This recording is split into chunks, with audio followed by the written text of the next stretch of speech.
It was really good.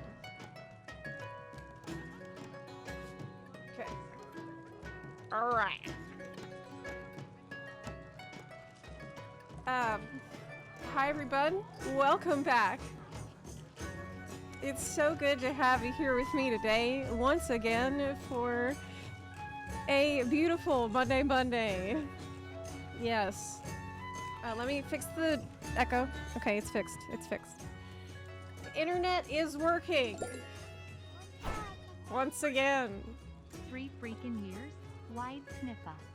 It feels like it's been 3 freaking years since I last streamed, but thank you very much, Pantsman UK, for the 36-month resub. I really appreciate it. I am so glad to be back. I really miss y'all a lot, and I have so much to tell you that I'm not going to be able to tell you it all in one day. Okay, it's just too much. So much shit has happened. I was in the middle of telling you what happened when I got disconnected last week due to the internet. So let's just try that again, right? The volume is a little low. The volume for my mic or for the tavern music? Let me know what I need to adjust. Zai, thank you for the 80-month resub. Then Apocalypse, thanks for the 23-month resub. Daggy, thank you for the 63-month resub. Minion, thank you for the 8-month resub. I really appreciate y'all. Thank you so much for your support during this time of transition and difficulty. It has been a shit show, okay? And you're about to find out about it. Your UI confuses me a lot. Me too. Yeah, it's bad. It's bad. I'm on the Rogue right now, which there's a WeCar right here. I just installed. I have no idea how to use it. I don't know how to play Rogue at all. So it's a mess. I wouldn't try to make sense of it. We're gonna work on it though. We're gonna fix it. I am quite the traveler. Yes, so God, the last actual like legit stream was before I left Pensacola. It was from Pensacola. That is how much. I mean, I just got here a little over a week ago, week and a half ago, or is it 2 weeks? And I've been struggling with the internet ever since, but finally we got it working. Yes. You have cursed stories. I do. I was in the middle of the story about coming back from Boston. I think that was what I got interrupted. About my horror story coming back from Boston. Well, I guess I should tell you that first.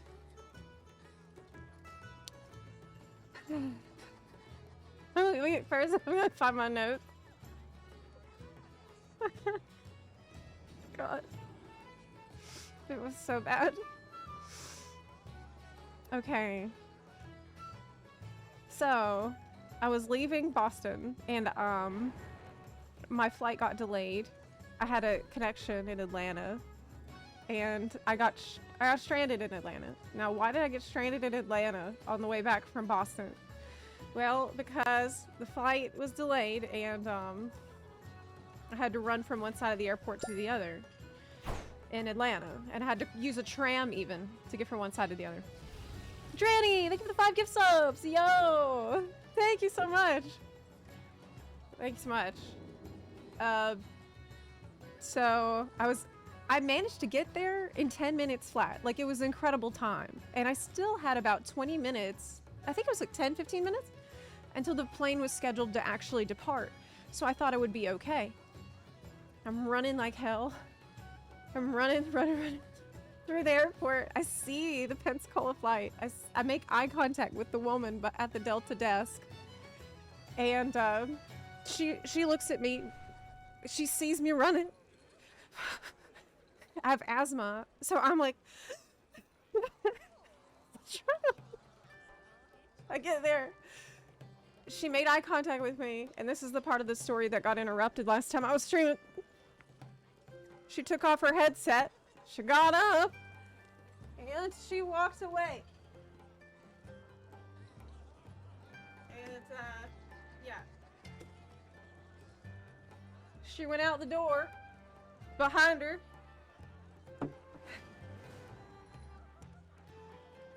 And, as she opens the door, I'm literally screaming. I'm like, no! No, wait! Please! Please don't go! Please, please.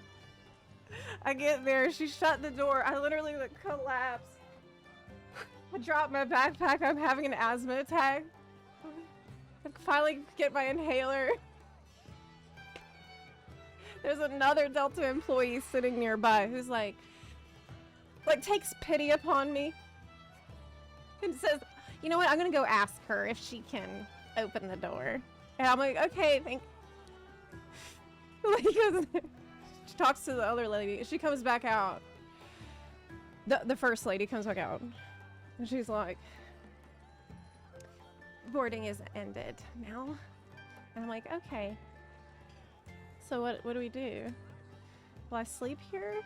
It's 11 o'clock. What's going on? And she's like, we booked you onto a new flight. It boards at 7 a.m. So enjoy your flight at 7 a.m. I'm like, okay, cool. Is there a hotel for me? And she's like, oh, I can't help you with that. You need to go to the Delta help desk. And I said, okay. So let me show you what the Delta help desk was like. I actually have a video. I have a video of this. How can I show you this video? Oh my god. You're gonna be shocked by what you've seen. I hope I can. I can show it. Yeah, I can show it.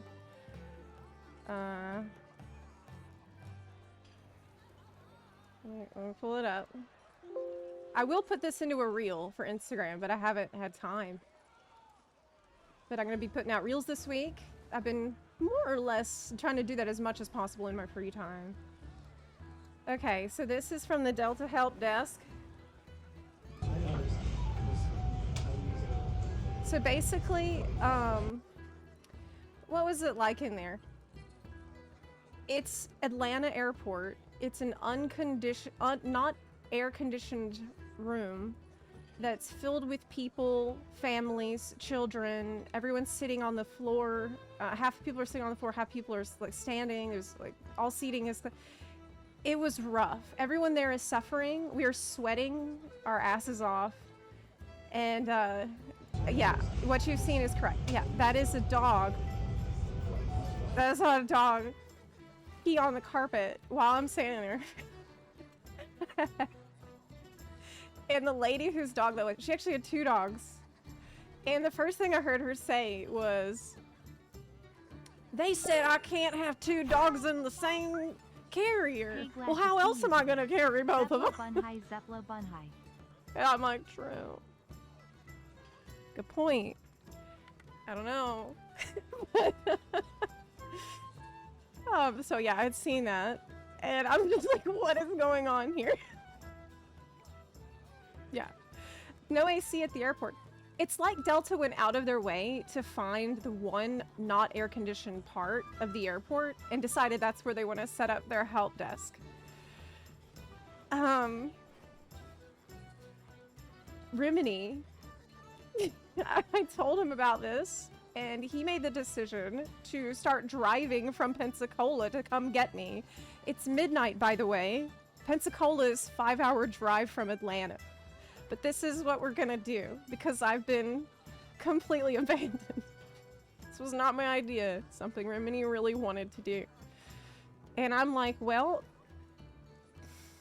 what am I gonna do for 5 hours, right? I'm actually reading, what I'm reading you, I'm gonna read you parts of a conversation I had with a friend I was telling as I'm like live documenting the situation. Like, one of these dogs is named Erna. There's only 3 kinds of people here. The most miserable people you've ever seen in your life. People too exhausted to know what's even going on. And people laughing their asses off because of how absurdly bad things are. I'm definitely in the 3rd category. And this is true. This is actually really fucked up. This is actually really fucked up.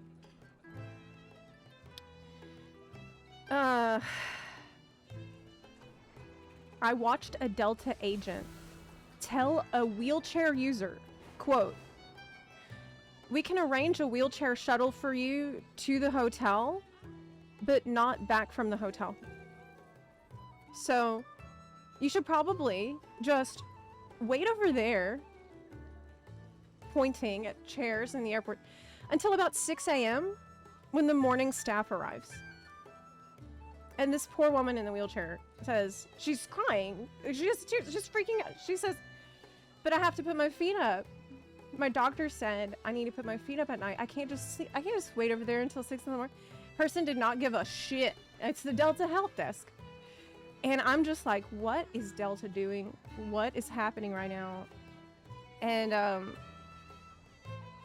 I'm standing in line for trying to get accommodations.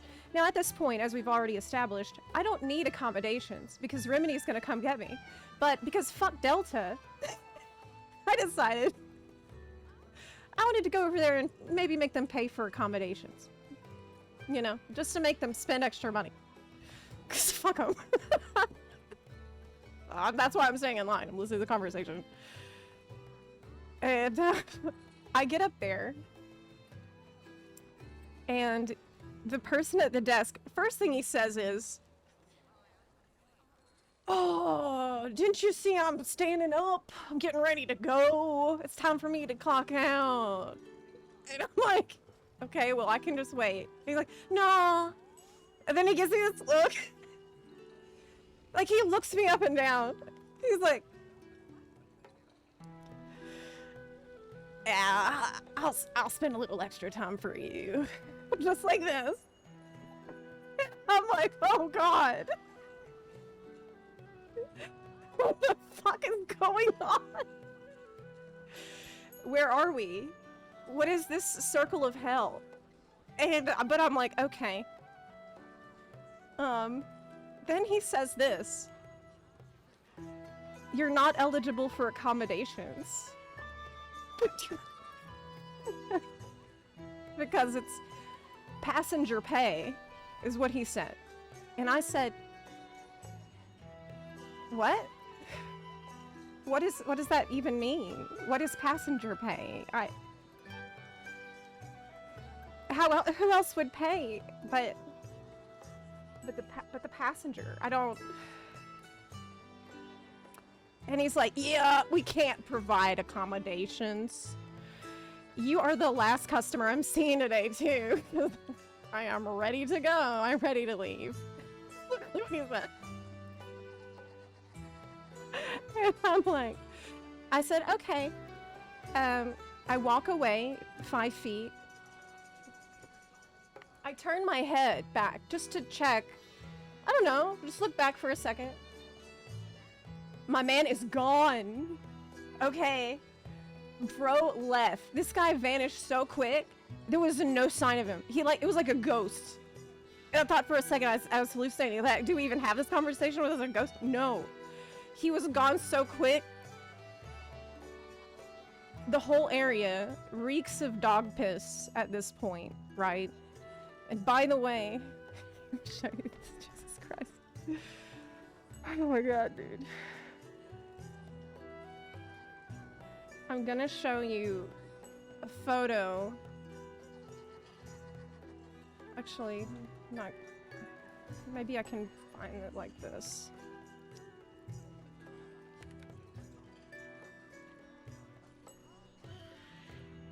Okay, I found it. Oh my god, I found it. Okay, I found it. Hee. The woman who had the 2 dogs. Remember the woman who said, why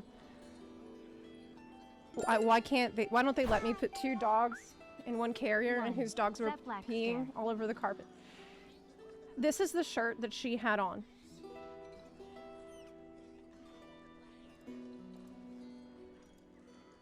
This is it.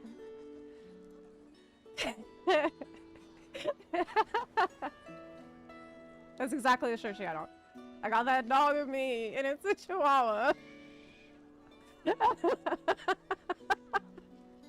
Okay. Yeah, that's important. That's an important part of the story. Okay, so anyway, at this point, I am worried about the woman in the wheelchair. This is something I'm really concerned about because it seems like she has been abandoned by Delta. She is just actually a Delta agent wheeled her over to this chair where she was expected to wait until 6 in the morning. And I'm just I'm been out of shape about it. I'm just thinking there's something I gotta do to help. Like maybe I should go talk to her. So, I talked to her and she said, oh my God, the situation gets so much, it's so much worse. She told me that they abandoned her after she landed, even though she had requested wheelchair assistance. Gammon will save us. After she landed, she was just left there. And it was a stranger who helped her even get to the Delta help desk area. And that is the reason why she missed her flight. She had no wheelchair assistance. None. They just left her and forgot about her. It was horrible. And so I asked her, is there anything I can do to help? Is there anything I can do to help you? And she said that she'll be okay. She said she was gonna lawyer up and for me to not worry about it. I said okay. She's gonna do a whole legal battle apparently. And she seemed like she would be okay. Like she was younger. And I told her, hey, did you? I told her that I saw the dog piss on their carpet over there. Asked her if she'd seen it. She looks so happy. It's like I made her day, man. She's like, good. And I'm like, yeah. Fuck Delta. And yeah. So, I told my friend this. Actually, it was Icy, our editor. And Icy said, Delta is a PvP server. And I actually said that in my recent video because this story was still heavy on my heart. And it's a very true thing. The Delta is a PvP server. Okay, so what happened after that, right? So, I have additional photos for you, because of course the story just can't end in a simple way. I decide that what I want to do is not wait for the next 5 hours at the Delta help desk, which is a miserable, like, circle of Dante's Inferno, but instead I want to go check out Atlanta, maybe. Like, I want to go downtown, I want to see what's going on. Just want to do something more interesting. Maybe go to the pub, right? Have a drink, meet people or whatever. And so that is what I did. Here's some pictures. Now, as you might know from my other recent reel on Instagram, I have been, I'm a bunny girl full time now. I don't know if you guys know about this. But, yeah, I'm a full-time bunny. I'm a bunny girl in the library, on the Space Needle, at the Botanical Garden. We're doing it, okay? So I was there, and I had my bunny ears on. Here's a picture. Yeah, this is all gonna be on Instagram later. This is like not a great picture, but yeah. Okay, so here I am at downtown, and I did actually meet people there who are apparently I made a bunch of new friends. It's a picture of us. Yeah. there I am with a bunch of new friends that I made who work at the Sheraton Hotel. Apparently Sheraton was having a big, like, executive meeting that day. And so, yeah, now I have some connections there. That was really cool. I met this girl, she's from Puerto Rico, and she was super, super sweet, and now we're friends. So I had a great experience, and then I decided to go wait at IHOP because it was getting late. I decided to go wait to be picked up at IHOP. And this is actually the first time I've ever seen this happen in an IHOP before. So IHOP, if you're in America, this is a restaurant chain that is open 24 hours a day. That's kind of the main good thing about IHOP, is you can be there at 2, 3, 4 in the morning. It's reliable, right? That's a big draw of IHOP. This is the first time I've ever been to one where they actually had it completely closed off in the front. And said they were taking pickup orders only. So that was weird. And I just sat there. I bought an iced coffee and I sat in their little waiting area for a while. And then I got home. Rimini showed up. And I ended up getting home around 8 a.m. And by the time I got back, I hadn't slept for about 24 hours straight at that point. So that was, what, Tuesday? Tuesday, 8 a.m. I'm home. Yeah. That's after PAX. Oh my god, what the fuck? Look at this. What? What is going on? Okay. I've been cursed by the gods. Okay, but... Then, so most of Tuesday I'm in recovery from not sleeping. I ended up writing a little bit that evening because here's other context. Around the PAX trip, I was also involved with the housing summit, the World of Warcraft player housing summit. I was invited to, and I got to test player housing, so that's something that I hope to be talking about throughout the week with y'all. Tell you about my experience with the player housing system. I did, of course, release a video about it that I poured a ton of effort into. But that housing summit where I tested at Blizzard office, that was on that Sunday. No, it was Monday. It was Monday. And it was very important that I released a high-quality video that was well-researched from all of the information and like interviews that I'd had and everything that the notes that I took. I needed to take all of that and put it into a really nice video before embargo lifted on Thursday.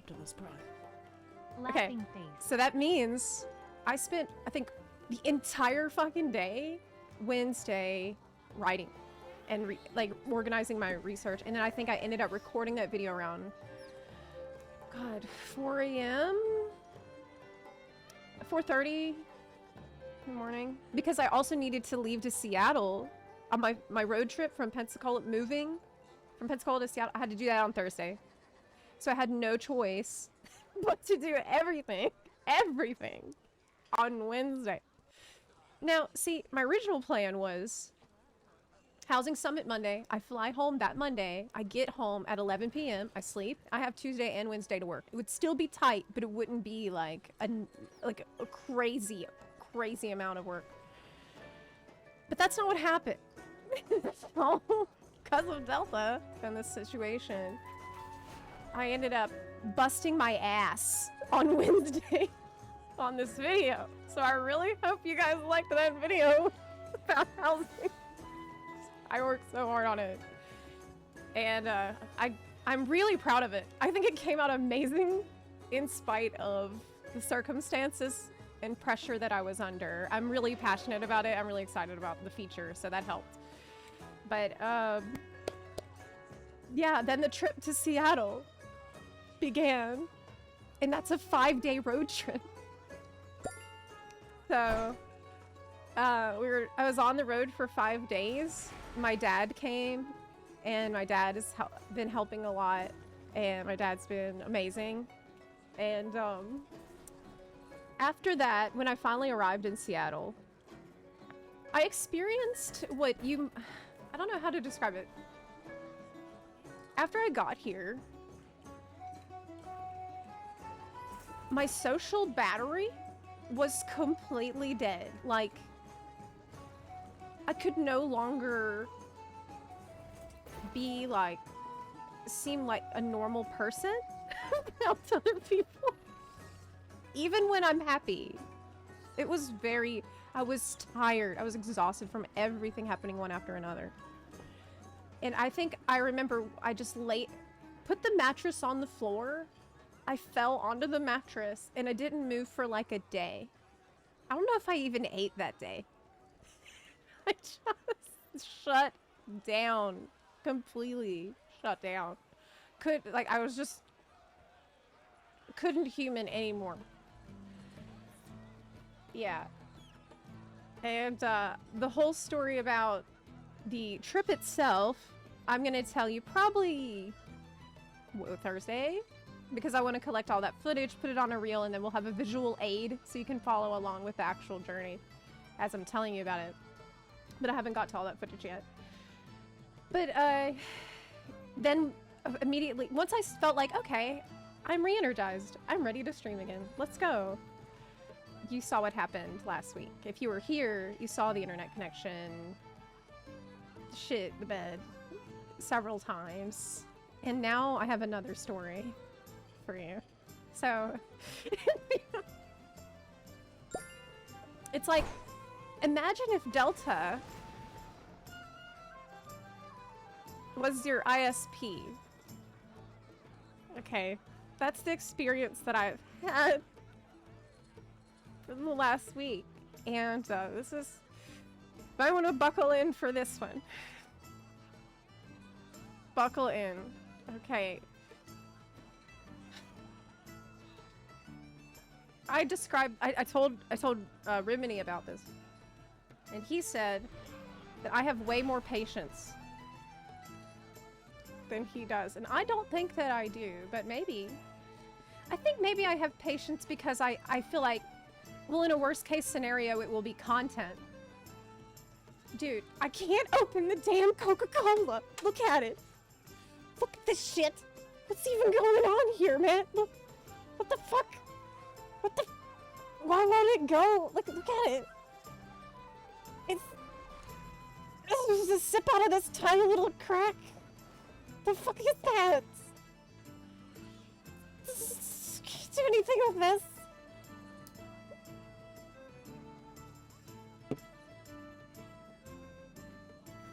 Did you piss off an old gypsy woman or just break a whole hall of mirrors? What? No. No. Okay. Let me, get another Coke Zero. And then I'm gonna tell you the story. Because this one, is not opening, and I'm gonna need it for the story. Okay.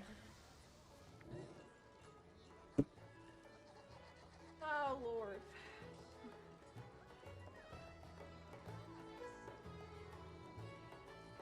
If she were— hey, don't joke like that. Gonna be fine.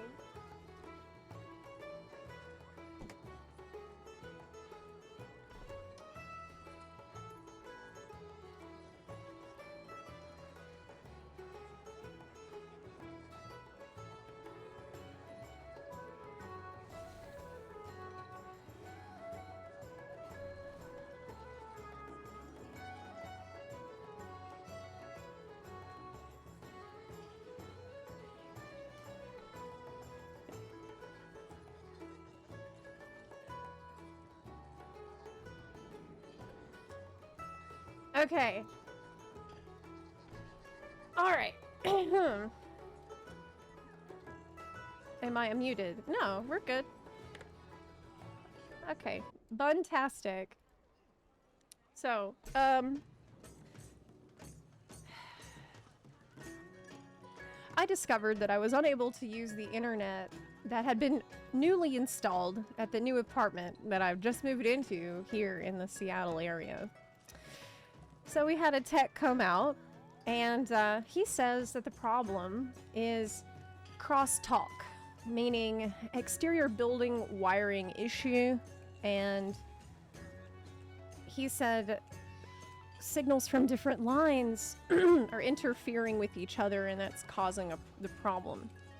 And I said, okay, well, is this going to be fixed today or soon? And he said,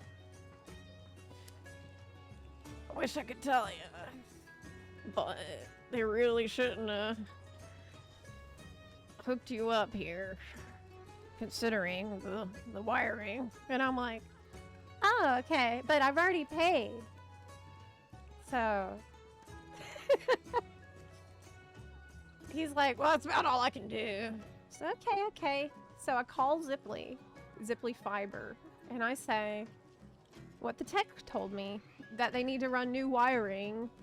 But then they tell me on the phone that they need the apartment manager's permission to do that. And so they're gonna send another guy out this afternoon to like talk to the apartment people with me.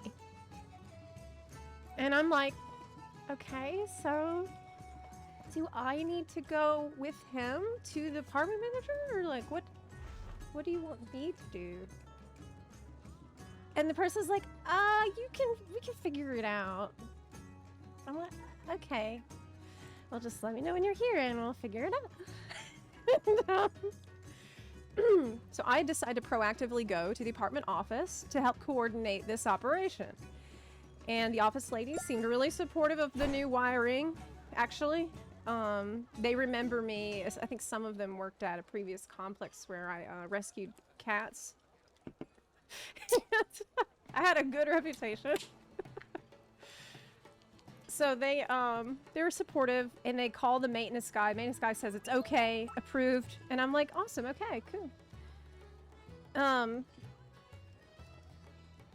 At this point, I think that getting another ISP might not be a solution because we'd still have the same bad wiring, right? So at this point, I think it's Zepla. Like, we got to fix it with Zepla in the apartment. The tech comes out that afternoon. I got an automated email. Actually, did he come out? Because I got a text that he arrived, but I never seen him, and he didn't knock on the door. I guess they were here. I got this email after they left, saying all set, the service should be working as expected. And I'm like, cool, it's all fixed. I guess they coordinated with the apartment. Easy. Then I realized that it's still broken though. It's still definitely not working. So I call Zepla the next day and I say, hey, it's not working, but you guys told me that it was working. And they're like, oh, I see the reason. Our tech doesn't have infrastructure or materials to install wiring for this service to be working. They don't have the necessary infrastructure. They need to install the new wiring. And the tech spoke with the apartment maintenance person who said they're working on it. Apartment management is working on it with their own engineering team. And I'm like, oh, awesome. Okay. Well, do we have an ETA on this? And they're like, I'm not sure. I'll escalate. And if they give an ETA, then I'll tell you. But if they don't, then I can't tell you. I won't have anything to tell you. And I said, okay.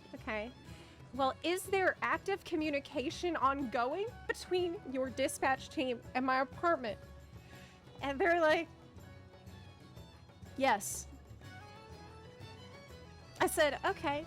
Well, one thing is, I really would have appreciated it if you had knocked on my door to let me know that it was still not working after the visit yesterday, instead of sending me the email that said it's working. They're like, oh, we're sorry for this. I said, well, I can't stream today, maybe not tomorrow, and this is my job, so I'm trying not to panic right now, because I'm a live streamer. And they're like, oh, really? What's your stream name? I want to follow you. And I'm like, Zepla HQ. And they're like, oh, cool, I really want to watch your streams. I'm like, okay, well, we need to get my internet working. That's how we'll get that happening. I'm laughing, but internally, I'm crying, right? And then, I get a bombshell text from my apartment complex. Know what they wrote? They said, hi, no one from Zepla was in contact with any of us. I'm not sure why they would say so. Could you please call the rep for our property directly? Maybe she could get it done faster.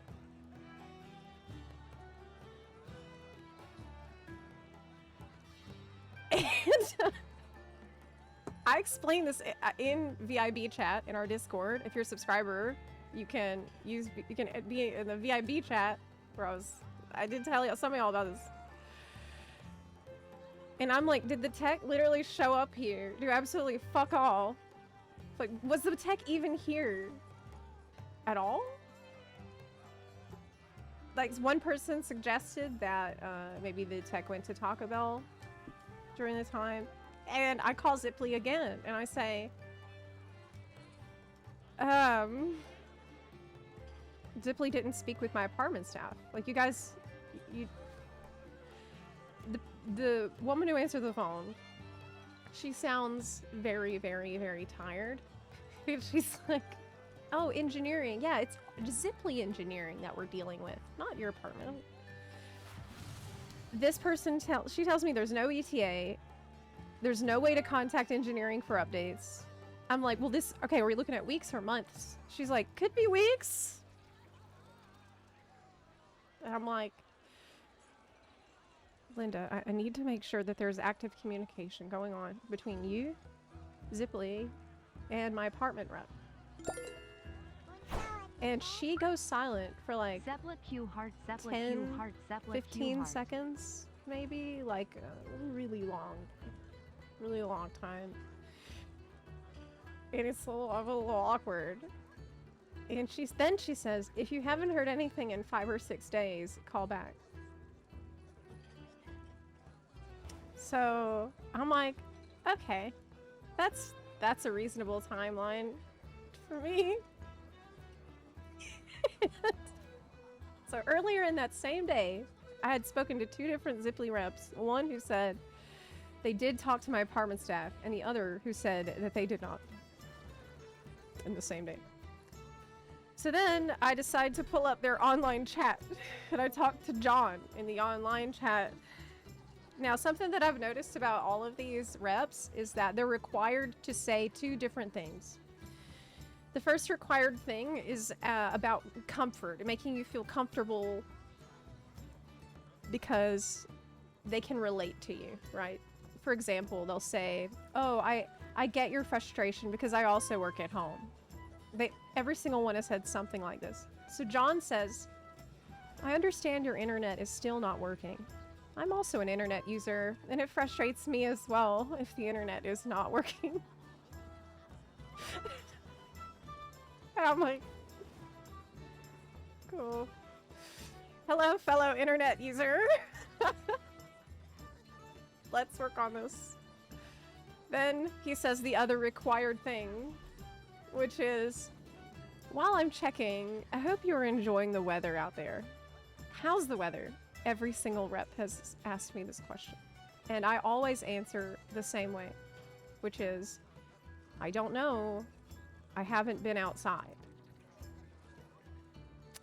And John says, nothing to worry. Rest assured that your line will be fixed. It's noting, yeah, noting to worry. And you will get a stable connection from us. Then John says, I reviewed the technician notes here and seems to be the issue from the wirings outside. And I'm like, wow, okay.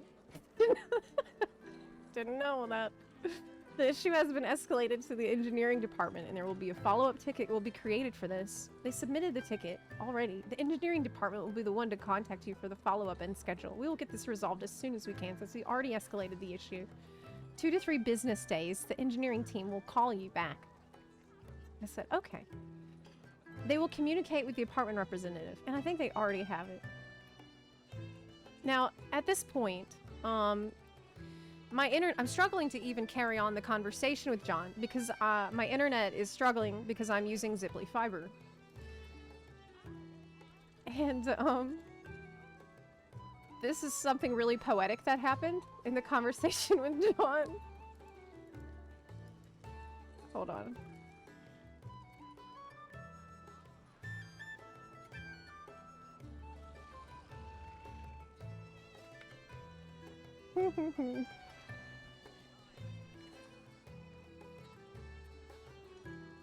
This has been such a struggle, guys. Like, it's so bad. Oh, Lord. Okay. Here we go.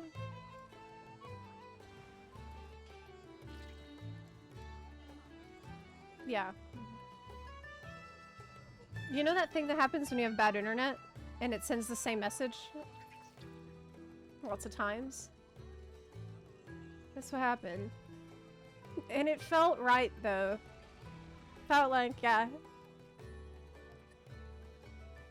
He says, yes, I can see and confirm that your internet is not functioning well. At this point, I realized something truly, truly terrible. I realized something that I didn't want to admit up to this point, but we're missing a lot of streams, and I am frankly getting desperate. And I know what needs to happen next. I know I have to call Comcast.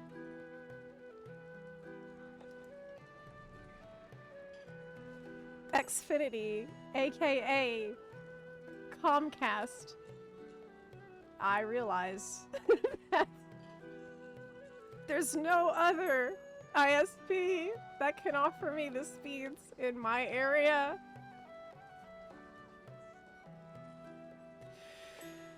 So, with a heavy heart, I make the difficult decision to go to the Comcast website. Xfinity. Okay, as they rebranded because of the bad PR of Comcast, but let's be honest, it's Comcast. Here a new gauntlet begins.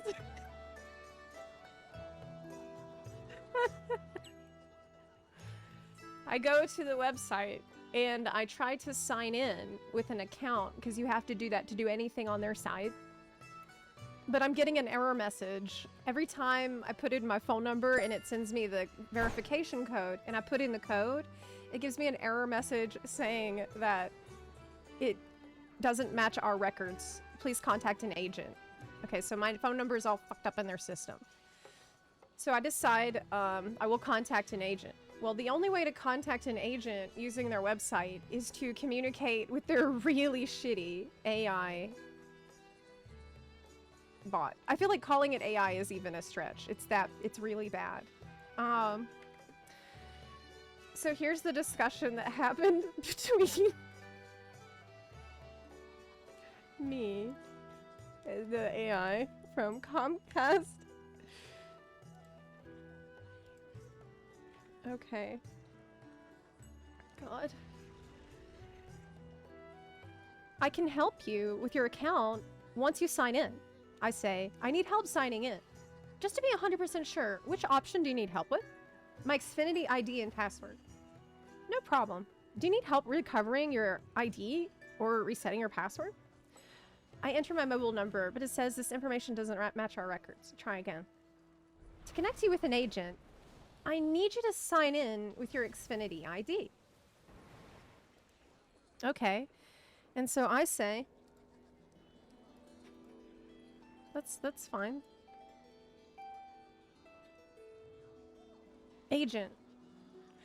I can help activate your Xfinity. Select an option. Agent, please. To connect you with an agent, I need you to sign in. I talk to agent. I need you to sign in. Talk to agent. Can't sign in. Then, it's like,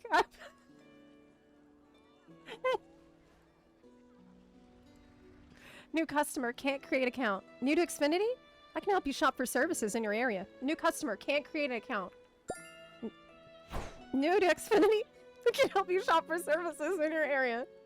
Talk to agent. To connect you with an agent, I need you to sign in with your ID. Human. To connect you with an agent, I need you to sign in with your ID. Human, please. At this point in the journey, I'm like, I have tears in my eyes. I was like, human, please. Oh, God. Please.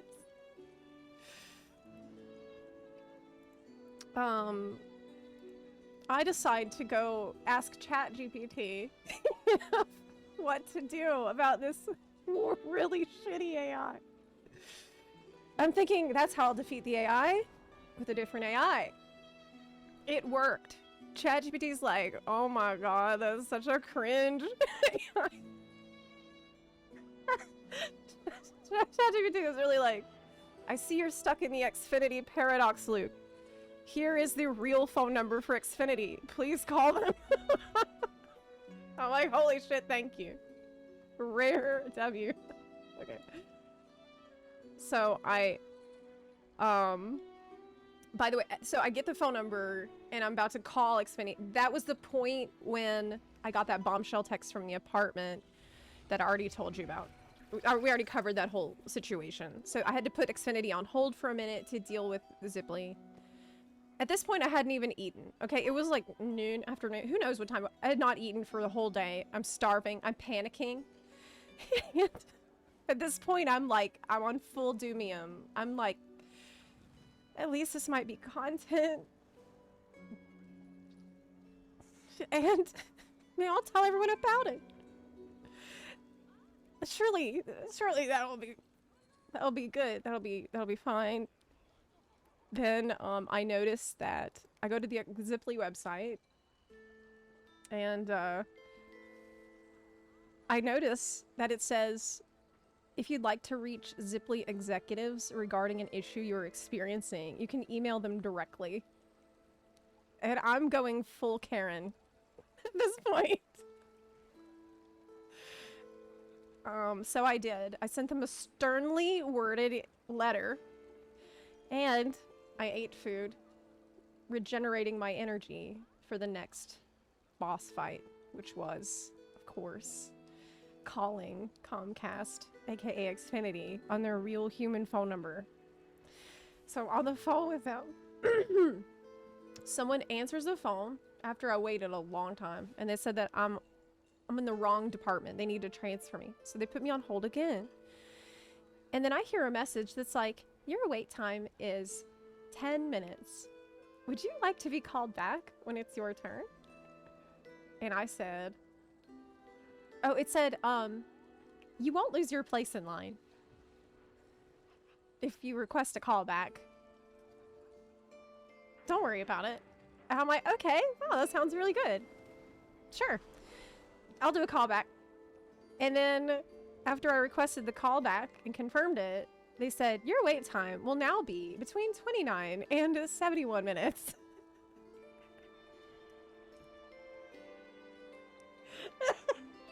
I'm like, what? But you said I'm gonna lose my place. I know, it's different. But at this point, I'm so determined. Yeah, so I'm waiting and waiting for them to call. I hear a knock at the door. It's a package. I go out the door, I pick up the package. I take it right back to this room and I shut the door. I was gone maybe less than a minute, maybe 20 seconds, maybe less. Do you know that I had a missed call in this time?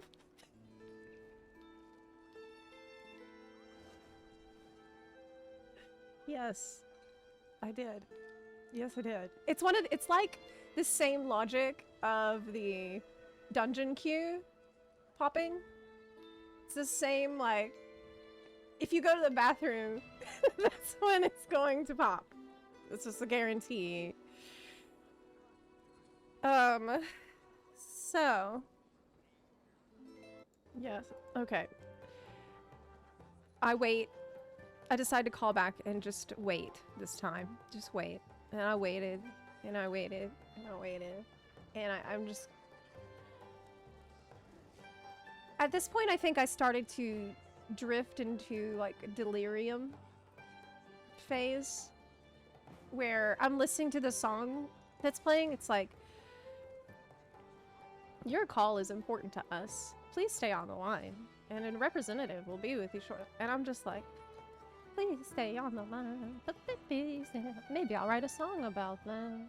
Like, I've lost my mind completely. And finally they pick up. And the person's like, I get off soon, so my brain's already not working. I'm like, okay. That's cool. I won't take a lot of your time. Like, let's just get this done quick. And I realized, like, it's the final boss stage of the tech support saga that we're going through. She wants to follow the stream, too. She's very excited about it. And at this point, because it's been so many days since I could stream, and I'm panicking, I'm thinking, maybe this is how we'll get some subs. I'll contact customer support reps every day. Get them to subscribe. So this is what I do all day every day now, is call customer support reps. This might be the path forward. Anyway, she says that a modem could be mailed to me, which would take 3 to 5 business days, which obviously we cannot do. Or I could go pick it up, but, now this is an embarrassing part of the story, but not something I can be embarrassed about anymore. Here's the thing about me that you might not know. I don't drive, or I didn't drive for many years. I try to avoid driving. I've done it a few times out of being absolutely coerced, where it was a situation where I had no choice but to. But I have had a lot of anxiety surrounding driving for years, and it's been a real problem for me. I usually try to do any other mode of transportation besides driving. However, lately, you know what? I've been feeling pretty good. I've been feeling a lot better. And I think my initial thought was, you know what? I'm gonna pick it up. Fuck this. I think it's just maybe I've been through so much already. With the it's bullshit. And I'm thinking, oh no, I'm not gonna be defeated at this point in the quest because of me being like scared or whatever. Like, no, I need, and besides, I feel like I can drive now. Like, I'm now in a really good mental state, and I can totally do this. I can do it, and I will do it, and we're gonna do it right now. That's really how I felt. And because I've done a lot of healing lately, so it definitely felt like something I could do. It just had, you know, sometimes you need the right time, like right little nudge. And so I knew my path would lead to Comcast's lair, their building. And I remember thinking, I've really got to get in a car myself and drive all the way over there right now. But I fucking did it. I fucking did it. I think for me, this ended up being a really powerful and amazing moment, because to me, it felt like it symbolized me, my growth as a person, me letting go of old fears, conquering old fears, and having a fantastic time doing it. I loved driving. It was a beautiful day. We had music blaring. I was singing because I was going to get that fucking modem, like, no matter what. So I was really proud of myself. But do you realize, like, what an epic quest this has transformed into, with so many steps along the way, that it's now even like for me at this point, it's like about honor. And I'm just like, stay off the sidewalks. It's Seattle, you know? I fucking made it. I was so proud. Yeah, I'm like, I can drive anywhere now, and now it's no problem. I've drove a lot since that, so we're free. But I got out of the car and I walked into the AT&T store without realizing it. And I'm like, hey, so they told me that I need to come here and pick up that modem. And he's like, who told you that? On the phone. And I'm so confident. And the guy's like, oh, okay. Oh, what's your name? Welcome back, Zepla. Nice to enter with your energetic attitude in full force. I'm not sure. Thank you for the 43-month resub. And I'm like, well, they definitely told me I need to pick it up. And he's like, where did they tell you to pick it up? I said, any store. He's like, okay. He completely believes me because I'm so confident. I believe me. That's why he believes me. He's like, okay, let me go check in the back. I'm like, okay. Because I'm still so excited that I drove. I don't even know where I'm at. I don't even know what fucking store I'm in, dude. So he goes in the back to check. And while he's going in the back to check, I look around. And I'm like, wait a minute.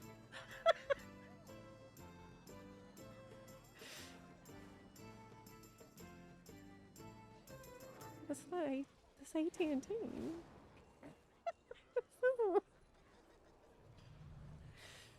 This is not Xfinity. Oh no. What should I do? So he comes back and he's like, well, we don't have it in the back, but you know, they probably put it in the other store that's at this location. And I said, oh, okay, probably. Well, thank you so much. At this point, I'm lying because now I know what's going on. Okay, well, I'll go check that other location. I even said, aren't they going to be closed about this time? Because he's like, oh no, they shouldn't be closed yet. I'm like, okay, great. I'm not crazy. This is totally real. Okay, bye. I walk out the door. Go next. To be fair, Xfinity was next door. So it's an easy mistake to make. Xfinity office next. Got it. Left. Came home. And I set that shit up myself, which was not hard. It's very simple. And I named it the Promised Land, which ended up being more prophetic than I thought. This is Thursday, and you might have noticed I didn't stream on Friday, right?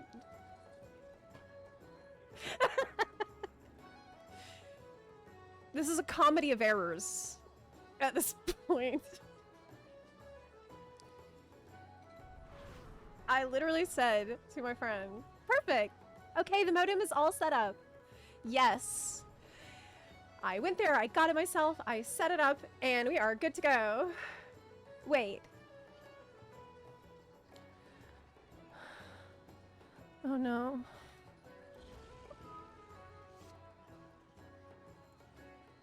Oh no. This is what I've seen on the app for the device. Your home internet is offline due to an outage being fixed in your area.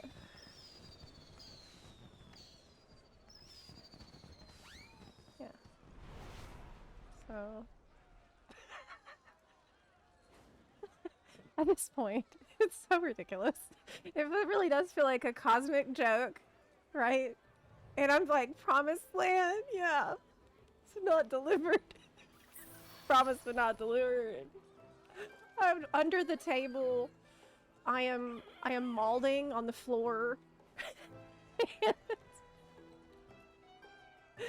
just don't understand why is my life this way. And then I see this ad. I pull up the Facebook app.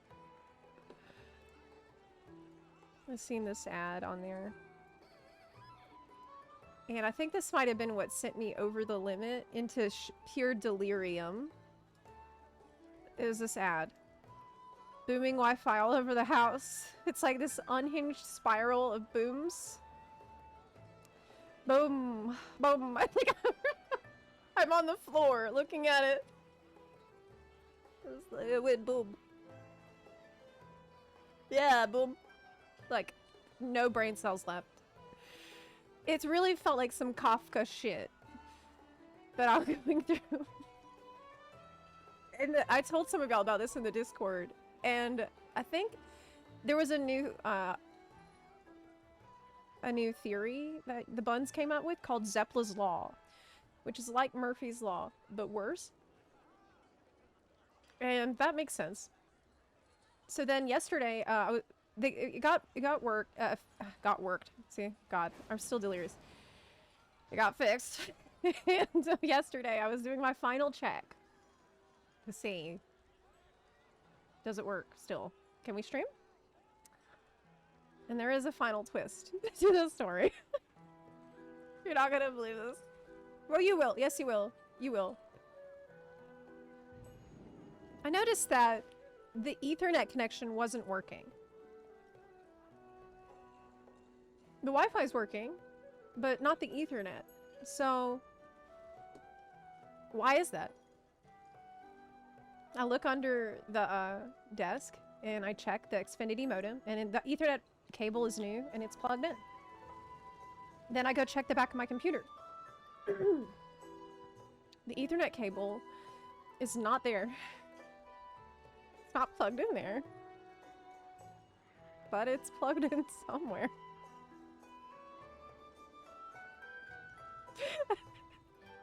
Not my computer, though. I discovered yesterday, while checking, that I had actually plugged in the Xfinity modem directly to the Zepla modem.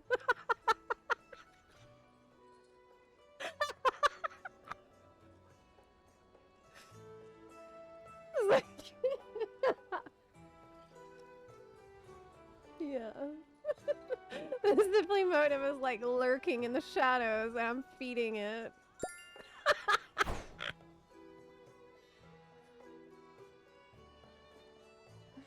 Yeah.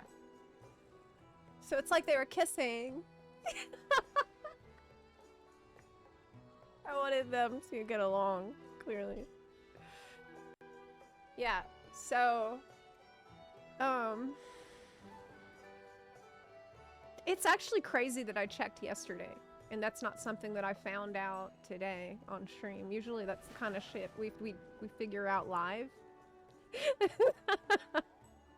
But in my defense, I had been in the full delirium spiral at that point. So that's the story of Zepla and Xfinity. But actually the story is not done. Because I'm not letting Zepla off the hook. Okay. We're gonna we're gonna install the new wiring. This is happening. I already got permission from the apartment. Yes, and I want them to do it. Just so. Wow, Elrook, thank you so much for the 10 gift subs. I really, really appreciate that. Thank you so much for your support. Vampire Alice, thank you for the 28-month resub as well. Appreciate that. Zorplay Fiber. Yeah. So, Zorplay engineering team is supposed to call me in a couple of days. And I'd like them to, ideally, like from a practical standpoint, what I need is 2 connections that are bundled together so that if one drops, then the other one will not drop. I think that's what IRL streamers do. And so I'm gonna have to do something like that. But, so I've told you 2 horror stories. The one about Boston, trip back. And the one about Zepla Fiber. Yeah. But there's still, hold on, other things that we have to discuss and talk about. That is the housing, the player housing stuff. This is something we're probably going to be talking about throughout the week because I did the hands-on test. I know all about it, so if you have any questions about it, you should ask me. I was thinking about slowly getting through some of those reacts too, of the other creators who were at the housing summit. I wanted to see all their videos, and I probably won't do them all at once. I was thinking maybe one a day would be reasonable. I am wanting to start the streams earlier than we've started this stream today. I had some important things to take care of this morning, so I was not able to start earlier. But hopefully tomorrow and for the rest of the week, we're going to be starting earlier. Because I'm actually, this is going to shock you. I've actually been waking up at 6:30 a.m. every day. Can you believe that? Now, this has been working for about 2 weeks? About a week or two. I've been waking up early. This is brand new for me. But overall, I've been really organized lately, and it's new for me. I'm not used to being on top of my shit, but it's good. We have still been getting videos out on a regular basis in spite of the chaos. I just released a new video for the WoW channel about, it's a goofy one. It's very silly. It's, so you might play too much WoW if type video, and it's just jokes. It's kind of more in the vibe of what you might have remembered from my early days on my YouTube channel for Final Fantasy XIV. It's kind of like that. It was really fun to write something like that. It's just for fun, you know, and laughing. So the next video I was hoping to be, actually I wanted to ask your opinion about this, either to do one about horrific visions. That's something that I would like to try today. Or, maybe a lore video is something that I've half written. Yeah. I'm actually on PST. It's West Coast time, so I have to wake up early, or I'm gonna miss all y'all, because I have got to wake up early. I'm now 2 hours behind where I was in Pensacola. So, how long does early bird Zepla last? That's the question. So far, so good. I don't feel super tired or anything. Oh yeah, Rusty Buns mentioned in the last video. Now that I've said that, though, I feel like that is what people are gonna call me if you see me at a con. Which, by the way, I think PAX West is coming up, and I would really like to go to that. So that might be something that I could meet some of y'all at. Having no WoW context, I thought Horrific Visions was something related to post-move to Theos. You're right, Garth. I've already been doing Horrific Visions. Yes. I've been on the phone with Comcast. So, I mean, how's the old god gonna compare to that? In terms of suffering and madness. The more I listen to stories about your life, kerfuffles, how do you survive? See, I think I'm quite lucky, because I do survive. Legit question. Are you able to still swim in archery? Oh, yes. It is going to be much easier for me to do that here, actually, compared to in Pensacola, because there's just way more venues for those kinds of activities. So yeah, I went on a little hike yesterday. It's been wonderful to be out in nature more, because it's not blisteringly hot. And you're not being attacked by swarms of flying termites. That is actually a problem that we have in our neighborhood in Florida. It's quite bad. My neighbor, she told me she was outside too late. She was out too late. Later than she knew. She should have been, to avoid the swarm, because they're swarming now. But she was out there, and they got her. The swarm of termites was in her hair, in her mouth, like, all over her. And she's trying to bat them away as she gets inside. She gets inside. Finally, she slams the door behind her. She's got to, like, pick it out of her clothes. That's why you should always keep all the lights off. So I would opt in those nights when the swarm was going on. I'd just, everything out is in total darkness so that you don't attract the swarm. So that's, got to get away from that, right? Yeah, that's, I'd rather not have that. My mic is really quiet. Oh. Maybe it's that I'm talking too quiet and not talking directly into it. Is that better?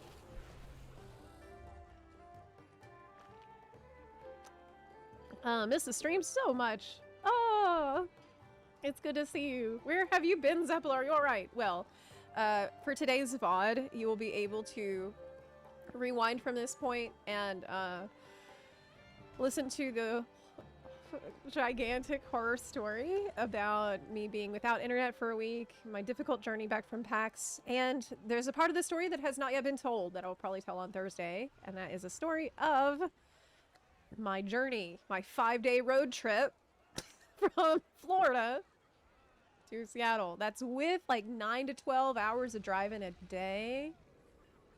It's still 5 days. It's a very, very, very, very, very far. America is huge. Zepla, what week were you pushing Florida keys? Termite affix isn't always active, I think. Oh my god, it's really clever.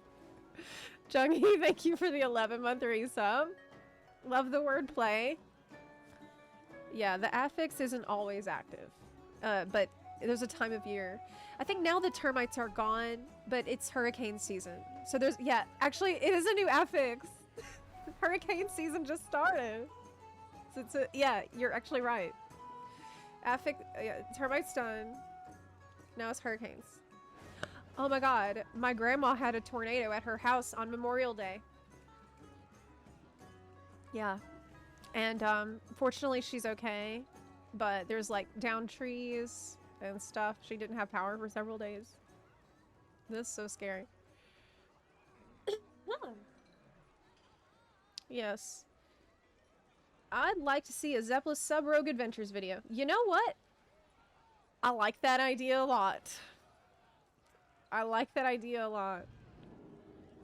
I started to feel the call of rogue once again. Because that's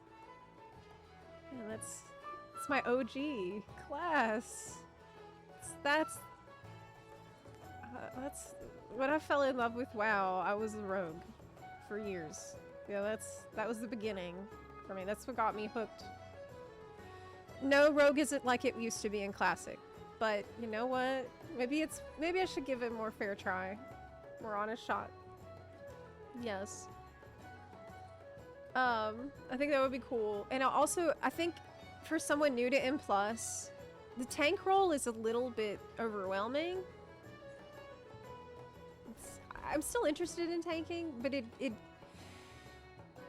this idea that I might need to spend 8 hours to study every single dungeon first, it's a lot when I'm not that comfortable in Mythic Plus. I'm a baby. You know, maybe I should get comfortable in the mode first. Yeah. Assassination is quite fun. Oh, really? Are you asking me if I want... if I should play ass or sub?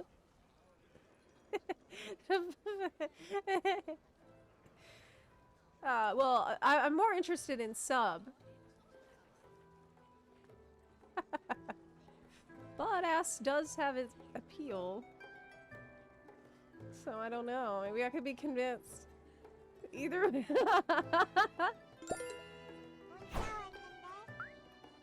Coming back to FF14 for Occult Crescent? Cat Knight, thank you for the 21-month resub. Maybe. I was actually wanted to ask y'all about that. How is it? Is it fun? How is it going? How is Occult Crescent? Is it really fun? Like, should I stream it? Should I do a bit of it? It's not a priority for me right now. I will say that. Yes. OC and Cosmic is so much fun. Maybe. Is it, like, really time-consuming? Like, how much time do you think I would need to dedicate to it? To have fun in it? I just have a, you know, I'm reorienting the channel in a lot of ways. And, I have some priorities that I've already made commitments to. Like, my, World of Warcraft channel. So, I need to play WoW to be able to make videos about that. And, I also have Oblivion, which I made the commitment to finishing the main story for. I have not forgotten about Oblivion. God damn it.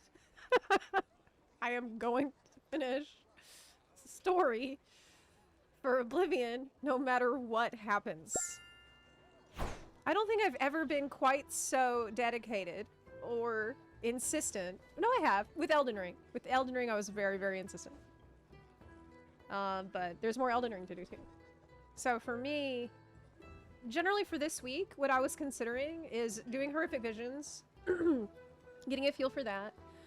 Oh god, that reminds me. I got a video game in the mail. I have an unboxing to do. I saved it for the stream. It's for Tainted Grail, The Fall of Avalon. They sent me a box, and that would be fun to try this week. There's also, yeah, Oblivion. Also, Night Rain. I've heard Night Rain is doing really well, and it's fun. I saw the preview of Night Rain at PAX, and I was pretty impressed. So that could be a really fun thing to do with you. The Bun Buns. I also have an announcement to make.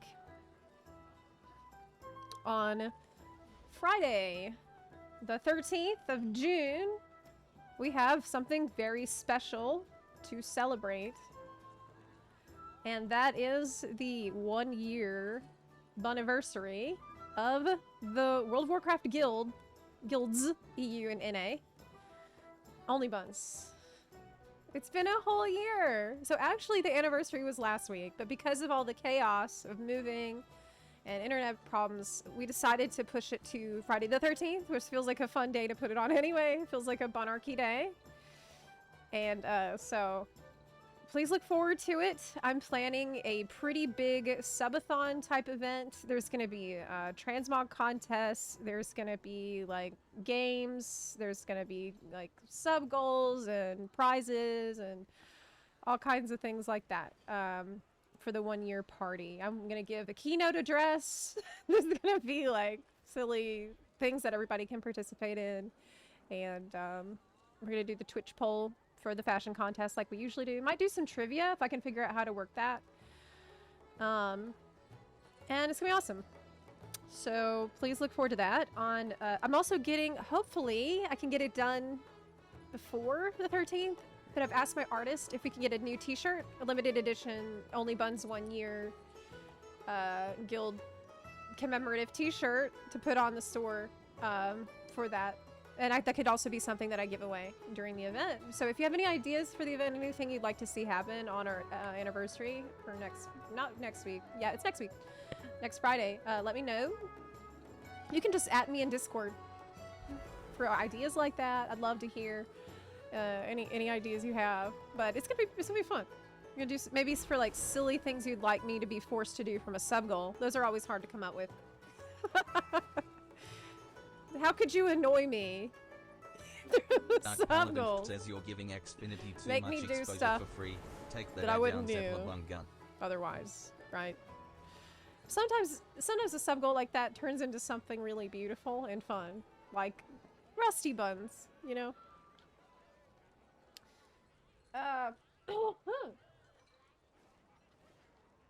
Oh my god, I've had Xfinity on the screen this whole time. I didn't even notice.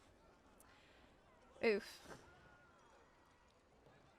Yeah, I forgot. Sometimes I do that because I'm talking and I'm just reading chat and I'm being Pepiga. Thank you for reminding me. I played WoW, it's really fun. That's Creative Guild Wars 2, FXV, Means World was fun. When was the last time you played WoW? It has changed a lot over the years. I definitely went through a period where I didn't think it was very fun.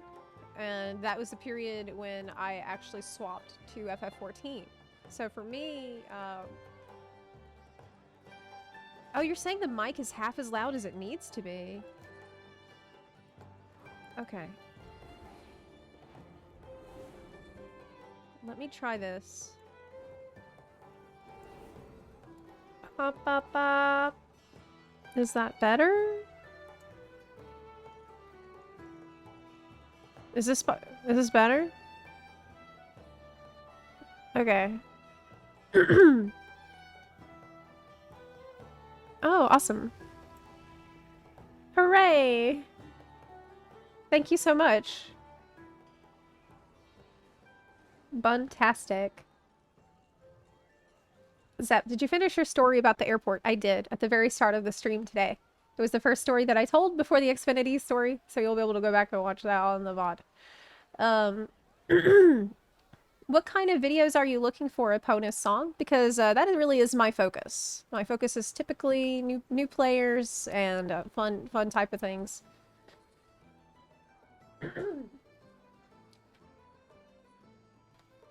Ah, yep. But if there's anything that you would like to see, I love those ideas. I always struggle coming up with new ideas for the videos. This is just it's a fact of life. It's something that's never changed in like 10 years of me making videos. Every week I'm like, what? I don't know what to write. Yeah. Now we can see the Subrogue. Is that DR tracker a week or a... Yes.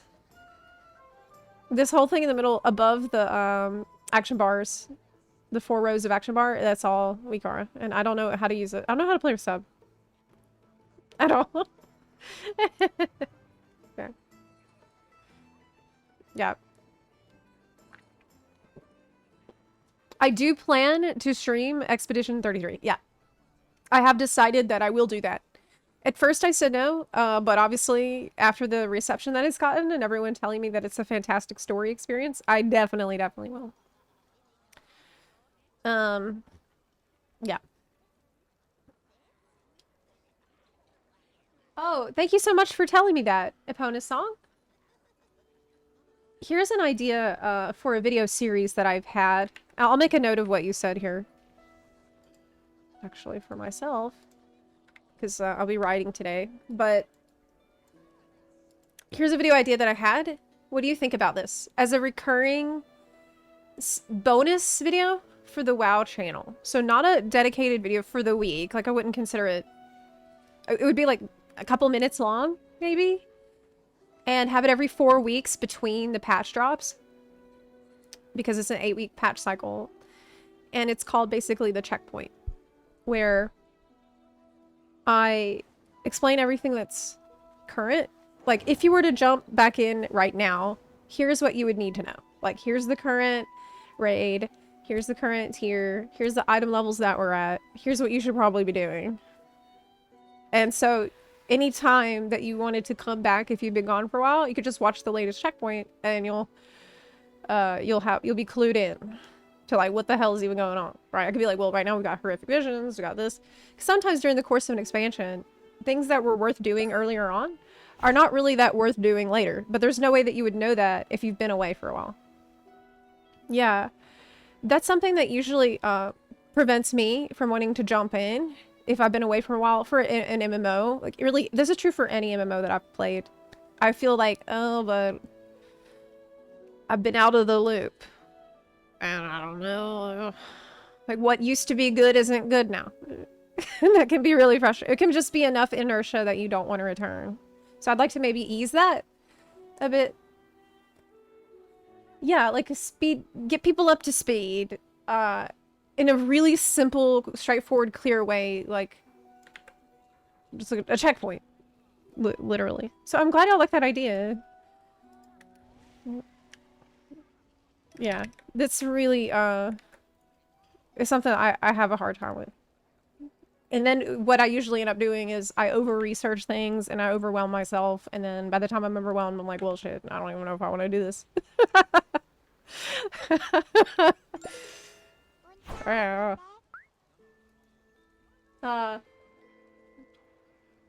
that's a really good idea. Arcanostic. Oh, that's a fantastic idea. I think it's mostly Wowhead though, right? But I'll look into that. Yeah, really, really good idea. Because there might be some that I don't even know I should be using. Yeah.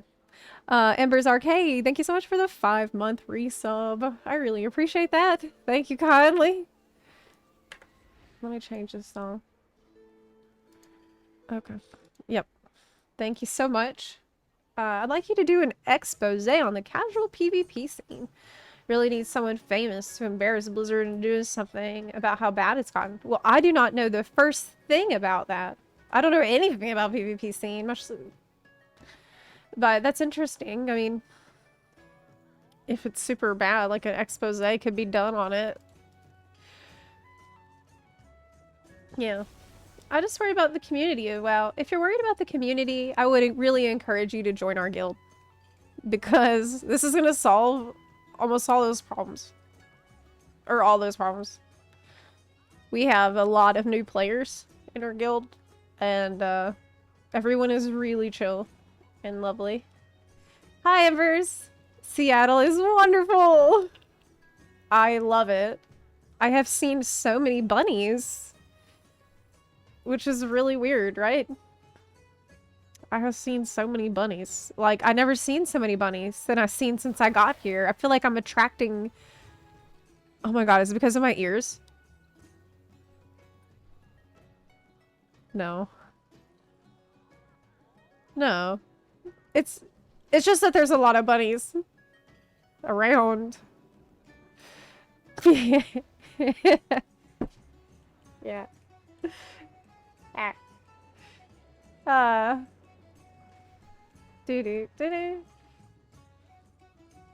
Do you play enough to be an authority on that? You mean on what website circuit? Oh, you meant on the checkpoint. Yeah. Yeah. I mean, I will by the time that's ready. It's kind of been hard to play consistently the past couple months because of moving, but I'm all set up, so hopefully I'll be able to actually spend time on my M+ journey and get into the swing of things like I've been wanting to do. It's just been, man, it's been a gauntlet. That's how I would describe my life up to this point. From the move of like the last month. But we're here. I'm so happy to be back in the saddle. And like, yes. To be fair, WoW needs a casual spokesperson anyways. That's really kind of my interest. That's where my interest is at. Is in the casual scene, especially with player housing coming up. Player housing is a feature that I'm planning to cover extensively on the channel. And, you know, show people that WoW is it's a pretty multi-dimensional game these days. There are many different ways to play it. Yeah. Next season could be fun. Trying to find a coach to help you. Oh yeah, I definitely want to do that. Dive into the next round of M+. I mean, there's still time to do it. There's no time like the present. I don't know if I need to give up on this season. I could still probably improve a lot before the season's done. Even though I'm coming in way late. I'm not trying to be in the MDI. But yes. I definitely would like to do that more. Because it's a fun journey to witness. Not saying you should give up on the season. Rather, it would be better to do it early. Yeah, I totally agree. Yeah. I do agree with that. So, should we... I wonder if I should unbox this Tainted Grail thing now. I kind of want to, yeah. Tainted Grail, Fall of Avalon. I could unbox it tomorrow. And we could dive into, the horrific visions, which I haven't touched yet at all. Oh, that's another question I have for you. Do I need good gear to do the horrific vision? Because I haven't played the rogue at all. I'd like to play her, but she has really shit gear. So, should I not play her yet? What should I do? Give advice for me on that? Not really. 600 is okay. I don't think we're even there, man. There's a new trading post! Yes! That's right. There is a new trading post. There is a new trading post. Depends on what difficulty you set. Okay, if you're not going for masks, you can take a pretty low geared character and still do 4 wings.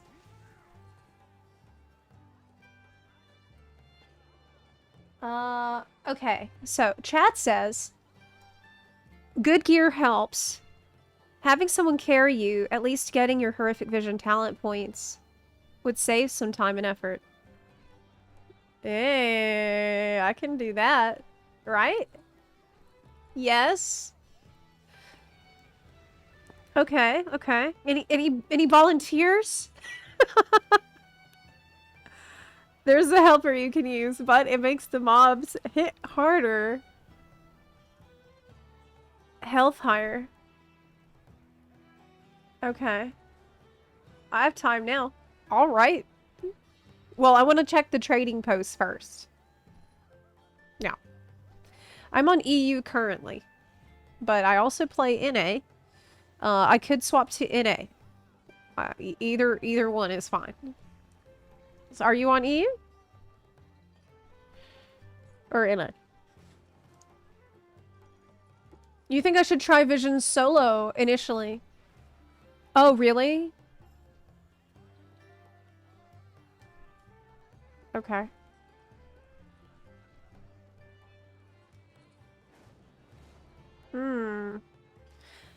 Okay, so solo Visions first.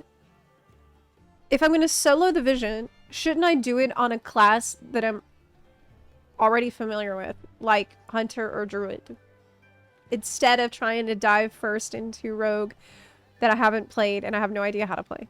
Or can I Pepe-Ga Rogue my way through this? More geared.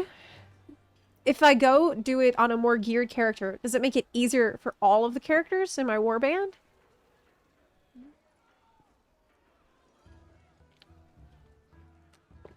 Okay, I could probably go in on the Hunter.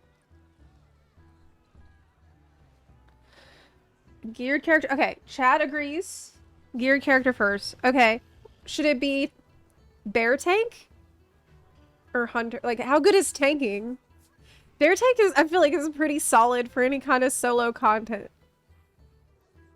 I might bear tank because I feel pretty much unkillable. And has, I think the best gear is actually on my Druid. Yeah, yeah. Okay. We have a game plan. Let's go. Progression is shared. Okay. Let's get the music on. Cool. Is it fun? I didn't even ask. Just like, new thing. New thing, gotta do it, it's new. I didn't even ask if it was fun. We're gonna have fun. I didn't do it before. I watched Asmongold try to get the Male Muncher a few times. Although, I remember Male Muncher. I never got one. I've been in there maybe twice, really casually in BFA. And I remember being scared because of the bugs on my screen. There was an effect that made bugs go on your screen, and I really did not like that. It was really creepy. Yeah. I tried to kill the mailboxes when I passed them. Oh, you have to fight the mailbox. You've got mail. Okay. Okay. Hold the line. Keep your strikes decisive. And So your this aim is where true. we May left the off. flame guide you. And, May the shadows pass. I'm behind The on sacred quite a lot. flame blesses us with victory. But stay Okay. vigilant. The enemy Why will- is my UI, like, victory like for the this? flame's radiance. why is objectives here? Let's do it like that. Okay. Good. Okay, good. What's the name for the add-on that makes dialogue like this? It's called VoiceOver. They have it for Classic, and they now have it for Retail, too. So... I'm scrolling through the list right now to find the exact name. Is it called VoiceOver?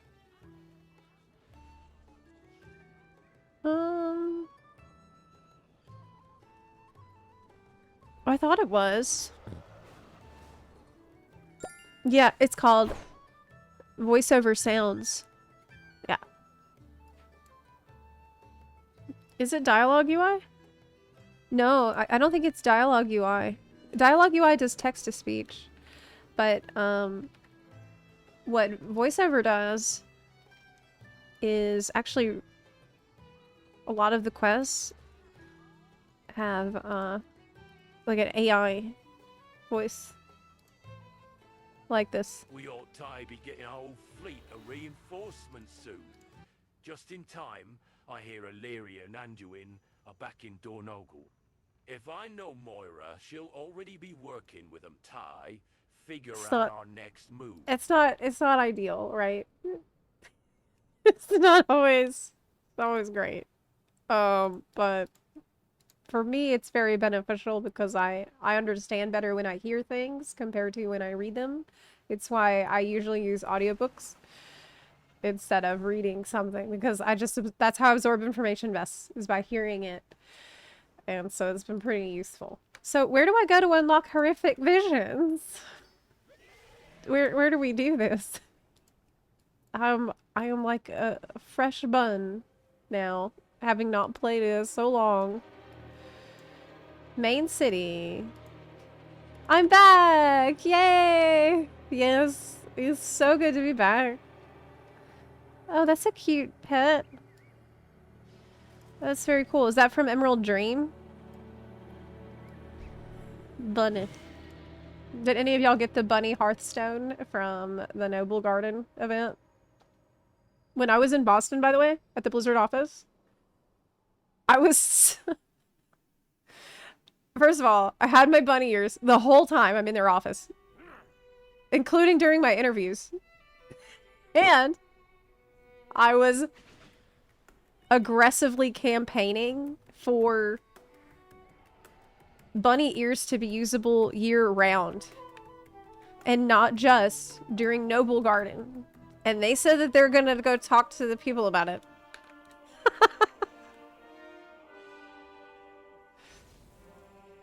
What? From Skibbles. Hello, Big Tall. It me, Skibbles. Me been training hard, just like me promised. Training with Brown Table Knights. Skibbles train hard every day and think of you, Big Tall. Me hope you happy too. Oh my god. The Skibbles knew I was gone a long time. That's so cute. Heroic waxy figurine. Oh my god, that's so adorable. Well, I have to put this in the bank. Here through the Night Elf Shaman video. Oh, really? I wanted to make sure you knew the new Shaman buff icon is a picture of a Night Elf Shaman. No. What? What's the name of the buff? Shaman of the, Wind Fury buff? Is the Night Elf on it? Wait, I know that. I know that already. It's the silhouette of that Night Elf Shaman from Dragonflight. And it makes me so mad every time I look at it. That's some bullshit.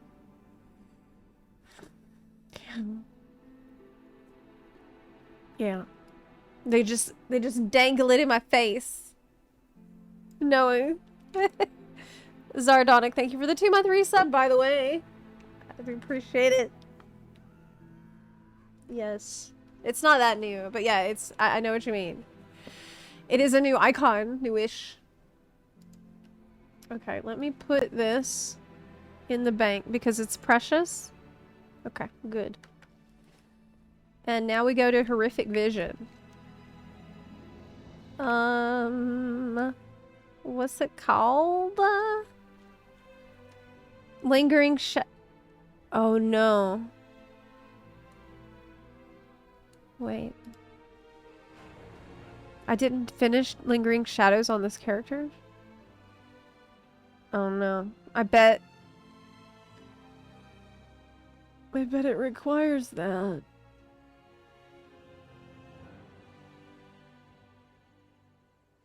On the icon, the eyeball. Okay. Let me get my weeklies while I'm here. Camera bottom left. Oh yeah. Smart. Let's move that.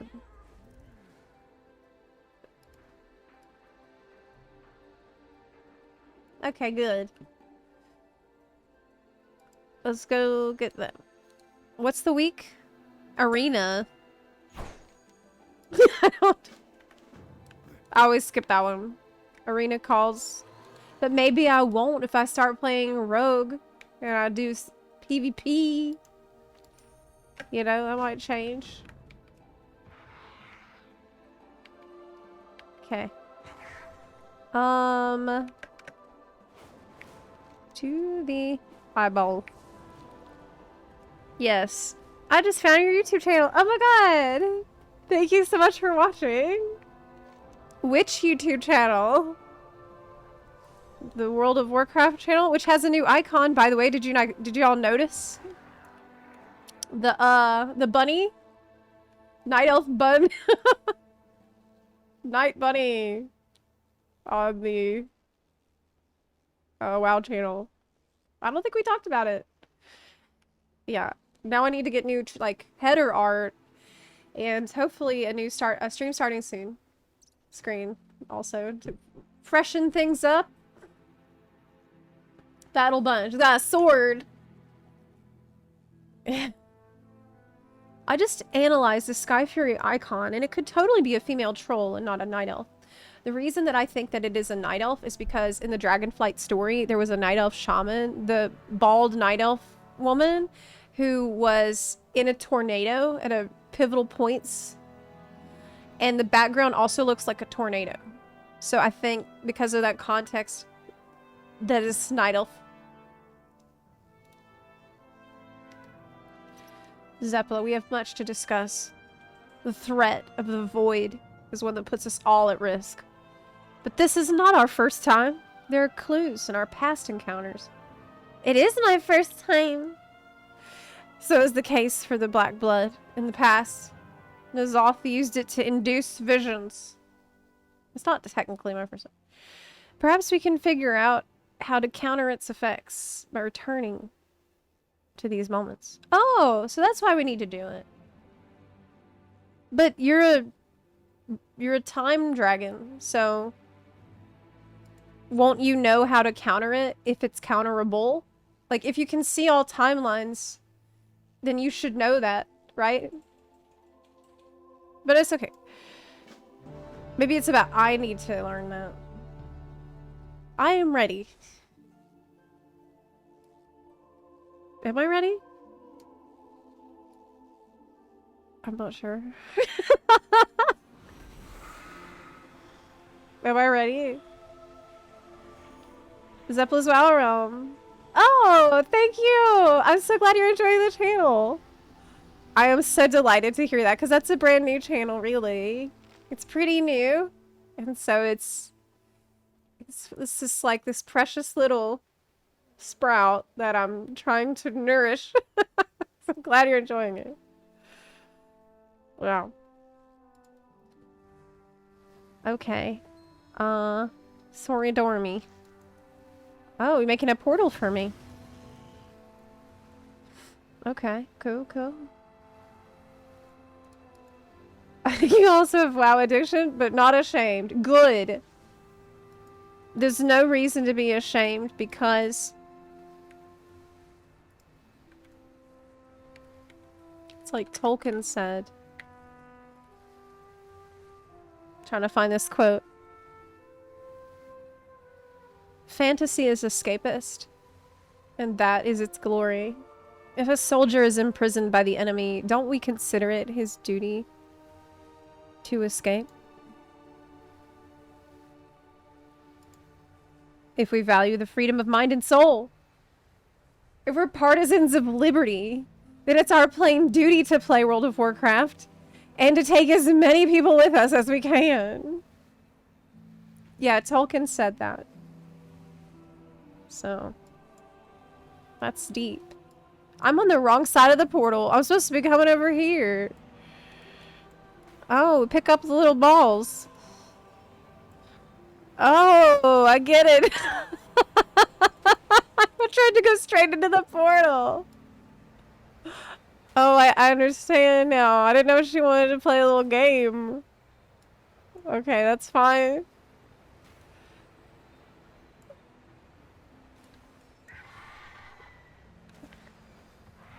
Oh my god. Okay, okay, we got it. Okay, we got it. Stay free.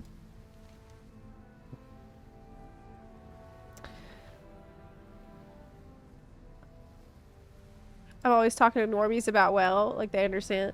Oh man. I think WoW is becoming a game that will appeal to much broader, like, swaths of people. I really do. I think that's the direction the game's heading in. Not sacrificing anything that it's been appealing for, but adding new things that are appealing for more kinds of people too. Like, widening the gate, which is very cool. That's how I feel about player housing, really. I think player housing is a big part of that. But also neighborhoods and everything that's attached to player housing is part of it too. Are you prepared? I am not prepared. I really do think I'm going to try to mention Illidan in every single video, though, that I make. I think I said that in the latest video. Okay. Be fearless. Okay, I'm ready. One fear. Speaking of Tolkien, right? It's like Sauron. No longer raid or die. No, but it still raids before grades.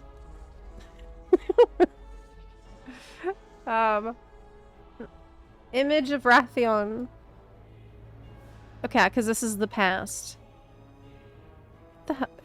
Where's his voice? Is this not voice? It should be voice. I have it turned off. Okay.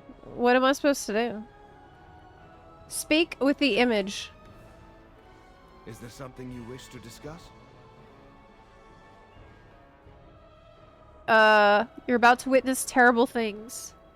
Remind yourself it's all an illusion. Oh, that's spooky. Until next time.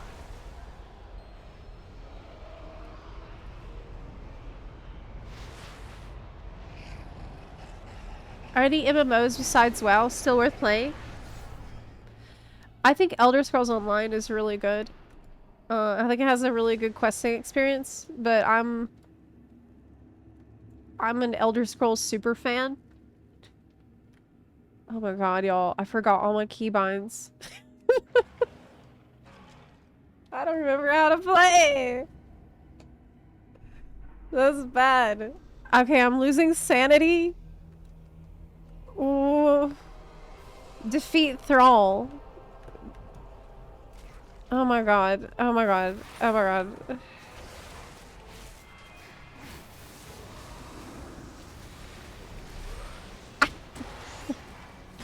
I do not recall how to play this game. Where's the mail muncher box? Like, I wanted to get the mail. First run, you need to run straight to Thrall. Oh, really? Uh-oh. There's no loot. Okay, okay, okay. Where is Thrall? That's Rexar. Where the hell is Thrall? He's gonna be this way. Oh my god. Oh my god. Oh my god, oh my god. Okay, this is bad. Okay, this is a situation. Do we have... Yeah, that's my heal button. Okay. Thrall is in the central building. Why did I think he was back there? Because I was playing classic.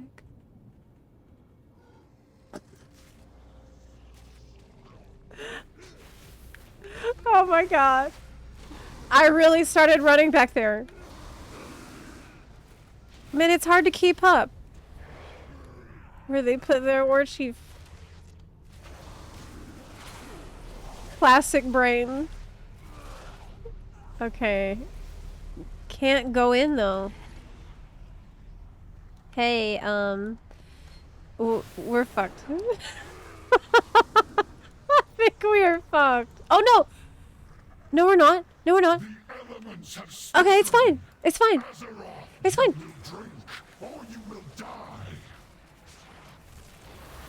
I'll drink.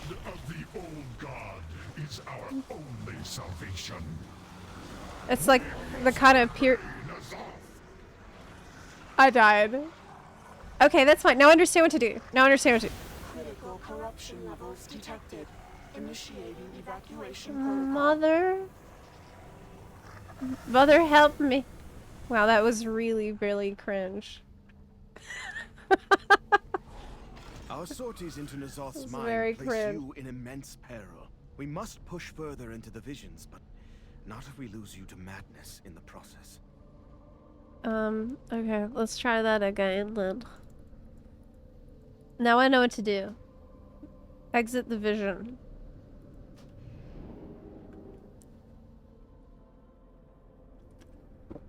Ah. Yes, it was my hardcore hardcore instincts. Be calm. You are safe. Oh But my these god. visions can still prove lethal. I panicked a little. Even when in the past. I protect the sands of time. Time is of the essence. The more you bring back from Okay. the visions, the more we can improve your resistance. Replicate to them. gaining some of the boons adventurers used the first times. Gather the corrupted There mementos. is much. You will be able to venture further I got into some. the vision than before. Prepare yourself. Okay. May the waters protect you.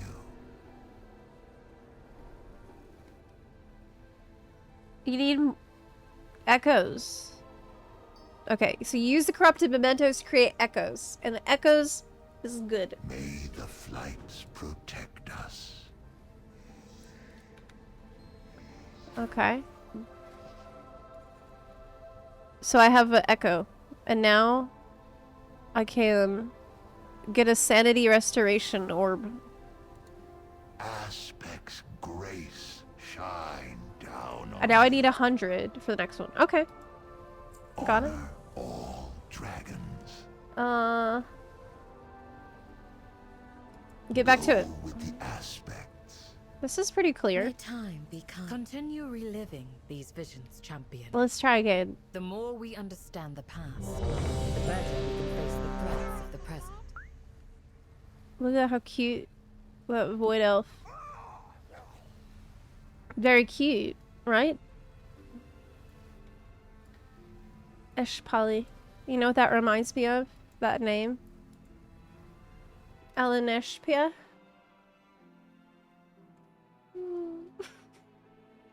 Elenishpia. Driven mad by Nazoth's whispers, Love Thrall Elenishpia. believes that the elements warn him of a disaster that only the old god can prevent. Now all of Orgrimmar drinks the blood of Nazoth, Okay. twisting the Horde into a frenzied war. Again.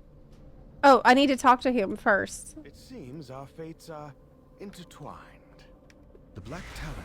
Put me in the vision. Fussy little bun bun. I'm glad you're doing this. I tried, but I don't understand.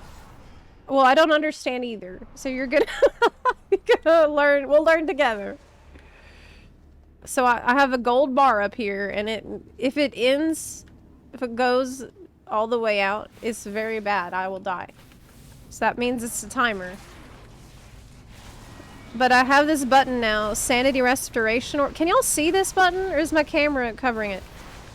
And it says it will restore the gold bar. Yep. Do I still need to attack the mailbox? Or is that not dropping them out anymore? Is it? The elements have spoken. Azeroth is doomed. Doomed! Or you will die. The blood of the old god is our only salvation. Oh my god, this is so stupid. We must obey Nazoth. Oh, I'm in the crap. Oh. Okay, we're gonna use the sanity restoration. Vision exploration. I did it. Initiating. Yeah. I forgot Mark of the Wild. Struck, but this was only the beginning. Of Nazoth's Ooh. vision. Additional horrors lurk. What throughout is the that? city. Find them. Leather. And vanquish them. 626, but it's not.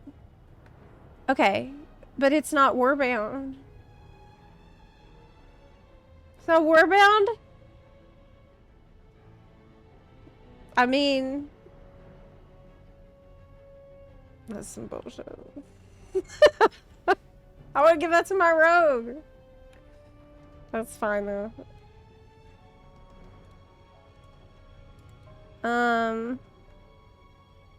So he's green now. Well, he's always green. But you know what I mean. He's even more green. Meaning, I defeated that boss.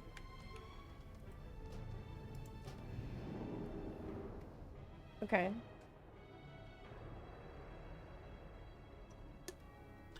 Yeah.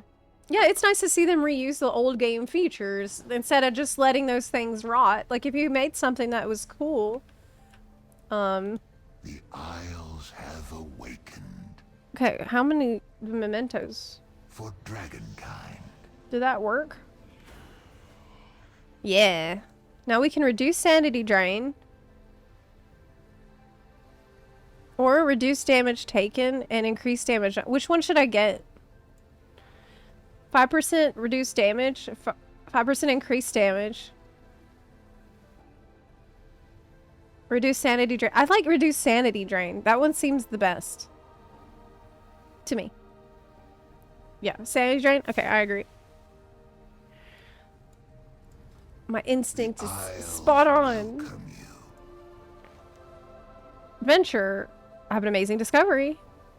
I'm able to recreate corruption effects in a more controlled way. I need you to gather black blood from defeating the boss. Okay. Aspects watch over you. Okay. Let's go back then.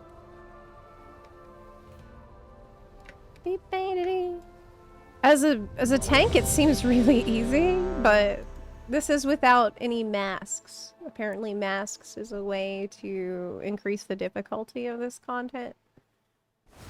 Driven mad by Nazoth's whispers, Thrall believes that the elements warn him of a disaster that only the old god can. Middle, left, right. Cool. Now all Good of tip. Orgrimmar drinks the blood of Nazoth, twisting the Horde into a frenzied war machine. Should I just keep doing what I was doing? Like, surely I'm not supposed to be just farming Thrall, right? You can kill other bosses too, and go to Thrall last. This is kind of too easy. This is too easy for my gear level. Yeah, I think so. You should try to kill as many bosses as you can. Well, that might make it a lot harder if I do that.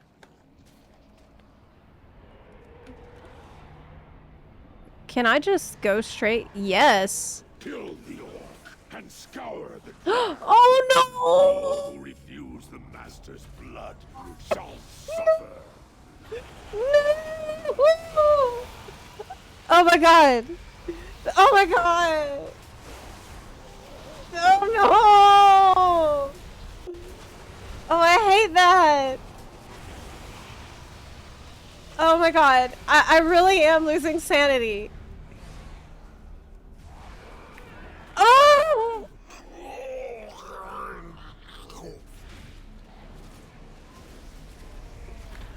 Oh god, I can't even look at my screen. It's creeping me out.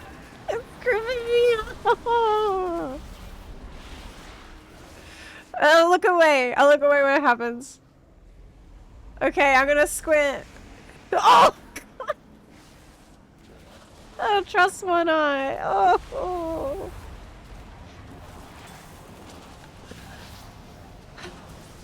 Okay, okay. Sanity. Sanity. Sanity. Sanity.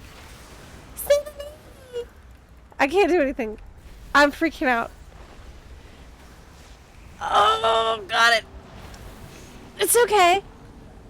Okay, we're restoring it. Okay, that's fine.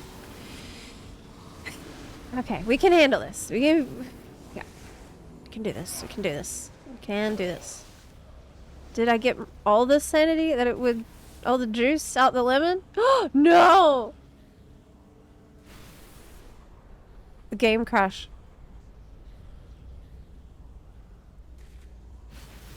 No, now we're back? What the fuck is going on? Okay. Jump to get rid of the bugs. Oh my god, thank you. I didn't know that. I did not know that. That's a very good tip. God bless. You are but meat before Nazoth's endless army, and it is time to feast. Rexar! Wolf of Mandalore, thank you for the 23-month resub.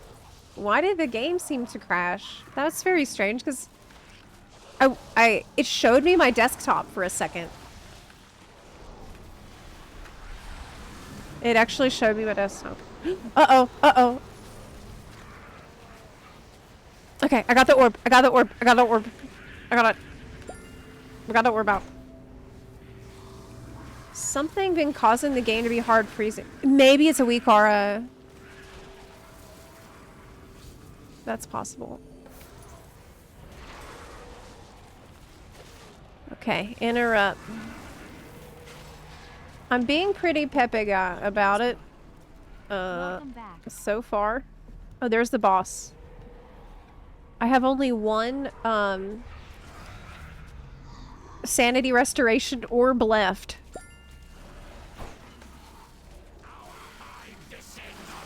Man, I feel like being a tank is the best thing you can do in here. Yeah. I used survival of the fittest. But I'm getting hit by literally every mechanic. Every single one. Okay, it's time to go to Thrall, I think. I think it's time. I think it's time. There's no shortcuts, huh? What is this other things? Male Muncher. Oh yeah, you can get a Male Muncher. I shouldn't be doing this. I shouldn't be doing this. I shouldn't be doing this. Oh no, I made a mistake. Orb! Orb! Okay, okay, it's fine. Okay, it's fine.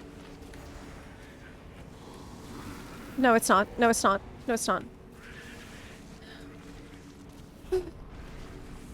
Okay, sanity. Okay, we got it. We got it. We got it. We got it. Fully restored. Alright. Okay, we run back. To throw. Why am I still disorientated? Oh no. Oh no. Is that a flying pig? Am I lagging out? No. Am I lagging out? No! No! No! Is the stream on? No! No, it could be the internet. No! It's not the internet.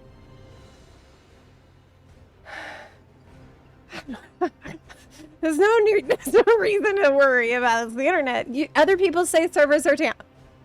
Okay, it's a server.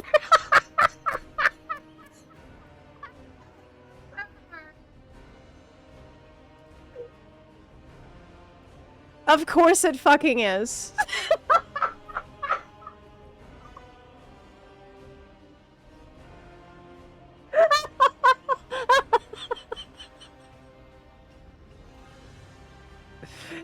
I'm laughing so much, and you'll understand if you've seen the story from the start of the stream today, where I shared with you what I've been going through to get online.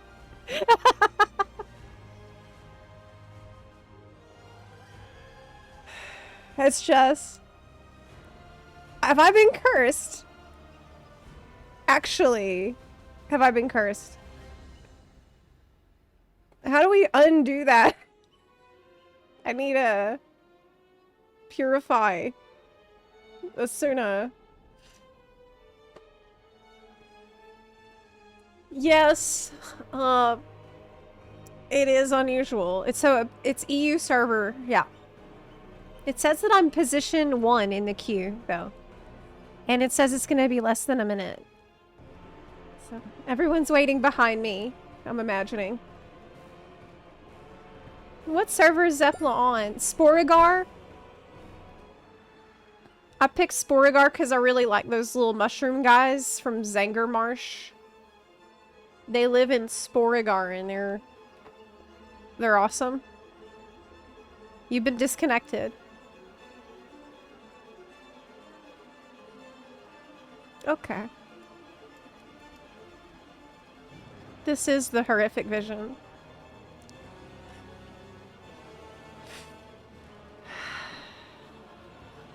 God. Move back to Florida. Absolutely not. No. Absolutely not. Someone said Kata is off as well. Should I just swap to NA maybe? Yeah. I think I should. Yeah, let me open my other account. Yeah, EU servers went down because Zepla is online. Actually, I'm pretty sure at this point we can attribute it to being my fault. I'm so sorry, EU. In the VIB chat in our Discord, people were like, I don't want Zepla to move to my area because disaster follows her. And it's very true. Oh, God. Why is WoW not working? I came here right away to blame you. That is... Honestly, I accept it. I don't know why it is. But it certainly is occurring. What even is my password? You've been placed in a queue to log in. This is for my NA account. I actually can't. I have a queue to log into my NA Battle.net. They said it's a busy day for Battle.net. Don't forget, y'all. reminder, June 13th, Friday the 13th, we're gonna have a big subathon party to celebrate 1 year of our World of Warcraft guild being around and thriving and being amazing. So we would love to have all of y'all party with us on Friday, next Friday. It's gonna be a fashion show. It's gonna be trivia, hopefully. Fun stuff. Fun little things. Yes. Since when retail has queues? The game is alive. But one good way to have a queue is to kick everyone out at once. Yeah. Your login session has expired. Please log into Battle.net again. Okay. Okay. I will. Let me try again. This is for my...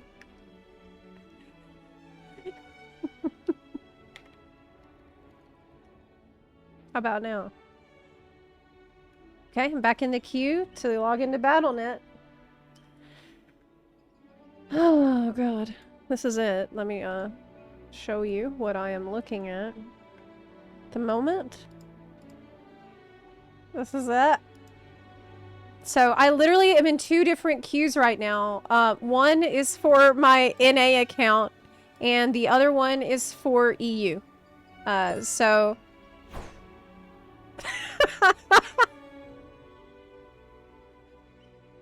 This is my life. The moment. Archon, thank you so much for the 40-month resub. I do appreciate it. Whole Battle.net is down, even website.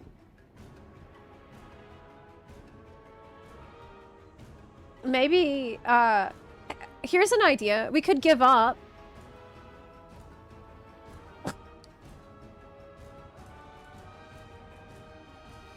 Just an idea. We could give up and play Oblivion. Maybe. Time to play Occult Crescent. Did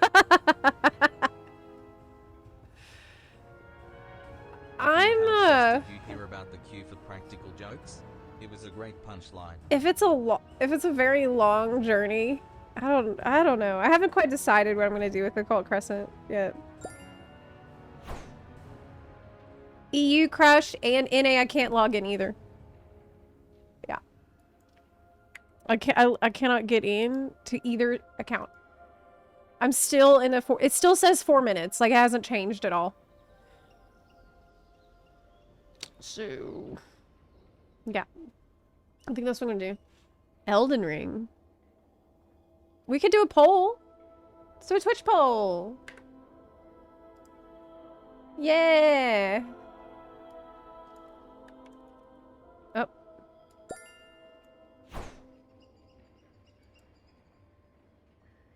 Stream a little bit once a week.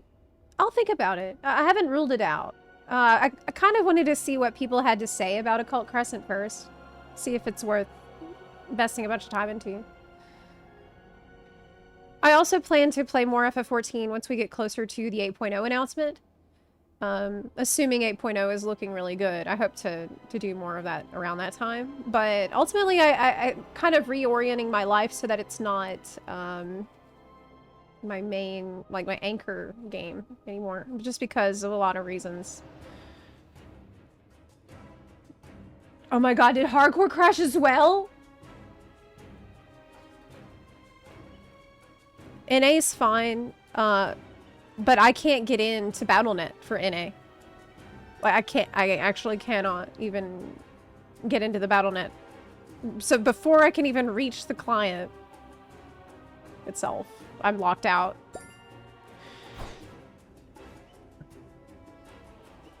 I'm on a Sporigar. A lower pop server. They've been restoring deaths caused by DDoS recently. Oh, you know what we could do? We could watch a housing. I wanted to watch the player housing wrap-ups from other creators this week. I wanted to do like maybe one a day, and we haven't done that yet today. So that would be really cool. I want to see Preach's video. And Taliesin and Dreadnought. Everybody's videos. Let's see what, because I also want to see what they created. We all created different things, of course. Check out the links I sent in Discord. In React Content Suggestions channel. Let me check.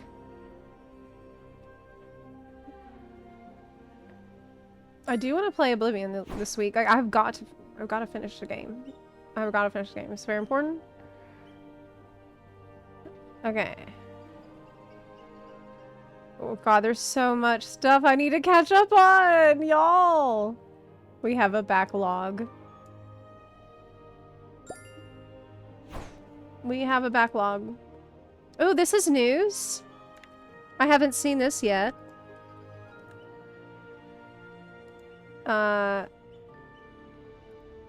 On Blue Sky, this post.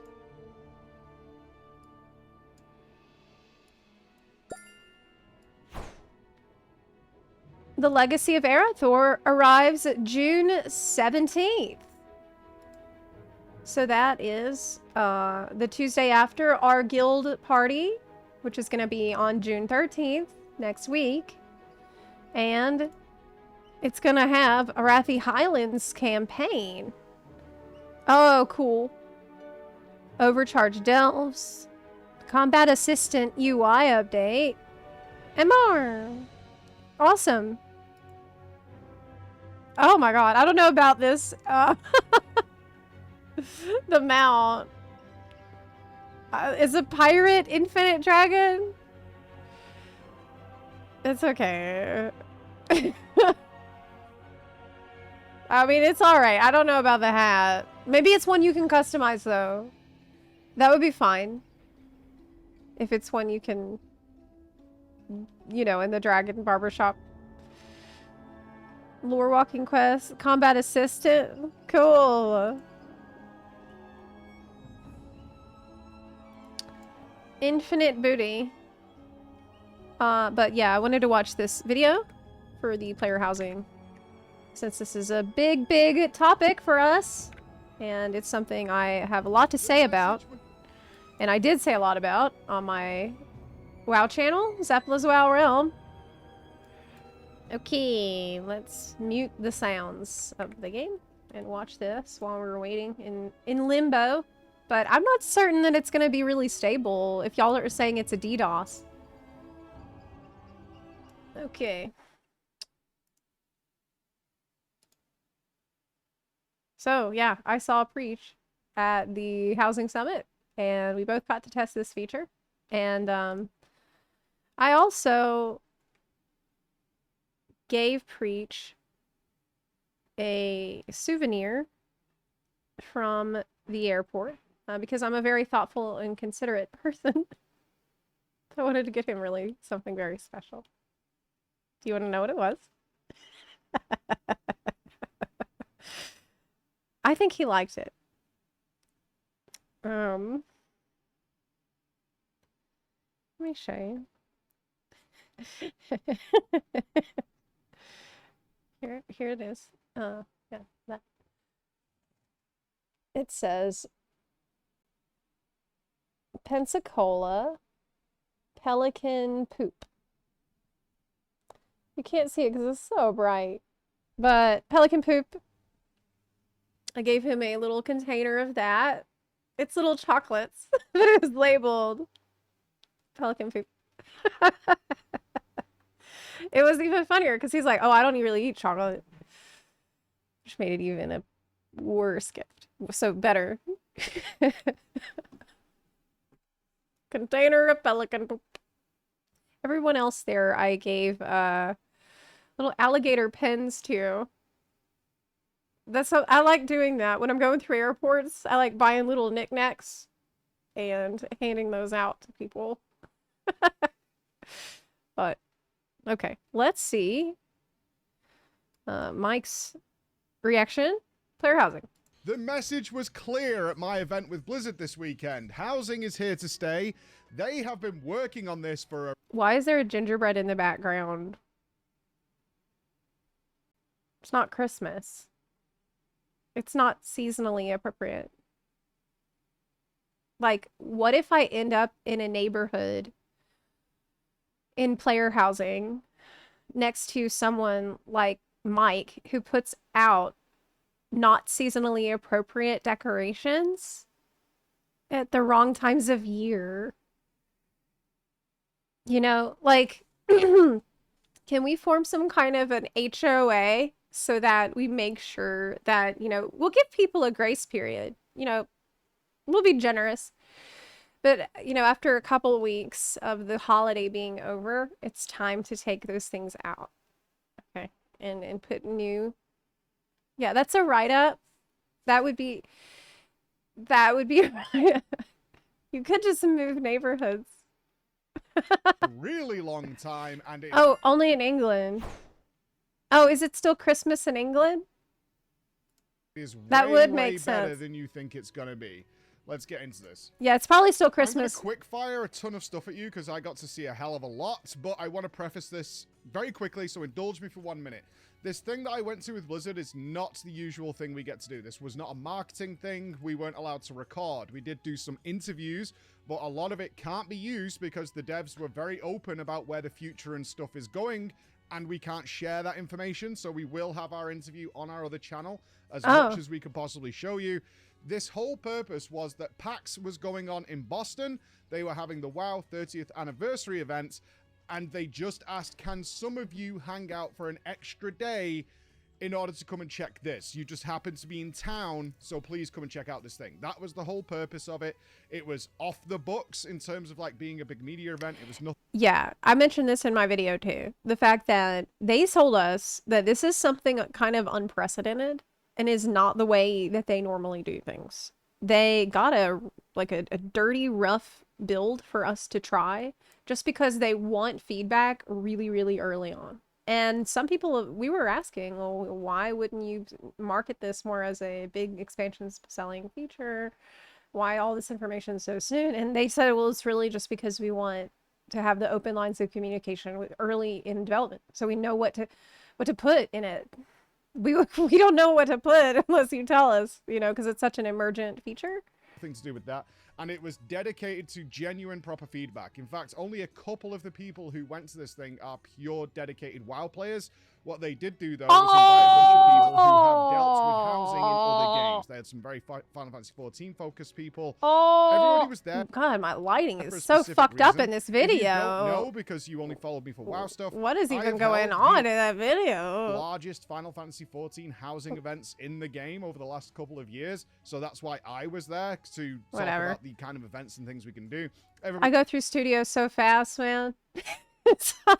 Changed the whole setup so many times. I can't keep track of this shit. Else had their own purpose, and we sat down and we talked with individual devs, the whole team who's working out of their Boston office, who's been working on. I remember that. I was there. Hey. We had like a UI dedicated person there who wanted negative feedback. They were very open of like, we get the praise. We want to hear where the problems are, where we can improve it, what things you've dealt with in other games, all that kind of thing. Yeah, I actually overheard one of the devs for housing say, I don't have my ego wrapped up in this. It's okay if people find things they don't like. I just want to know what it is. Like, he was talking to a coworker, and he said, like, it's not going to hurt my feelings. I just want to know what to fix, what to improve. And I felt like they were very, very chill, and it seemed like their hearts and minds were in the right place with this. And a lot of them, by the way, I think I mentioned this in my video, are FF14 players. Really, in my general opinion of the player housing, it seemed like, based on everything that we know about MMO housing, how can we make it the best version of it that has existed ever? This is the focus. WoW is going very classic here in terms of Blizzard.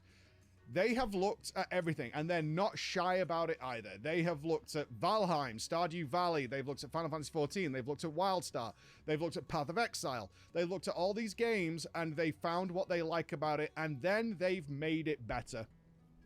I'm just going to say it. They did. They actually did. Better. They actually And did, that's though. where Blizzard got its name from. They looked to what That's other what they games were do. doing. They like it. It's good. How do we take all that and then we make our own version, which is superior? And that really is Blizzard's MO. That's the thing that made them famous. The thing that's brought them success is copying someone else's homework, but then their version is really polished and user-friendly and amazing. It's like the best version of it. That's Blizzard at its best, to be frank. exactly what they've done. It's very classic 2004 to 2010 Blizzard, where they were so far ahead, they were just making their own stuff, and it didn't quite work out in some cases. So with that said, I'm just going to quick fire through some stuff for you to get your answers out there, all right? I'm doing this in a nice numbered list for you guys. Number 1, these houses are like the TARDIS. For non-Doctor Who fans, that means that the outside of the house, which is something you can decorate, does not equate to what is inside of the house. If you want a one-room entryway with a sprawling vast church on the 2nd floor, and then you want your 3rd floor to turn into a 5-story tower jumping puzzle, you can do that. You can do whatever. Yeah, you can build a jumping puzzle. And as I mentioned, see the room he's showing right now, it has a lower ceiling. You can go and edit the layout so that there's like a double tall setting for the room. So you make the room really, really, really high up. So that way you could build a jumping puzzle actually inside.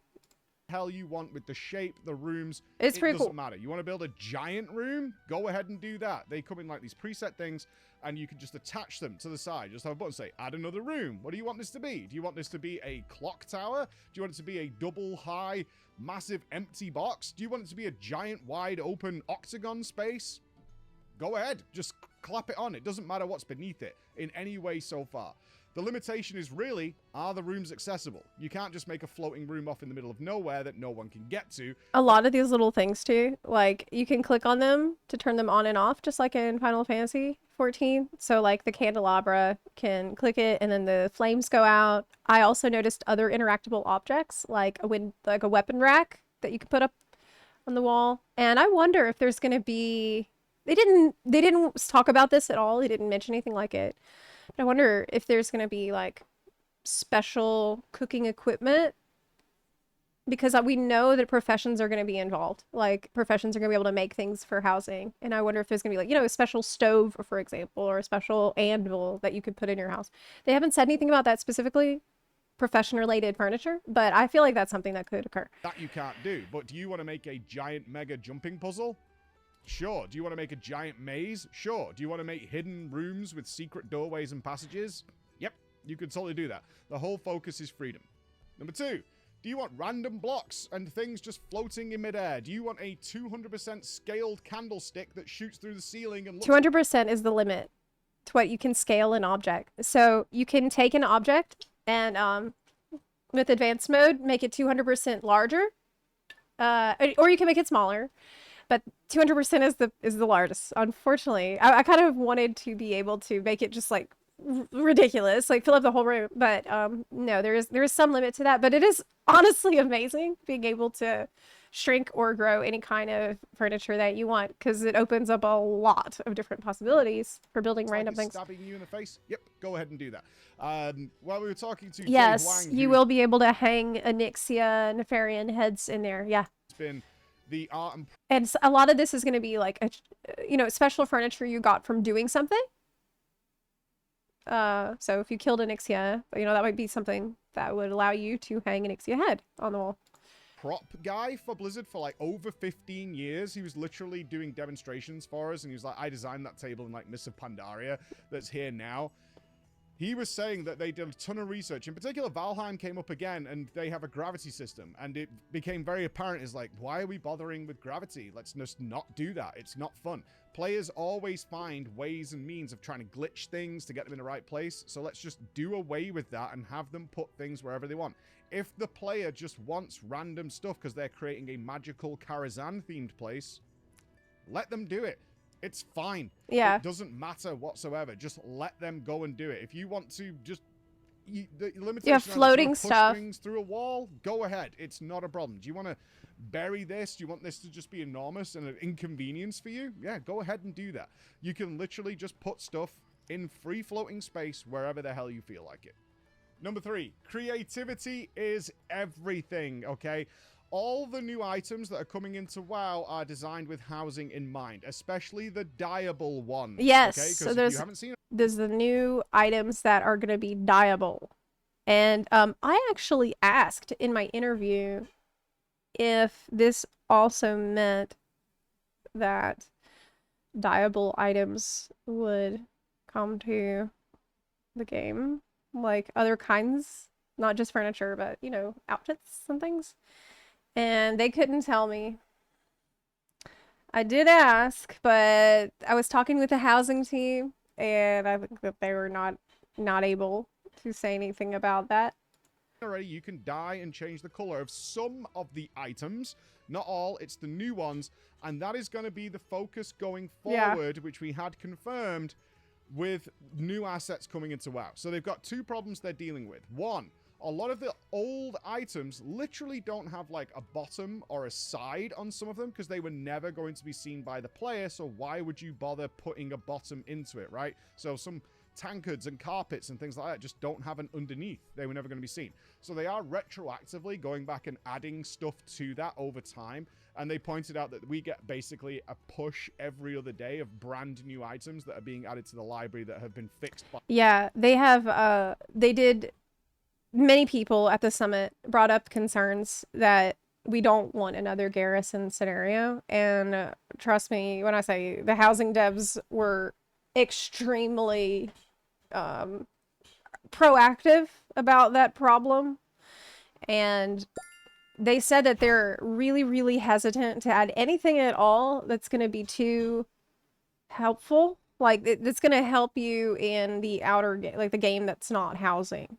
They said the farthest that they kind of thought about going that would feel right is having a mailbox because it's your house. So having a mailbox makes sense, but they don't want to have a situation. Really, if you look back, the problem with garrisons was that there's just too damn useful. There's too many things that kept you in there. There was the auction house. You could have portals. There's your follower missions that gave you gear. Like, none of that shit is happening. This is purely just for your creativity. But also they're adding this neighborhoods. That's the part of this that nobody's talking about, really. I tried to talk about it as much little scraps of information that I could in my video.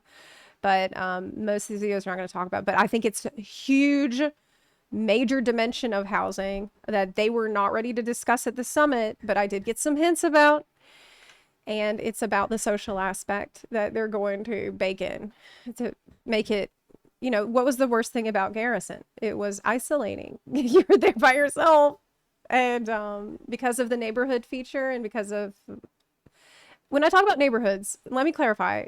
I'm not just talking about the fact that you'll be able to walk around a neighborhood and see your neighbors like you can in FF14. Obviously, that's part of it.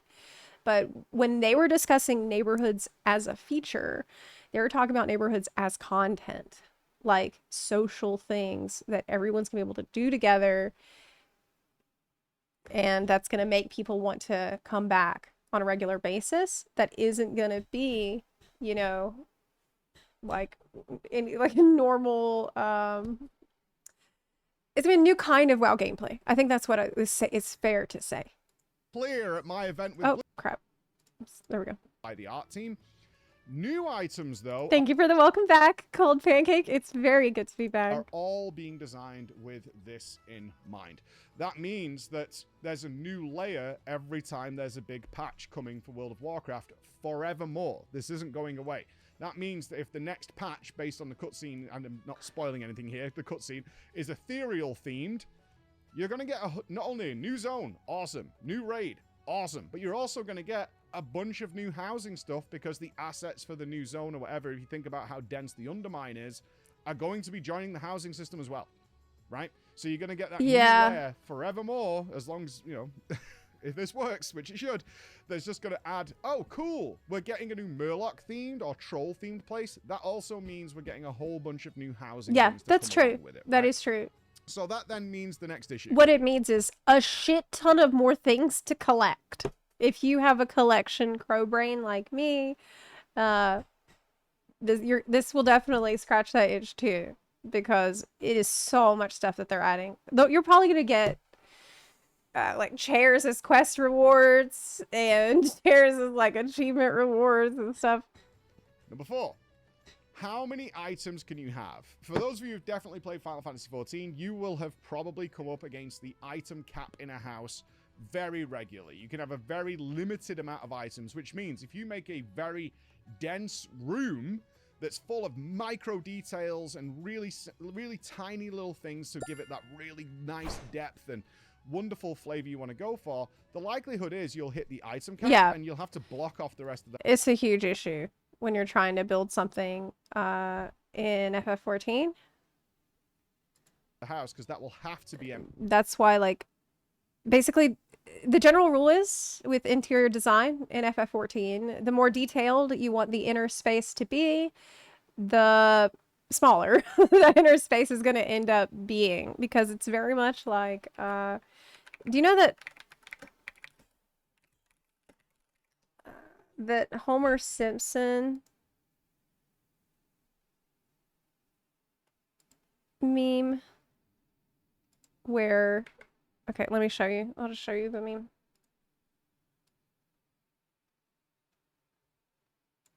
Okay.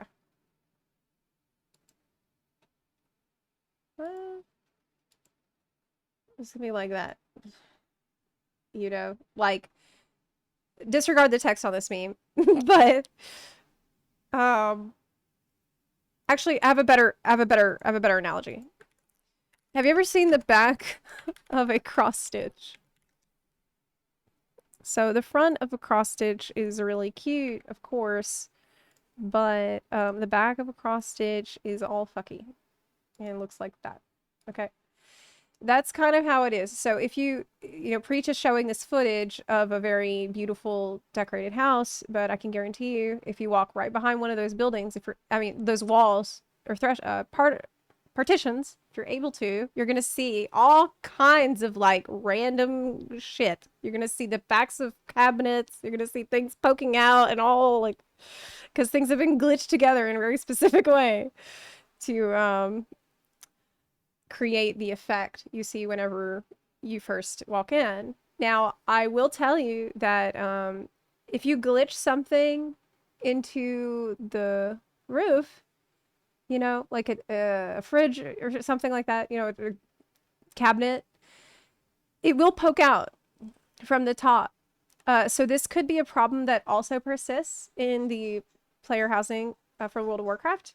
But it seems like you're going to be able to get a lot more space for yourself within your house. So you can make the house as many rooms as you want. You can make it as big as you want, regardless of what plot. Like, it's all totally up to you.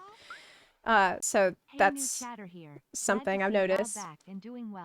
Shino! Thank you. Thank you for the 27-month resub. I have not. If you're asking about FF14, no, I haven't tried it yet. But I've heard some good things about it, actually. So you literally cannot put more items into the house. That is not going to be a thing from what we can see in World of Warcraft at all. The item cap we got in the build we played with, which is not like the release candidate. You said Xeno talked about the nightmare. Xenos, it was to put a sword on the mantle in his house. Oh. Well, that's because if you want to have an easy time putting furniture in your house in FF14, what a lot of people do, that I'm not going to condone or recommend, but that I'm aware people do, is they use a third-party program which they download, and it gives you access to a 3D space where you can set items easily anywhere you want. Then you save that information and you import it into an illegal add-on, which I'm not recommending that you use, but that is there. And that is what people typically use to simplify and streamline that process. And fortunately, with the you know, with WoW player housing, it seems like all those good features that people go to a plugin for are baked in to the advanced editing mode that is available. Or anything was 10,000 items. The most dense buildings and rooms and houses they have created internally, which involves Is that a bunny? Yes. The marketing you've seen for housing is one house. That was a bunny. Jay built. It's one house. That's right. It's one house Jay built, and Jay is clearly FF14 player. Like that, he was talking about it a little. I heard him talk about his FF14 experience a little bit when I was present at the office, and I feel like a lot of that does show in an understanding of how we decorate houses. Shops you've seen of different themes, restaurants, all that kind of stuff is just one house. They have not gone past 2,000. There's so many devs playing FF14 and WoW at the same time. Immense, absolutely immense. This should not really be a thing. Now, having said that, there is a caveat to it. Everything we were able to build in our build meant that one item took up one slot of the 10,000, right? That's not probably going to be the case in the live version because not everything is made equal. If you want to put a 200-foot rotating giant windmill in your building, which you can do right now, we did that, that will maybe take 5 slots, right? Whereas an undermined goblin pointing arrow that you attach to a wall will be 1. So they will vary that a little bit, but generally speaking, items will not be a limitation in doing this. They told us that you have a 10,000 item limit, but that in all their testing, even the houses that he just showed the B-roll footage of, they got maybe around 2,000 to 3,000 items placed. Like that was kind of the limit that people were coming up against. So I wouldn't be that worried about it yet. 5. How hard is it to use? It is stupidly easy to use. Like, to the point where the easy mode we didn't use because we defaulted to the advanced mode more than anything because we were rubbish with using the easy mode, which they came around and were like, everything you're trying to do right now in advanced mode, you could do very easily in the easy mode because you have snap mode where it will just like clip to things, and if you say put segments of a floor together to make a fountain area, it will go, oh, you're making a circle, we'll just clip it together, or you can detach it or whatever, so you can move the whole thing. If you put when we were there, I remember the devs they kept asking us like what they seemed really worried that the 3D tool would be too confusing to use, but nobody there seemed to have any problem at all handling it, like picking it up quickly. I didn't feel like I feel like it was pretty intuitive, and making it easy to use is something that seemed to be a really big priority. Several things together. You then for the devs mode, so you can just rotate it using the mouse wheel or whatever. You can do whatever you want to do, and then you have the advanced mode where you can change the shape, size of it, and individual rotations, and spin it, and do all kinds of things. You can actually do that with the easy mode. It's just that we were rubbish with that, and we just defaulted to the advanced mode, which was still really easy to use. Do you get 1 house per account? You will actually get 2 houses per account. So you get 1 horde house and you get 1 alliance house, because these are going to be 2 different residential districts, I'll say. 2 different zones, but your alliance character can use your horde house and vice versa. So basically, yeah, you get 2. That is totally fine. It's for free. Very, very simple to use. They've done a great job here. I was actually really surprised. There are some limitations based on the feedback we gave, which is going to be added to the game. Like, I want to make sure you understand that everything I'm talking to you about now has been directly fed back to them, and they're fully aware of it. So, such things as a quick bar. If you're building, like Draknos built this very intense maze to get lost in, you're probably going to be using 1 piece of wall many times. Show us what you made. To put that on. Oh my god, did Mike show what he made in this video? So I could just click that hotbar and keep going, because you can keybind everything Mike, you're doing here, I want to see your house. I rebound all my keys to housing very quickly, and it worked out super well. You probably want that on a hotbar and a favorites list. That's all coming into the game. One thing that is missing right now that they're working on is a history mode. I'll talk more about that later in the limitations. Show me what you made. But generally speaking, cloning is more difficult. So if you make... Let's say you make a very custom thing. So one example, I made this view through a window, which is a very common thing to do in housing. where I took a piece of wall, I then like scaled it to a certain way to get a piece of the wall, and then I buried that wall into the floor so that I could create this window outlet that was the right size for my character. All that kind of stuff took very specific measurements. I can't then clone that piece to say I want the window to be twice as wide. Wow. That's amazing. Did you see what just happened there? That's exactly what you're able to do. That is really cool. Housing So mains I are built clone that and do different. it again. That's a limitation they're working on. And a history mode to go back through various changes that you made. They want to check into that. There's a technical issue that they're trying to resolve for that. But at the same time, it's not a mega inconvenience because all the information is given to you very easily. All the degrees are listed numerically, so you can just easily copy them, as well as the scaling numbers. So it's a minor inconvenience, nice to have for those kinds of things that you It's such an early build. Like, it's hard. I wouldn't say that the things that we'd seen was definitive at all. Like, lighting is a work in progress. They're thinking about adding ability to copy paste items directly in the spot where you left them. And it seemed like they have it was so early on that there's so much more that there's going to add that I wouldn't get too hung up on what you see or what you haven't seen. Number 6 then, performance. You're probably worried about performance, right? Fine. Like, actually really, really fine. You've got to think about it. This is actually not going... It's no different than a building in WoW without the rest of the outside world loaded either. There's a lot of things in there. I will say, I'm not going to mention any names. Some people did try to crash it by filling the 10,000. So What? I didn't manage it. They've tried. They tried to lag it by making the most ridiculous things you could possibly... Why would you do that? It's an early build. It's not ready for that performance testing, probably. Imagine. Let's put it this way. If your game runs But I okay in guess... the open world, you're going to be absolutely fine. And if you want to try, I have no doubt somebody will be able to lag this game out. Of course they will. Or create some sort of glitchy issue within this. But it's going to be an uphill battle that you're going to be trying to force to happen. I don't know, so I was trying to break it. The thing that's going to happen there. Okay, those are the general things outside of what you've seen in announcements. Obviously, I'm looking at this with you have some preface knowledge. So at the beginning of my day, within the first hour when the devs were hanging out with us, I was like, "You've opened this." The word of the thing I said was, "This is Pandora's box." Yes. And that then became like the word of the day. It was the word of the day. Box. Yeah. There's already way more creativity and freedom than I expected from the first version of housing. And the problem you have now, which I think we all ran into, is you start having really grand ideas about things that you want that aren't there yet. Like ridiculous things. Because you have this whole massive template in front of you and you want to fulfill more insanity. You just want more and more things to do with it. Like I want mega spotlights to create crazy shadows and things. And they're like, yep, that's coming. We're totally working on that. Is that a chat bubble? That is sussy. Indeed. Mike? I don't believe chat bubbles have been added officially to the game yet. Mike?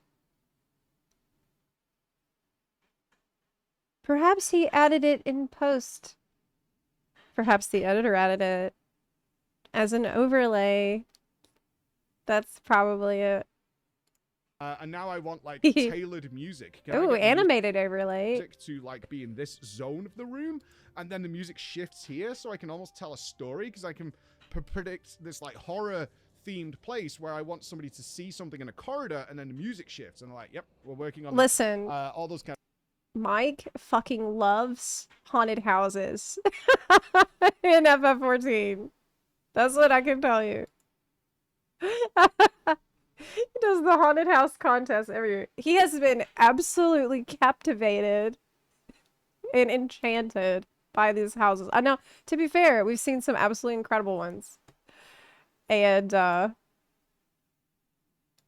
things, but that's their issue they're going to run into, so I'm going to move into limitations and things now. Yes. Again, to reiterate, everything I'm about to tell you, we have already fed back to the devs, and they're aware of it, and they're looking at it, and be under no illusion. Everything I'm talking about right now is one of like infinite avenues that Blizzard now has to explore over the next 10 years. So number one, import, export, all right? let's face facts. Most of us, especially me, are not creative geniuses when it comes. That's true. That's actually the second write-up of this video. The first one was having a gingerbread out in the wrong time of year. Yeah, he's actually got 2 write-ups for me. To housing, and actually just creating. I don't have Okay, the patience I missed to what he do just the said. minute detail housing. Most of us, especially me, are not creative geniuses when it comes to housing, and actually just creating. I don't have the patience to do the minute detail. Oh. But there are those people out there, and this opens a whole new avenue for super users and truly amazing creative people to. Oh man! Imagine you get really good. Oh my god. Okay, imagine you're really, really, really good at interior design. They add the import-export feature. You get hired with gold to go decorate people's houses. And or you get hired and in return for you decorating someone's house, you get a carry through like mythic content. Or you can use the gold to go and turn around. That's like the most roundabout path. That's how I make my guild in FO14. I feel like it's possible. It's possible. Wonderful, wonderful things. Now, here's the issue you run into, and this occurs if you're not aware of or you've not played a game with housing before. This is actually a genuine thing. Yeah. Is you're opening the possibility of account sharing because you want those people to come and do your house. Hell, we do this not with account sharing. Is we commission people. And they build things in properties they have access to for us, be that for the Race to World First, if we're doing an FF14 Race to World First, or for our parties and themed parties that we want to do. We have commissioned artists who go out and create these. Yeah, not with account sharing. No. Yeah, you don't have to actually in FF14 because you have guest access as a feature. Now, I actually did ask the housing devs about guest access. I don't remember if I put this in my video or not. Let me check. Questions.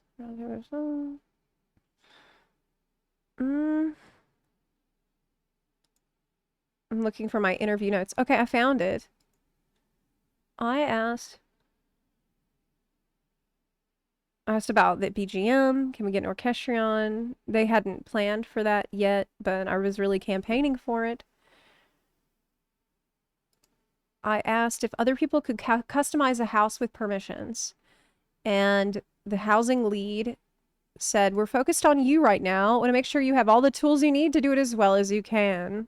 So no, not yet, but it's, you know, this is going to be the launch build, and I'm sure they're going to add a lot to it over time, which I feel like it does present a bit of a security issue if there is no guest access added soon, because players will be tempted to do account sharing to let someone else decorate, and that could lead to loss of an account from someone that is exploitative of that, right? It could open the door for some scammers. So I really hope that's a feature they prioritize adding as soon as possible. Properties for us, and they're phenomenal, right? These builders are absolutely phenomenal. Similar to what we have already in WoW with loadouts and talents and things, import-export is a massive deal for me. One, you want to curb any possibility of account sharing whatsoever, or you want to be able to give that's what I just moderation said. rights to another player to say, like, you are the server's... S-Fand actually had a really good point here. It's like, when in Classic, somebody gets the recipe for, say, Lionheart Helm, that's the Lionheart Helm guy. Yeah. And you want to speak to that guy and get them involved. That is going to happen with housing with these very creative people and gives a whole new lease on life for the game. Is you want them to either be able to come in and work on your property, right? People are going to be like, that's the Lionheart couch guy. This is the guy... He has a really sick couch. No one has a couch like that, dude. Or you want creators, new, fresh YouTubers and streamers and things who build these magnificent things and are then able to upload it and share it so that you're curbing that. And also people can have wonderful, glorious houses that they just not are creatively inclined or have the patience all the time to invest in and to share in what those guys create. So that would be a that's so huge plus. If you've ever beautiful. played What Path of game is Exile, that? You'll know this is a huge thing. People create these That's so wonderful nice. and also, you know, outlandish housing arts to do things with. 2, longevity. This is a big concern of mine. Dead neighborhoods are a very real thing, especially in FF14. Everybody wants a house. Yeah. Everybody can get a house, and wow, it's far easier than ever to get a house. Everybody has access to one. And then the internals of the house are completely untouched. They have the house, they have their plots, and then they don't do anything with it. An enormous percentage of houses are just bare, empty inside. Yeah. Now, this is where the neighborhoods are going to come in, because you'll know how it feels, right? You will be very excited week 1 to come into it, and then you're like, okay, I'm going to leave it alone now, right? You don't want that to happen. I heard them talk about this as a problem. And the issue is that there's nothing drawing you back, really. Like in FF14, people get into housing if it is something that's naturally interesting to them. But there's not, like, things going on in the neighborhood that would be some kind of a tether calling you back into that place, unless you happen to have a guild that does, you know, frequent events and social things.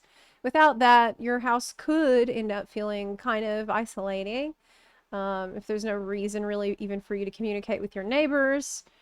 And it could end up being a place where you just drop off a quest reward and leave. And this is something that the Blizzard devs were very, very aware of. And that is the reason why neighborhoods is going to be the other aspect of the housing feature. That's going to be the thing that's going to have some kind of a seasonal integration. It's going to have actual activities the neighborhood can work together towards. That's going to make it exciting and fresh all the time, instead of feeling like, okay, there's our district, you can just, you know, use it or lose it, forget about it, set it and forget it. It's not really going to be like that. I think it's going to be more of a living, breathing world because of the neighborhood side of things. And also, you'll be getting housing items more frequently than I think you would expect to get them in a game like FF14. With pretty much every patch and every season, there's going to be new free housing stuff that you get. And I think... So yeah, this is actually a really good concern, a valid concern that Preach brought up, but it does seem to be a big reason why neighborhoods will exist. Neighborhoods being still very mysterious at this stage. So neighborhoods are something they weren't able to publicly, I'm dancing around it here, tell us much about. It's what I'll say. Because they're not ready to give detail on that. However, we were with the neighborhood lead, Toby. Yeah. Who was, I'll say this for the public viewing, nudge us in the direction that they're going with this. So they were very clear. We do not want housing to be something that's like bolted onto the game, and that's a separate feature of the game. So you have World of Warcraft, and then you have WoW housing. It's kind of got this distinct line between it. Yeah, they don't want that. Neighborhoods will come in. They're giving you like low 50s, so they weren't specific. It's like 50 to 55, depending.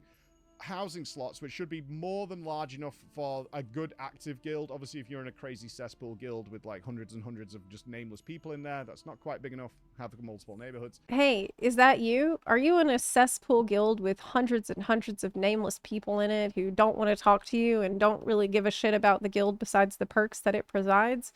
Well, I have some good news. You can join OnlyBones on EU or NA and be part of a fantastic World of Warcraft community filled with new players, returning players, and veterans willing to lend a helping hand. You could join today, and we'd love to have you. Hop on in.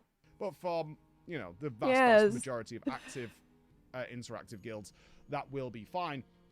But they're going to be holding events there. seasonal events and things like that will be happening. Outside construction will be going on, and hopefully the activity to create events Hashtag will be a ad. big deal in order to incentivize you actually going back there. So this isn't, say, Siren Isle. I go, I get my ring, and I just leave, and I never go back there again. Right. Or something like that. That's not what they're going for here, because that is a real issue in other games where housing is a separate game. 14 would be an example of that. And if you're not into it, you just never see it again. I have a house because I got the achievement. You have a house, right? Number 3. So return. Number 3 then would be return visits. Coming back to this, if you go and try and do what you can, they're going to have a progression system, right? So let's say week 1. This is another big concern of mine that I made them aware of, and they're working to make sure this doesn't happen, is that they will have some sort of progression system, right? I got to play, as the rest of us did, with basically a fully unlocked housing system. However, if this system comes in, and week 1 I am that super hype guy, and I've got all these ideas, I go to my house, and I obviously, depending on what your past history with the game is, it's going to unlock a bunch of stuff for you immediately. Oh, that's a thing. And things that'll go, oh, you... They said meta achievements are going to give some cool, prestigious housing item. Getting reputations done is also a good idea to prepare for having access to a lot of additional housing items.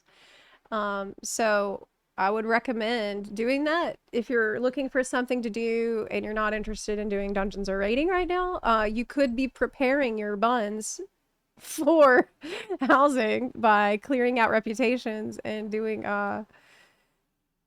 yeah, the meta achievements and other kinds of achievements like that. Because it's, oh no, I accidentally, I clicked the wrong button and I screwed it up. Concern of mine that I... Where were we? Oh my god. Oh my god. In week 1 I am that super hype guy, and I've got all these ideas. I go to Where my were house, we at? I obviously, depending on what your past history with the game is, We did. Okay, we're unlock here. a bunch of stuff for you immediately. That's where we You've were got at. achievements and things that'll go, oh, you already did this, so it's just unlocked for you. But you will have limitations. So you want to build this crazy jumping puzzle that's going to be like 6 stories high. It's going to have a connecting bridge across the middle that connects to something else. And you've got this huge Zepla, idea. Do you have any advice for someone with a level 71 character who took 10 years off? Yes. I want to raid and do the hard stuff. But, ouch. Absolutely. I would honestly recommend joining the guild, and this way guildies will be able to just help you get straight into the content that's going to be giving you good gear so you can dive into things as quickly as you can.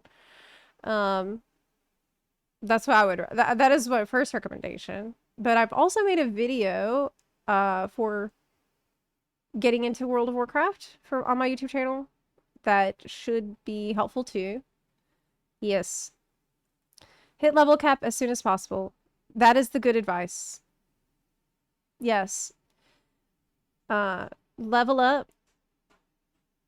And I would also say don't stress too much right now about doing everything perfect. Like, don't worry that you're doing things wrong.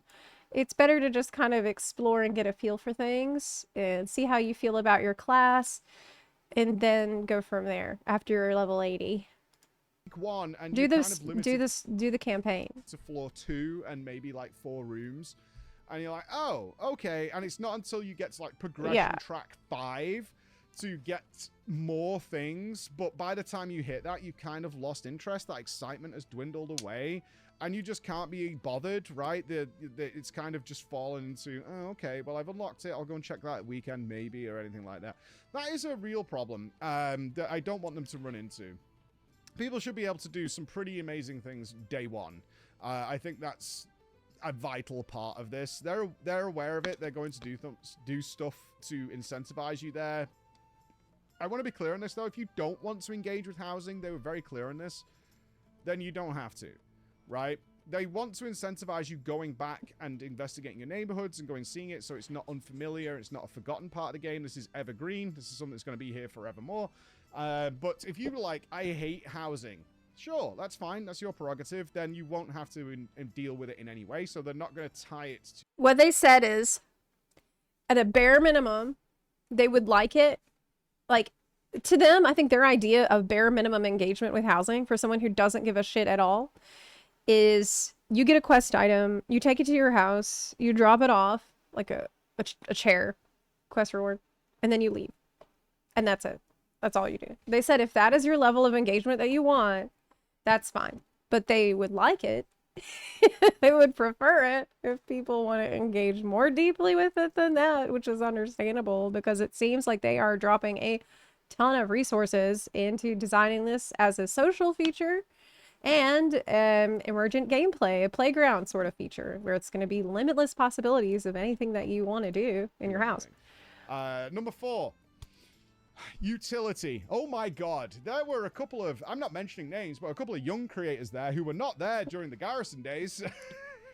I was really lucky in the, I don't know if they're releasing any of the pictures because they took a lot of us during these round. We literally had big bunch of chairs in a circle where we were all shooting back and forth. I was sat next to Paul Cubitt. What in the world? That name might be a bunch of chairs in a circle where we were all shooting back and Did he just put ketchup forth. on I was his sat next hand? to Paul Cubitt. Does he have something in his hand? Does he have a chicken nugget? Or did he just put ketchup directly onto his hand? No. It's probably a bean or something, since he's out there in England. That name might not mean I think that's how they do it. They pick them up one bean at a time and put a little drop of ketchup on there, and they eat that for breakfast. Anything to you, but it should. Paul's been there forever. I interviewed him back when I went to visit the campus. This guy is a creative genius, responsible for a lot of cool things in World of Warcraft. Paul Cubitt. Now, I want to apologize because in my housing video, I accidentally, because remember, I recorded my housing video at 4:30 in the morning, and I accidentally said Paul Cubic. And I apologize. I meant to say Paul Cubitt, but I said cubic instead. And, I hope people won't. Well, now I've told you. Maybe you didn't notice before, but now yeah. And some of the younger creators who were there were like, what about utility? What can we have, like an auction house? Can we and I was like, oh no. It's happening again. No. I turned to Paul and I went, the sins of the father. And he looked at me and he went, And they, it was nice to see the devs were like, look, we're not saying no. And I will give massive shouts here to Zepla, big FF14 creator. Excuse me? Oh, really? Oh, let me prepare myself. A massive shout out to Zepla, you say? Well, is he going to thank me for the pelican poop? Oh my god. Who was very clear on a good suggestion that the devs were like, that's a really good idea. So the idea of mining and herbing came up because wouldn't it make sense that the neighborhood has like a garden? I wanted herbs. That can get the herbs and things like that. And I was like, I did ask for the special herbs. I'm like, we want to make this house a home, right?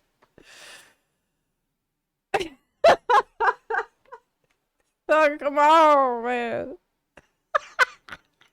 Oh no, oh no, oh no. It's happening all over again.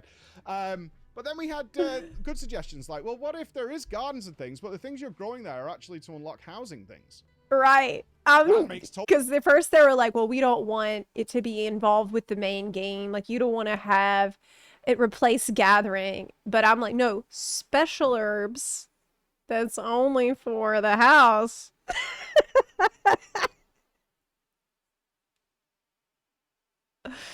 And they thought that was a good idea. Total sense. That is totally I want a carrot garden. Fine, because what we can do here is add in profession items where there are specialists who can build very specific items, and that uses like the neighborhood system and all that kind of stuff to create those things, which other people might not engage with, and then be able to commission, you know, things to go in the auction house and things like that in the cities. They may have, they didn't say no to everything. Like, it does make sense that there's some sort of mailbox or something like that available in the neighborhoods. That fits. Yeah. But they're very wary of adding utility in any form to this that actually is like progression utility to the outside game. Because if you weren't there during WoD and you're not sure why my heart skips a beat whenever this comes up, garrisons had utility and function in them. They had a mine. They had a herb garden. It meant there was no reason to go out into the world at all, because you could daily collect everything you would ever need for your flasks, potions. Well, look, now they don't need to put that stuff in the house because they can just put it on a mount and sell it here. So we already have auction house mount and transmog mount. So maybe they'll have a mount that's portals too. Your self-fulfilling prophecy, and when you had alts, you could cover every profession in the game without ever leaving your base. And it was instant stuff. It just killed the world. Like, you don't want that at all. Next one is acceptance of this. This is going to be an interesting journey for WoW players. Roleplay in particular. Again, this is why Pandora's box kept coming up. Roleplay. Roleplay has been looked down upon by a lot of WoW players, despite the fact that roleplay servers are a huge thing. And roleplay has existed forever in World of Warcraft, right? And that's actually how I got started in World of Warcraft. Did you know that? Some of you did. My original, like my initial history and much of my history with World of Warcraft is not just as a raider, but as a role player. I was really involved in role play from 2004 all the way through the time when I swapped over to 14, and for some reason I never really got into the roleplay scene in FF14. I'm not really sure exactly why. I think it might have something to do with the lack of, like, it's just the way that your character is presented to you in FF14 is really different. You're the Warrior of Light, and that's how I see my character, but it's kind of cringe. I feel like I don't want to roleplay as I'm the Warrior of Light with other people. You know, I don't. That feels weird to me.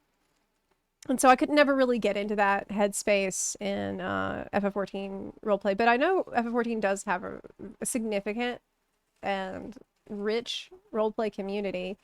But it's just for whatever reason, I never could really get too deep into it like I always could in World of Warcraft. So I know a lot about WoW roleplay. And I'm excited for the future with roleplay and housing. I know from my experience where housing is already a thing, is this opens the doors to infinite possibilities of what's going to be happening within the game that they need to be aware of. Some of it was a bit extreme, that they were like, really? I'm like, yeah, like traveling casinos, right? Gambling is a big no-no in World of Warcraft, but you're going to have traveling casinos. You're gonna have casinos. Players figured out a long time ago how to have active gambling within the game. Yes. Especially with trustworthy organizations, which are now going to be a thing in World of Warcraft. You're going to know the proper Gallywix Casino Discord.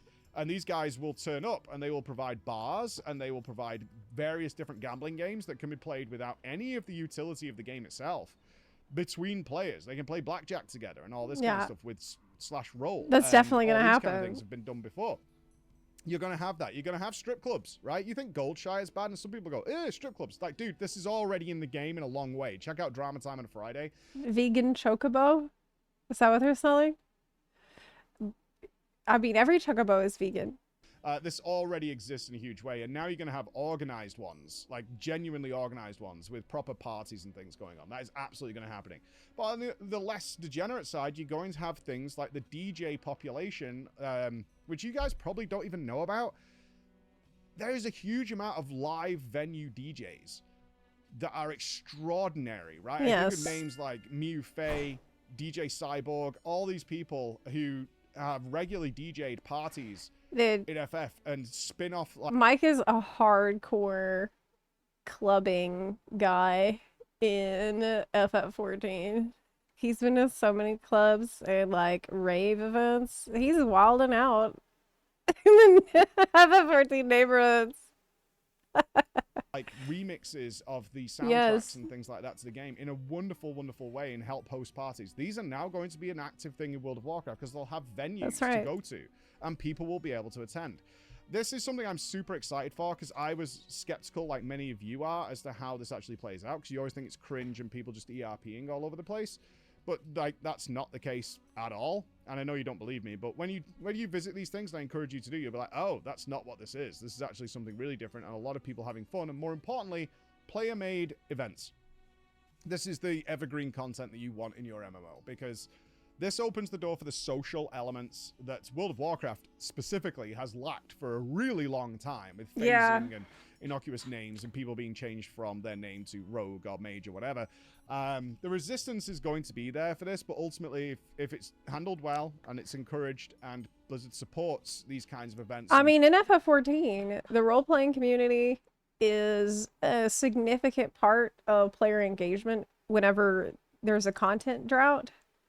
Whenever there is nothing really new to do, nothing going on, and there's just people are waiting and waiting for something that they're interested in doing. A lot of times it's the roleplay community that comes in to save the day for many people who are interested to log in and interested to be a regular player because of the value they find in the role-playing community. So I think this is something that Blizzard has noticed, and they want to try to encourage and give you the tools that you need to make all these things. Because like I said in my video, and I heard in my interview, the housing lead said, if you have a block party, if you have a wedding, if I have a birthday party, if we have a nightclub, all these different things that you may really want to do, we want to support that. That is what the housing lead told me word for word. Publicizes major ones, then this is going to be an immense addition to the game. There's so much more that I want to talk about with you guys, but I want to keep it as short as possible. So we'll have the full interview over on our second channel, like I mentioned earlier. But the idea of show me your damn house. Are you kidding me, man? You had a 27-minute video. You didn't show me a screenshot of your house. Did you even get your screenshot from them? Where's your house, Mike? Did you put it in your interview video? Crossover for different themes, right? Can we get StarCraft themes? Damn it! What if I kill I'm Lilith so frustrated. on hardcore in D4? Can I then have a Lilith trophy? Some good I will content, say, but NPCs working in the houses, right? This is a big thing that I can play dress up with. People love doing that kind of stuff. My warband alts hanging out. They already have shown your pets and stuff will be available. All these kind of things. And the message is clear from me. If this is version 1 that I got to test of the housing, they've... Can I get a statue of Sithis? Because it's a Microsoft umbrella. We're under the Microsoft umbrella now. So I should be able to get a Wabbajack and things like that. Way exceeded expectations by a long way. It was really nice that they stopped a lot of the feedback to say, this is great, all the positive. We want the negative. Where are you running into issues? And we gave a lot, especially on like UI interactions, search criteria, all this kind of stuff. We really looked at everything.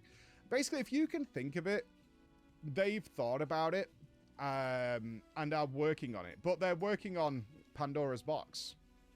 Every single person who plays with housing is going to want something else. And that's going to be coming. It's going to take time. This is years and years of work. But for a starting point, how they kept this a secret for as... I now know how long they've been working on this. How in the hell they kept this secret, I don't know. But it's pretty exciting. Yeah, it's really exciting. So, it's looking really good. So I'm going to be talking pretty often about it as we monitor the future. And hopefully hear more about neighborhoods really soon. I think that's the thing that's going to get a lot of people pretty hyped about the future that might not ordinarily be interested in housing or roleplay or anything like that.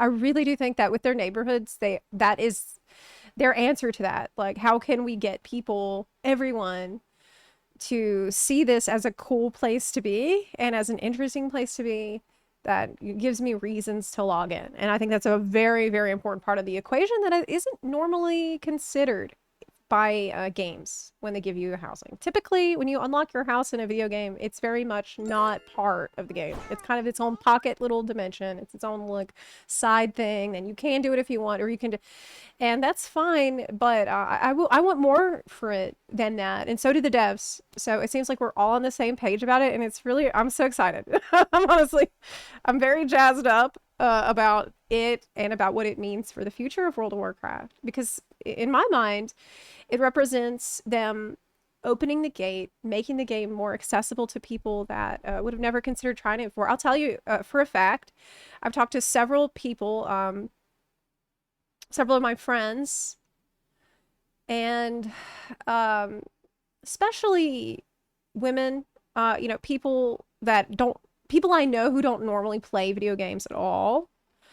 Whenever I've described to them the housing feature that's upcoming, and that it's going to let you, you know, decorate a cute house and maybe like all the cute little things you'll be able to collect, that side of things, you know, their eyes light up.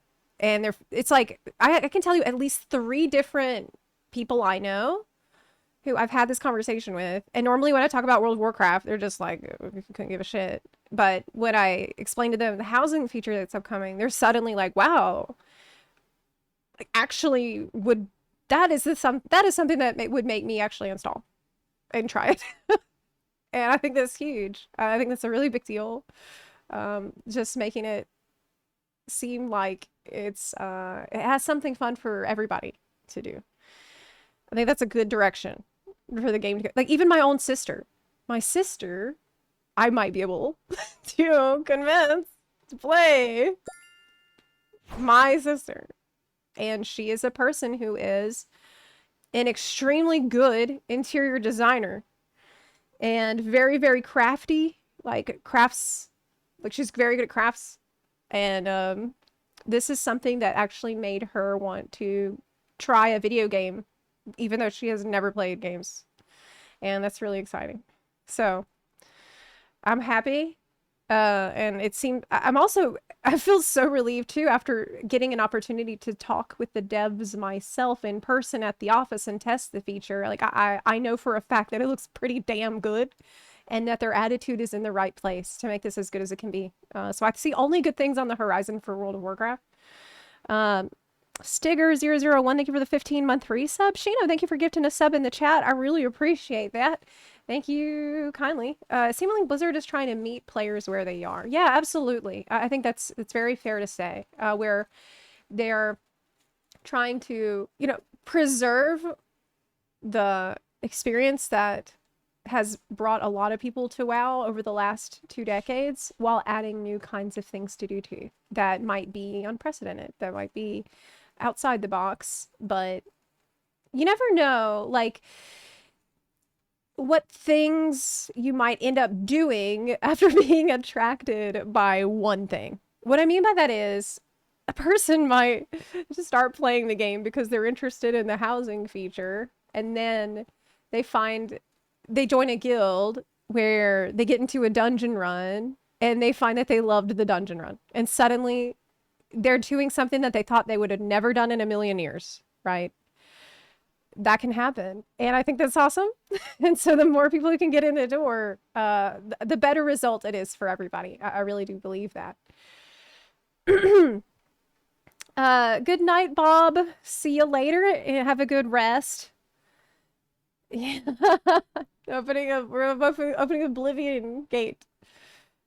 I'm a bit worried 50 plots won't be enough for the buns. Will most likely be spread out over several neighborhoods. I would think, but apparently you're gonna be able to just travel to any neighborhood quickly and easily. But yeah, I think the big thing is they're likely trying to avoid another garrison situation. Yes, absolutely, that was a big thing on their minds, and I think neighborhoods is gonna be the #1 thing that differentiates the player housing from what garrisons were, because garrisons were so bad, I quit the game during that time. That was when I quit. I quit WoW, and I swapped to FF14 in Garrison era. I was so miserable. That was probably the worst experience that I'd had in WoW, was sitting in my Garrison in the era of that. But you know, it feels a little bit full circle for me. I remember I feel like I left WoW because of the garrisons, and then I went to FF14, and what was my first videos about? The videos that inspired me to make the YouTube channel at all was housing. My first videos are about housing. They are about gardening.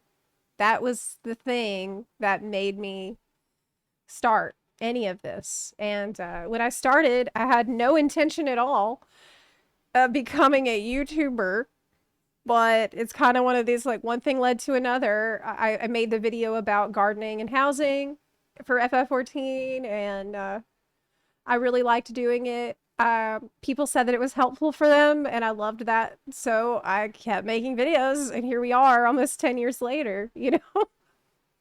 So, it's kind of cool now. I'm playing WoW a lot more again, and now they're going to add housing, and now I'm going to have videos about housing and WoW. So it's neat that I'm going to have that experience informed by so much FF14 experience that a lot of this FF14 housing feels very, very baked in to the DNA of WoW player housing. I don't feel like I don't know if I can emphasize that enough. It feels very much like people played a shit ton of FF14 housing and then decided to make the best version of that system for WoW. That was the impression that I got when I seen the devs decorating, when I used the feature myself. But yeah, the updated anniversary BRF raid wasn't your most miserable time in No, that wasn't miserable. It was hard. It was very difficult and miserable, but because we did it together, it's a precious memory. I wouldn't change it for the world. Because buns suffer together. So now we have this, like, I don't know. We're bonded from the trauma of that incident. And I was very inspired by the Bun's persistence and dedication. It was not gonna let an overtuned boss get you down. Like, Buns really came through and tried so hard. God, we tried so hard. I can't believe you brought up that. I'd almost forgotten about it. Yeah. I loved watching the 14 YouTube videos. Well, they might, I will probably make more 14 YouTube videos in the future. But right now I'm kind of reestablishing my whole content production pipeline. And, with the way that Dawn Trail's been, I haven't felt that spark and motivation to spend a lot of time on FF14 because my heart's not in it. It's just not. And I don't think it would be fair to anyone if I force myself to do something that my heart isn't in. And I really hope that changes with 8.0. I really, really hope that it does because FF14 has been a huge part of my life. And it's very, very special to me. I still, I listen to FF14 music all the time. I think about FF14 a lot. And it's part of me in a lot of ways. But it's also, I'm a professional. And whenever I make videos, I think you can see with the WoW channel, with Zepla's WoW Realm, that I'm having fun. It shows. You can see that I am happy, I am thriving, I am excited, and I'm jazzed up to make, that's the life I want, That's what I want for myself. And I want to feel that way about FF14 again. And I think it will happen. I'm cautiously optimistic, but I'm also, I'm not going to fake it. I will not fake it because that is lame. And I just can't, I can't sustain my momentum and energy on bullshitting either. I just can't. I can't. Yeah, you gotta, life is short, man. And you gotta enjoy every moment as much as possible. And I'm really doing that. Like, lately I've been extremely happy and pleased to make content. Do we want to... I would like to do Horrific Vision. I still want to do the damn Vision. Can I log into the game yet? I want to do this. So we got interrupted from the DDoS.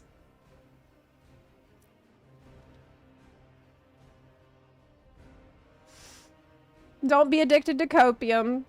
Play games to have fun. Hell yes. I totally agree. In some ways, I'm grateful for the opportunity that I've had to branch out to, because it's allowed me to try new games, a lot more new games that I normally wouldn't touch, because I was really a one-game Andy for years. I literally only played one game for years and years. And I wouldn't even try new games that came out, really. But now I've gotten to... I love Elden Ring. I'm doing Oblivion, which has been fabulous, and I hope to do more of that this week. I've been doing, I'm gonna be doing Expedition 33 soonish, because that's a big hit. Everybody's asking me about it, and I think it'd be really fun to stream. And BG3, you know, I want to do that.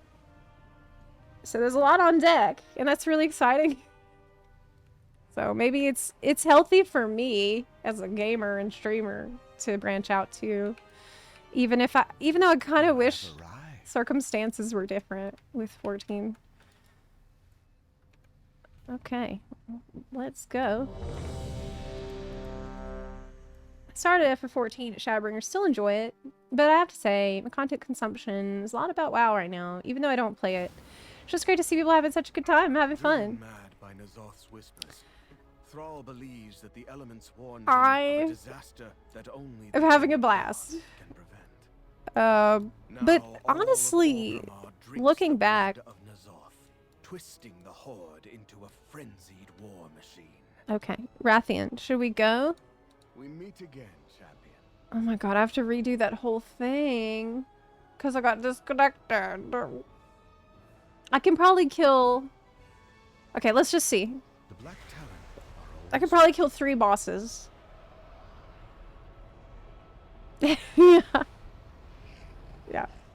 Well, when I was at PAX East, I got to talk with the Larian team. I mentioned this on Instagram, on my reel for the PAX journey, which I'm going to be putting like vlog type reels up on Insta this week and going forward, because that seems to be something people really like. Okay, let me move my chat so I can actually see where the boss is. Alright, that way. Let's go! But anyway, when I was at PAX, I went to the BG3 setup that they had there. And I talked to the Larian people. Because apparently the narrative designer is a fan, has watched my stream, and has played FF14, and we talked about FF14 a bit. And that was really cool.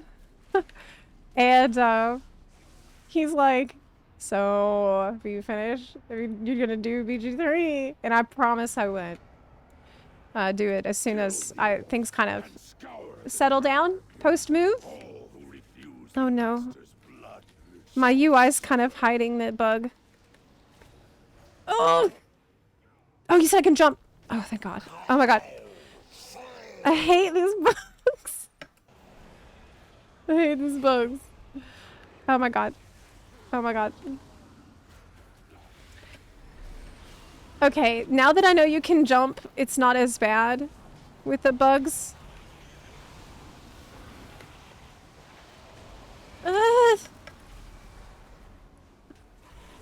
I am dying, actually. I've almost lost all my sanity. Let me use the orb.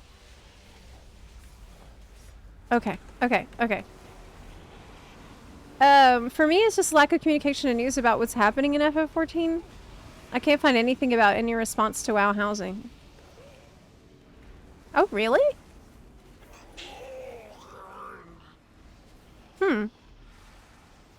I mean, Do you mean like officially? Because I don't think that they would address that normally. Or do you mean like general reactions and stuff? Feelings and stuff. I did a shit ton.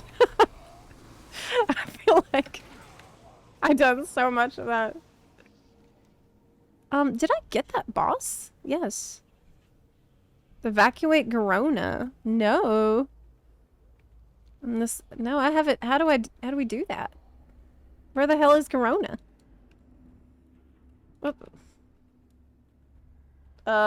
This is go up. Chat.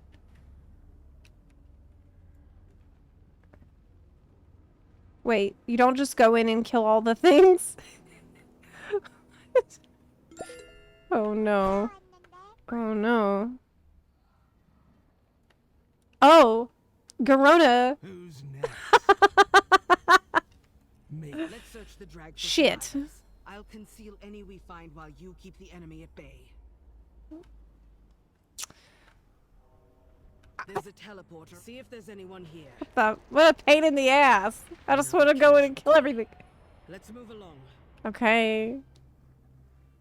That's fine. I'm losing sanity. Check the Taylor Snang. orphanage for survivors. I'll keep watch. Okay. You can't make much progress until you've done all the objectives once to get the sanity drain reductions from each. Oh, so after this Garona thing, I should leave. Is that what you're saying? Check the leatherworking and engineering workshops. Careful around those explosives. Okay.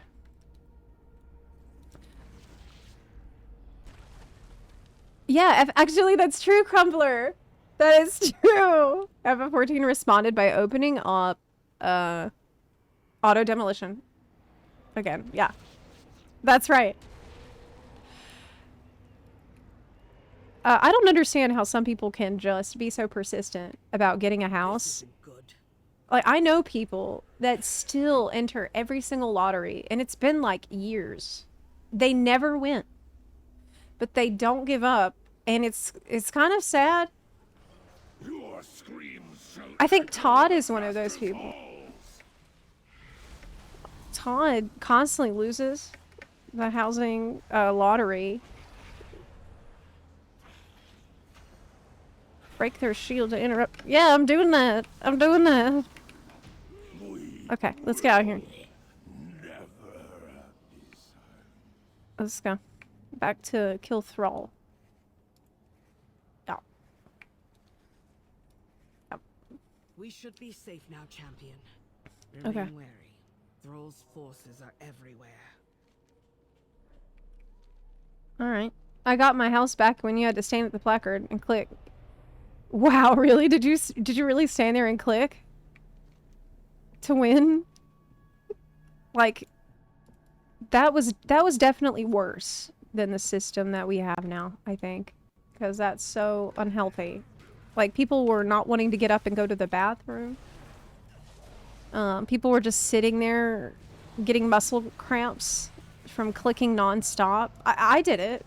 I remember hooking up a controller once to try to... Hey, why can't I go in there, y'all? Oh, no, it's... There we can. The elements have spoken. Azeroth is do you will drink or you will Okay. die. I got a house once. I went every day to my garden God is our only salvation. to harvest onions one day. Then I was at a club and your house got demolished because I only ever did the garden. But you never went inside. That's so fucked up. That's horrible. Like, how hard would it be for them to add a line of code that's like, if user tended the garden, then it counts? Vision exploration. Like, shouldn't... Initiating exit protocol. Couldn't they improve it? Somewhat. N'Zoth clearly exults in the notion of a corrupted Orgrimmar. The further you venture into the city, All the more I right. desire to end him. once Okay, and so the black blood residue. This is what's gonna let me get stronger? Okay. That's progress. I got a random small in Ul'dah, then got a medium in Kugane when the housing first released there. I had a small in Lavender Beds that I adored. I had that for most of my time in the game. I got really lucky with it. This was before you had to click. You could go up there, and if you're the first one there, you got it. That was that simple. And I loved it for many years. And then because of the war in Ukraine, I had to leave Europe, and I moved to America out of necessity. And I moved from EU to NA, thinking that I needed to move to the NA data center. What time is it? And that ended up being a mistake, I think, because I lost my house. Until next And time. eventually I learned I can just be active on EU and NA, which is what I'm doing on World of Warcraft now. I play both accounts. But at the time, you know, I thought, I don't know, I had a wrong idea, and it sucks. But it is what it is, you know. I just don't think that housing is a feature people should be locked out of at all. Like, everybody should have access to a house. Come on, like, make it happen. If it's instance, then good, or whatever it takes. I just don't think it's good. Okay, got another echo, so I can get something else. Sanity. No, people said mid, left, or then right. Okay. I remember what y'all said. See? I remember. You're from Poland? I'm actually from Louisiana, but I was living in Ukraine for about 10 years. And when the war started, I was forced to leave my house, which is still there. And I'm a little worried about it, but we've had some fabulous victories lately. I heard that Ukraine took out like a third of the bombers in a devastating strike, which is fabulous. That's wonderful. We were all celebrating that news. Yes, that was awesome. So, oh, wish it would stop, but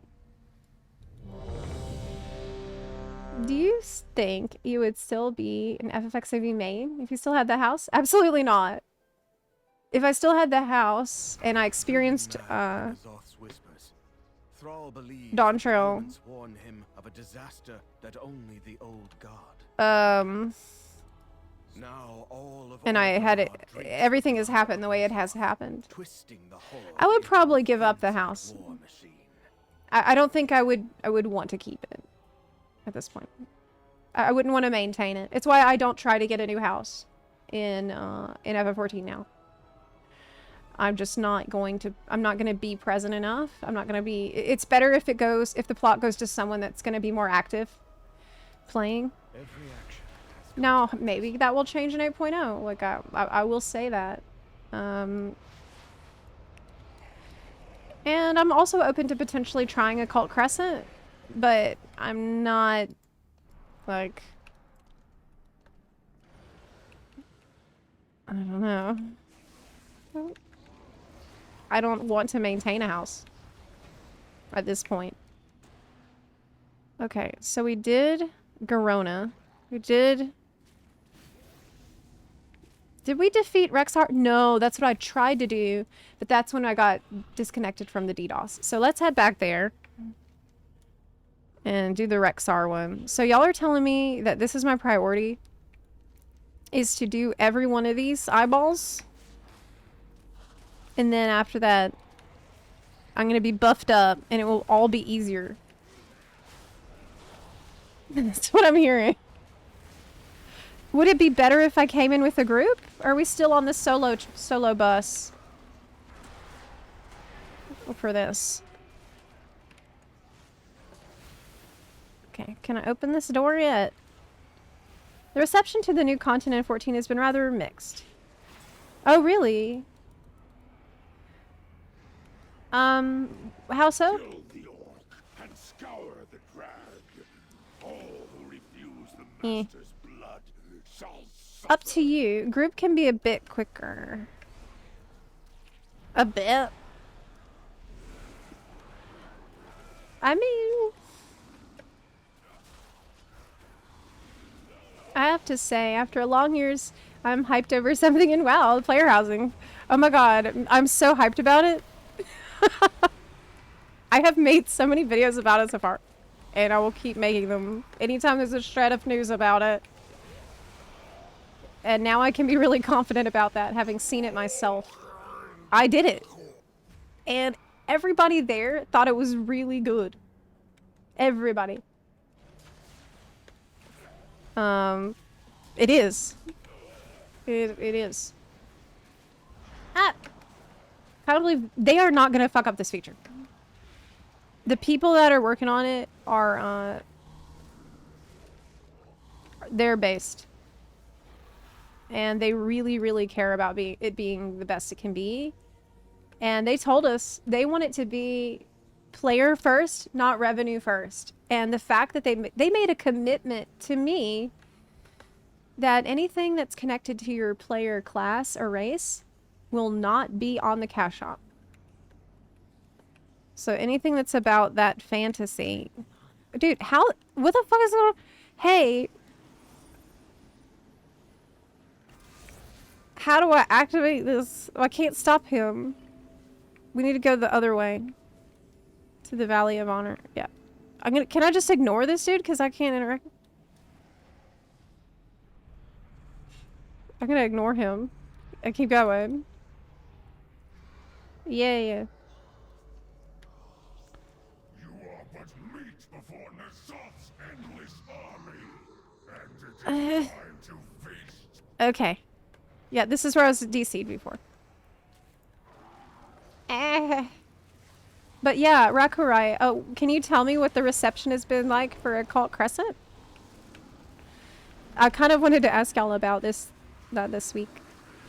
Yeah. Okay.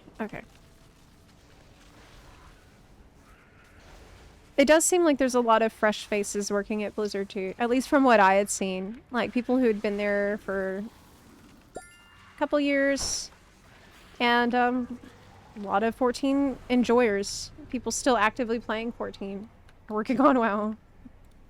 No, so it's really cool. I feel like I'm a person that I have so much love for both of these games.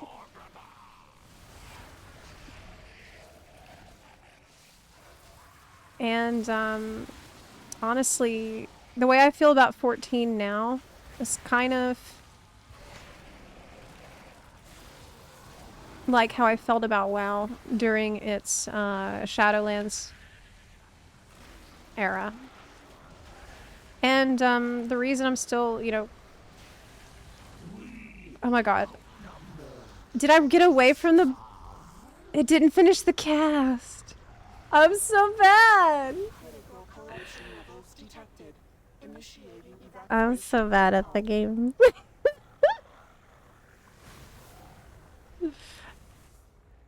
Oh no, Pinky, I hope you didn't see that. Our sorties into Oh no. place you in immense peril.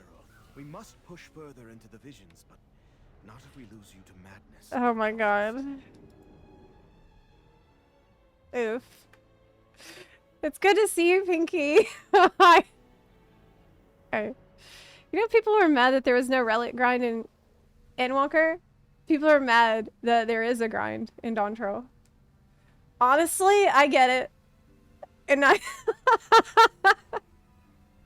I knew this would happen. And I feel like I'm kind of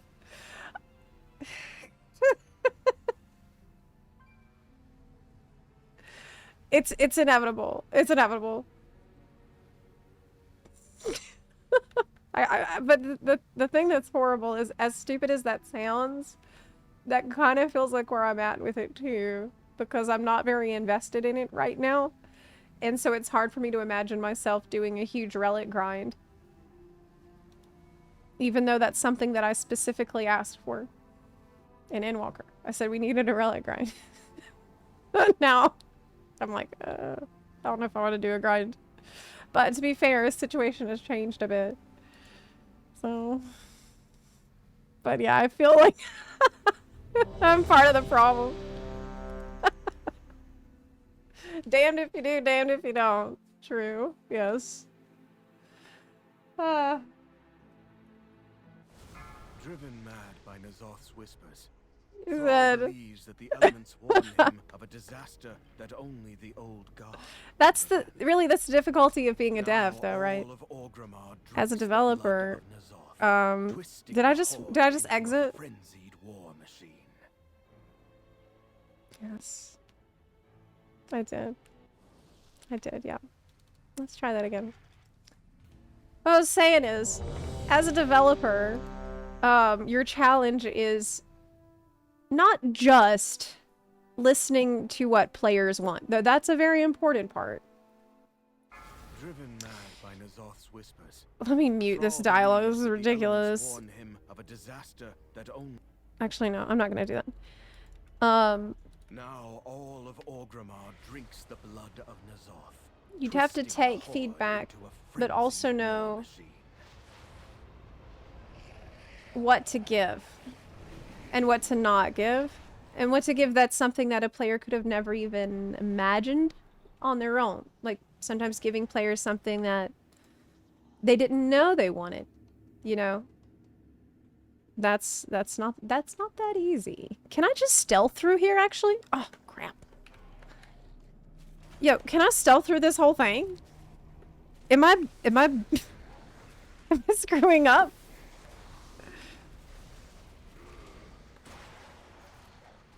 Yeah, I don't...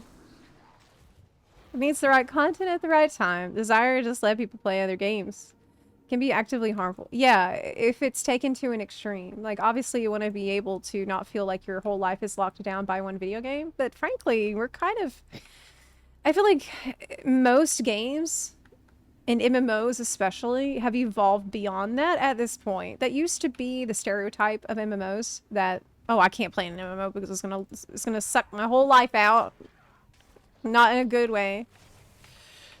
But it used to be like that. It was a life commitment. And it's kind of just not how they make them anymore. MMOs are changing a lot and evolving to let you have a life and play a little. And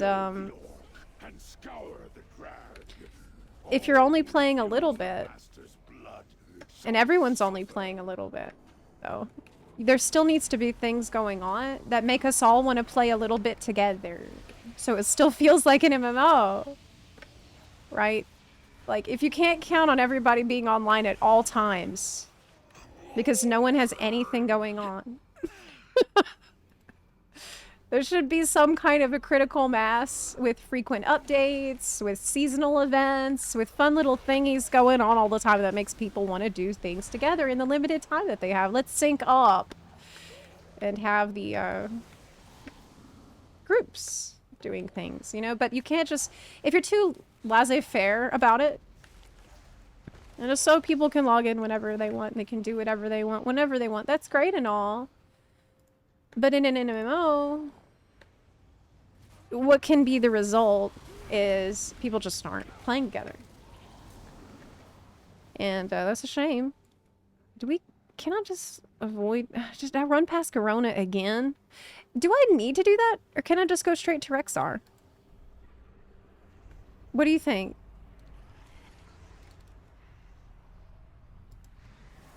Can I just skip it? Since what I'm trying to do right now is get them all done. Is that important? Can I just skip Verona? I need to do it, yeah. Okay. Well, I'll do it after the Rexar thing, on the way back.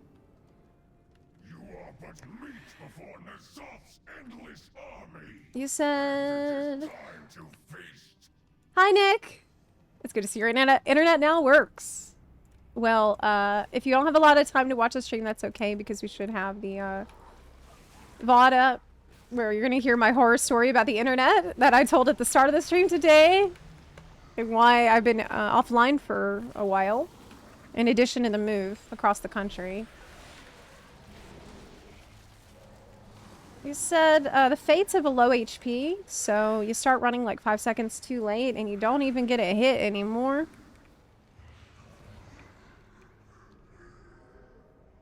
Alright. Critical engagement thingies have a lot of unavoidable damage, which means solo players just permadead. That's how it was before though, right? When you have invested 20 to 30 hours, it starts getting more fun. Oh, okay. How would you compare it to Eureka? That is a really good point, Basilisk. I actually didn't consider that. The more burnt out you are, the more grindy it feels. That is really true. Because God knows, when I'm like jazzed up and excited to play a game, an hour is like 5 minutes. You know, time just... I'd be like, holy shit, I've been playing for 8 hours? No way. No way. But I had. I love that, man. I love that feeling. That's the best feeling. Oh, crap.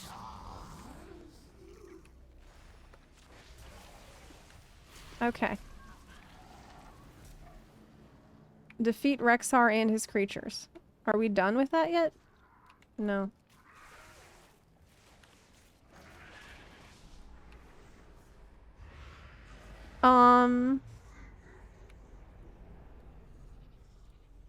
We need to keep going this way. Okay.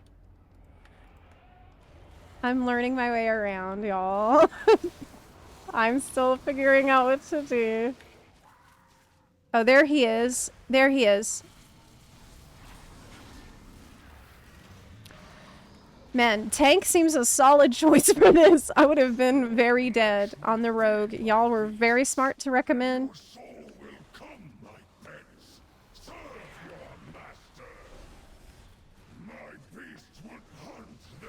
Okay. Oh, my sanity! Wait! No! No! I forgot about the sanity again! Shit!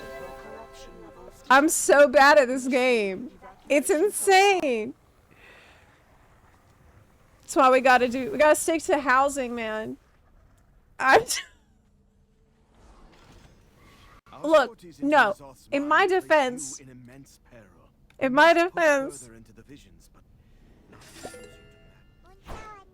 it's the ADHD problem. I forget about the meter, and by the time I remembered it, it's already almost gone. Especially when I'm talking. Fuck. We're doing this. This is happening. Gonna kill Rexar. No matter what. Elrook94 says check talents again. Might have enough points. Driven mad by Nazoth's whispers. Oh. Thrall believes that the Okay. warn him Okay. of a Okay, let me check. that only the old god can prevent. Good idea.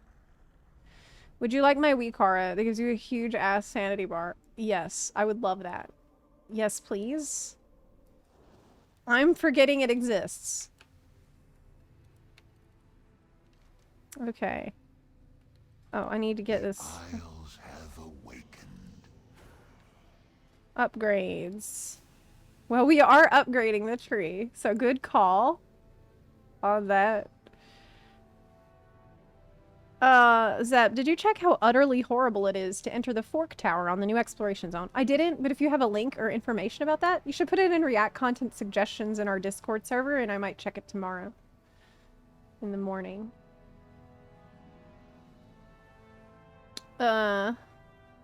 People hated the Baldessian Arsenal queue system, but they brought it back with instances that are half the size. So getting a full group into the same instance is almost impossible.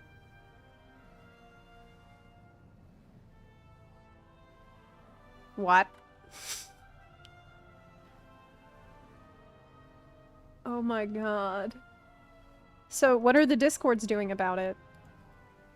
Because that was a pretty gargantuan organizational effort to get those things going. But where there's a will, there's a way. I'm sure that they are figuring it out, but it's bizarre that they couldn't improve on the system that existed. Thrall believes that the elements warn him of a disaster that only the You know. old god can prevent. I'm ready to enter the Now vision. all of Orgrimmar drinks the blood of N'Zoth, twisting the horde into a frenzied war machine. Wikara. Import. That is not the import code. Okay, it's fine. I don't need it yet. I'll just pay attention.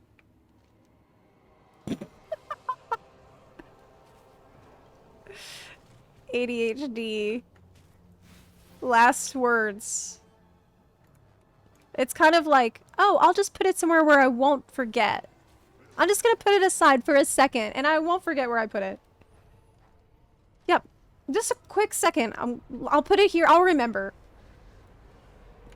Kill the orc and scour the drag. All No, we're not gonna remember. blood shall suffer. Okay, let me attempt to not stand in things, maybe. But yeah, that might be a good... good idea. Good idea. I'm not even trying to do that. Moment. Okay. Garona. Are ready. Name your target. You have my aid. For survivors. I'll conceal any we find while you Orgrimmar kind of sucks, because both Thrall and Rexxar are actively anti-burst. And will mess you up if you try to burn them down too quickly. Oh, really? Just hope it still works. Well, what messed me up so far is the sanity bar, because I'm forgetting it.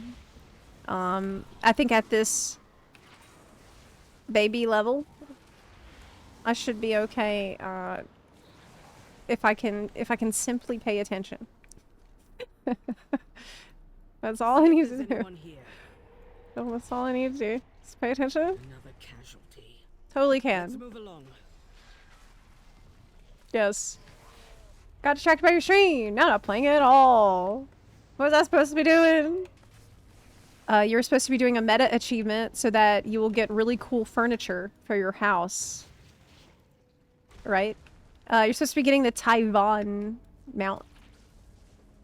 You're supposed to be going to the Tempest. To Tempest Keep. Get your Ashes of Valar. Well, that's what I do when I don't know what to do in the game at all. Oh god, sanity, sanity, sanity. Oh my god, sanity. Oh my god.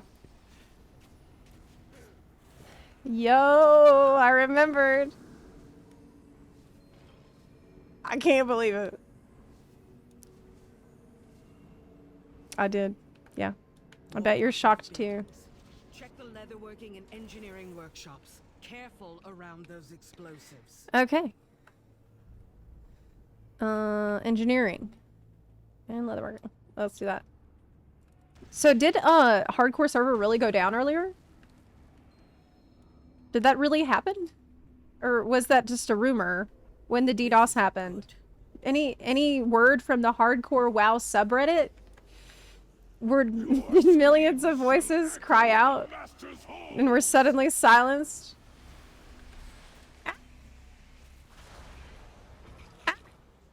Stun. Oh my god, oh my god, oh my god. Okay. We will never be silenced. Beautiful. On we go. And Eureka getting to max level was pretty chill and didn't stress me. It was We should be safe. fairly slow paced. The new zone is basically zoom faster without giving you tools to survive. And the unavoidable dot is not draining your entire HP bar.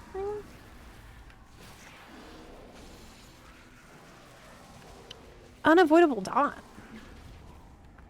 I don't remember that. The weapons look gorgeous. Oh, wow. I'll have to check that out. Maybe tomorrow at the start of the stream. At some point. I always like looking at the new weapons. I haven't used the sanity. Oh, but I need to stay over here. But it's over... Okay. Okay, we're fine. Alright. To Rexar. Finally, we're gonna do this. We are going to do this. I'm going straight to him. We're going all the way. All the way. All the way. Wait. Wait! No! Wait, was that a bad idea? Oh my god. Oh my god. Okay. Okay, let me lock in. Let me lock in.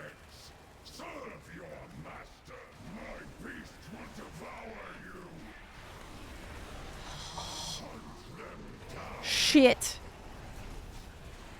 Sanity orb. It's bad. It's bad. That was a bad idea. That was a really bad idea. Oh my god. Oh my god.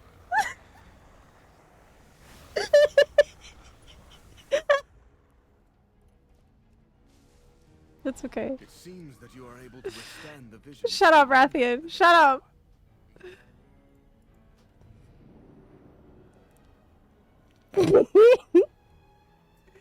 Oh my god. Okay. No, this is... I made a questionable choice. Yeah. I do regret it. And I wish I didn't do that, but I did. So, yeah, that's fine. We're gonna have to do this more carefully. Future. Exactly. It's for content. Driven mad by Nazoth's whispers. Yes. Believes that the elements warn him of a disaster that only the old god can prevent. I keep wanting to go to the portal. Now all of Orgrimmar drinks the blood of Nazoth, twisting the Horde into a frenzied war machine. You have the same problem with 14 that I do with WoW. Nothing to do outside of current content. I did these back in BFA. Is this the same as it was in BFA? They did add the Nightfall Sanctum stuff too, if you want the links. The kitty cat mount, which I still really want. That's something I want to do as well. But I also want to do M+ on Rogue. Good old Rogue. We're gonna learn how to play Rogue. You'll learn how to play it. And I would love to come home to Rogue. That's my OG. That's the class that I loved the most. I liked Mage a lot. But Rogue is the one I have history with. You know what I mean? And I've just been not wanting to learn how it is. Because I've had a... How can I put this? I've been bitter about how it's not the same as it used to be 20 years ago. But maybe I need to just get over it. And do it anyway. I almost had him. Let's search the dragon. Okay, Garona. I'll conceal any we find while you keep the enemy at bay. Great, great. We're gonna dodge shit this time. There's a teleporter on the other side. That's what we're gonna do. I just hope it still works. Other things, there's plenty of things to do though besides raid or M+. There's delves now. See if there's anyone here. Delves are fabulous. I do love that. Another casualty. That's usually something I want to do if I'm like chilling and I'm not streaming, or I'm just like don't know. Or, I mean, I've done a lot of it on stream too, but also in my free time. I really like elves. And I like collecting things. I think for me, in my history with World of Warcraft, even in the times when WoW was at its worst, like BFA, Shadowlands, and people were hating on it, during those times, I still really loved collecting shit. You know? Now, because I wasn't that jazzed up about the game at the time, I wasn't, like, trying to collect everything, but I would log in once a month, maybe twice a month, still, to try to get the Zulian Panther, try to get Rivendare's Charger. You know what I'm saying? Like, that's... For me, that's something that will entertain me forever. Getting transmogs and getting mounts and pets. I just love that. And it's kind of independent of any expansion that's going on. And now that they're adding the housing, where it's so much more to collect. That's why I said in my video, the latest video I put out, it's like, so you might play too much WoW if... And one of them is like, what do I do with my account when... Your screams shall echo in the master's if I died? Like... who would get it? Who will I hand it down to? My account is like... I spent so much time on it. It's very good. I actually have 2 accounts.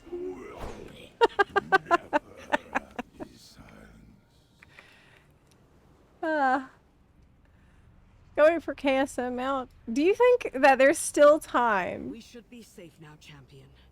Remain wary. I don't really know. Gusting winds totem. Ooh, what's that? That looks good. Oh! Oh! No!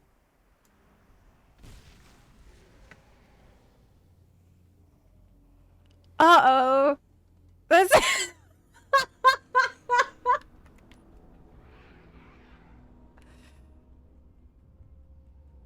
Fuck.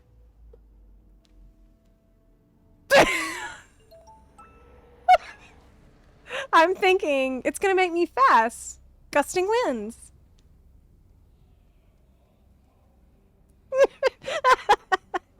That did not go as planned. It's okay. It's okay. Now I know. Flying bear. You've entered a lost area. What is this? Fearful mirror images. Don't touch any. Oh. Oh, don't touch any. Okay. Okay. I see. Yeah, if we avoid things more better, then the game will be easier. That's what I can tell you. Yeah, I'm an experienced gamer, and this is what I know from my experience. Yeah, if you dodge things, it's much easier to play. That's great for after, yeah, after we kill Rexar, we're gonna gust. We'll gust with the wind. But not yet. Oh, Lord, Lord have mercy. God. Is there any guide y'all can recommend, by the way, for me to learn sub on? Who's a good YouTuber for that? Or maybe a text guide. What's the best to make it less confusing? I am open. Burp, burp. Okay. Pinky, you know, Only Buns is having a 1-year Buniversary party event on June 13th. I have hit one of my mirror images and I got stunned. But yes, June 13th, Friday the 13th. Please look forward to. God, no, no, no, no, no, no, no, no, no. Orb. I can't do it. I'm too bad. I'm too bad at the game. Initiating evacuation protocol.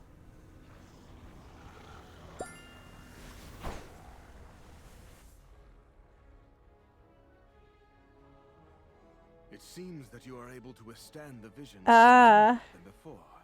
Each excursion prepares you for the horrors of Nyalotha. Pulling this together is not the play. Okay, so we need to fight Rexar alone. Yeah. Yeah, I think you're right. You are right. Let's get out of here. No, yeah. You need to kill the pets and not charge into the trap Rexar puts on the ground. Trap is blue on blue and hard to see. Good tip. Okay.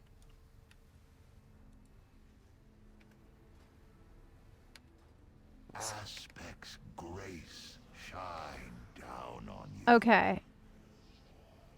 Which one should I get? Expansive Mind. More Sanity. Steeled Mind. Reduce Sanity. Drain. Or Expertise. Reduce damage and do more damage. Yeah. Saint Capo! Hey! It's so good to see you! Happy to see you safe and sound. May this next chapter for you be bright and blessed. Thank you so much! I'm glad to hear that you got home safe. I hope you enjoyed PAX. Reduce drain. Well, the more I fail, the better I get. Right? It's kind of like the worse that you get, the better you get.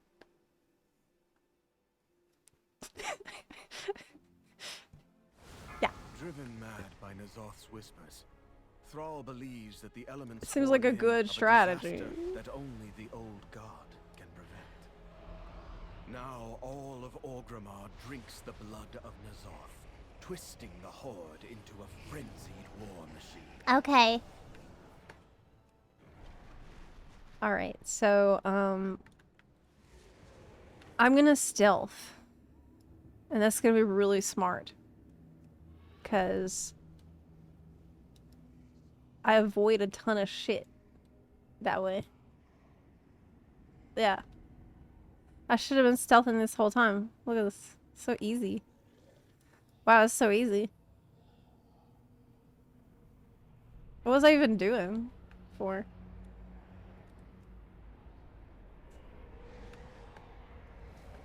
Okay. Stealth is very cool. Alright. Is it always the same, guys? Like, Garona and all these people is the same? Rexar?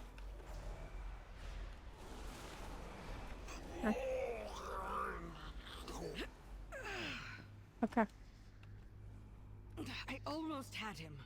Let's go. Search the drag for survivors. I'll conceal any we find while you keep the enemy at A strat people have been using is using a stinky bright potion to make the zone have normal lighting. Other side of the drag.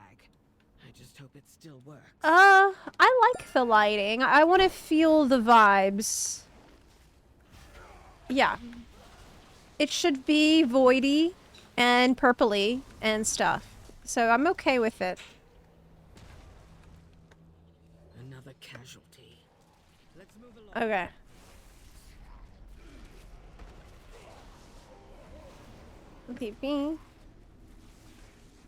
T-Mog building has a buff. Okay. Is it buff? You're in combat. I shadow milled. Interrupt Damn it. I'm getting whacked by a tentacle. Okay. Shadow Meld is so good. Like, being able to drop combat anytime is fabulous. I just love it. Especially on Mage. If you can pair it up with invisibility, it's super cool. Because you get, like, double vanish. Okay. My sanity's falling, but that's fine. Snang. Isn't that the tailoring guy? Tailor trainer? God, I just have... I'm having flashbacks to my classic hardcore experience. I spent so much time in that stupid room. Making linen stuff. And all the other cloth things. Okay. Sanity. I got a buff. I did? Crit increased by 10%. Woo! Yo! Awesome. It's from killing the guy in the transmog area. They were doing evil transmogs, so I couldn't let that happen. More blocked off buildings. Check the leatherworking and engineering workshops. Careful around those explosives. Okay. I did. No, not the leatherworking. I like dropping the sanity orb while fighting boss. How big is the radius for the sanity restoration that you get, though? This isn't good. Your screams shall Okay. echo in the master's halls. Avoid torrent. But there's no way to avoid that. From what I can see. He casts it in my face. We will never be silent. Alright. Do you know the potion rotation thing? I have no idea what that is. You are but meat before This is my first time in the visions. army, and it is time to feast. So I'm learning a lot. Right now? Did he spit at me? The bear. Oh my god.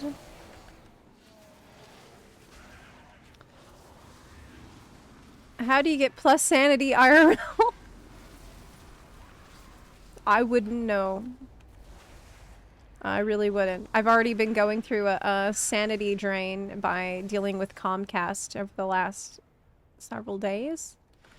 And, shitty ISPs.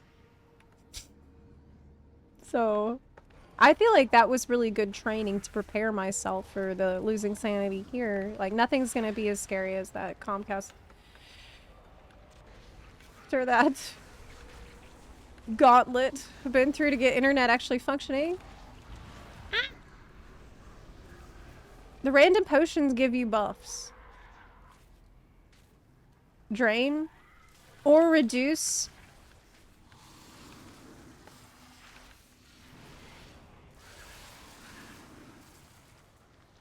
Hide behind tree. Oh, thank you.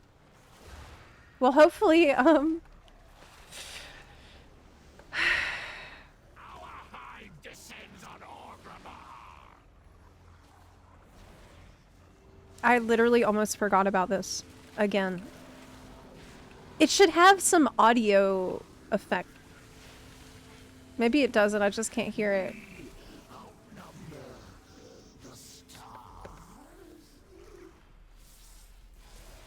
Okay. Alright, good. We're not gonna pull everything all at once this time. We're gonna be smart. We are ready. No, we're not gonna be smart.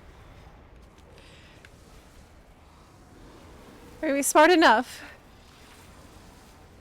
Okay. It's time.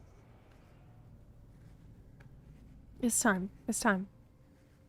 Your flesh will feed my beasts, and your soul will feed Nazam, my pets.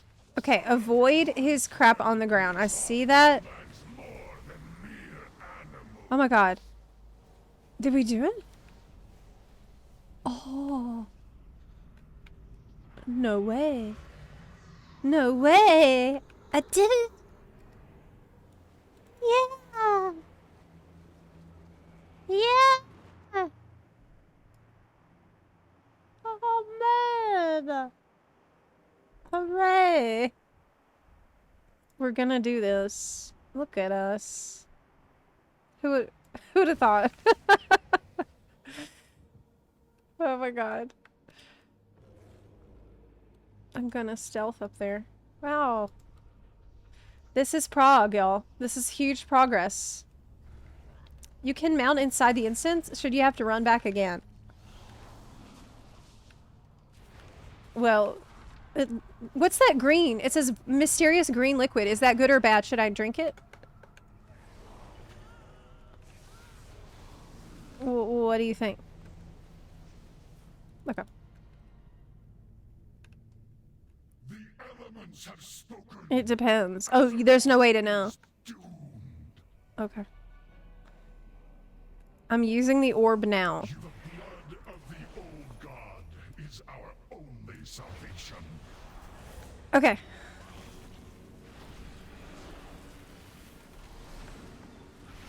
None can overcome his might.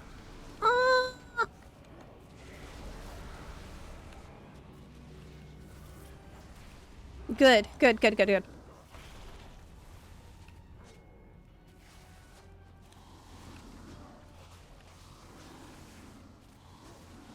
Oh, yeah. Yay!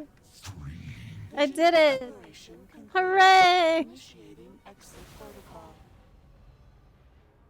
Great! N'Zoth clearly exults in the notion of a Thank you. Thank you. The further you venture into the city, the more I desire. I got shoulder pads. Once and for all. 632 eye level, but mine's way better. So I don't need that. So what happens whenever I clear all of the bosses? Like, does something really cool happen? Let me get out of here. You get more chests at the end. Get a mask. Nice.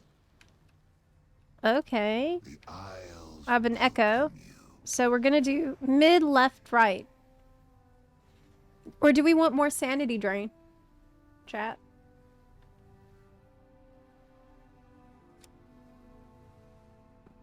Any opinions?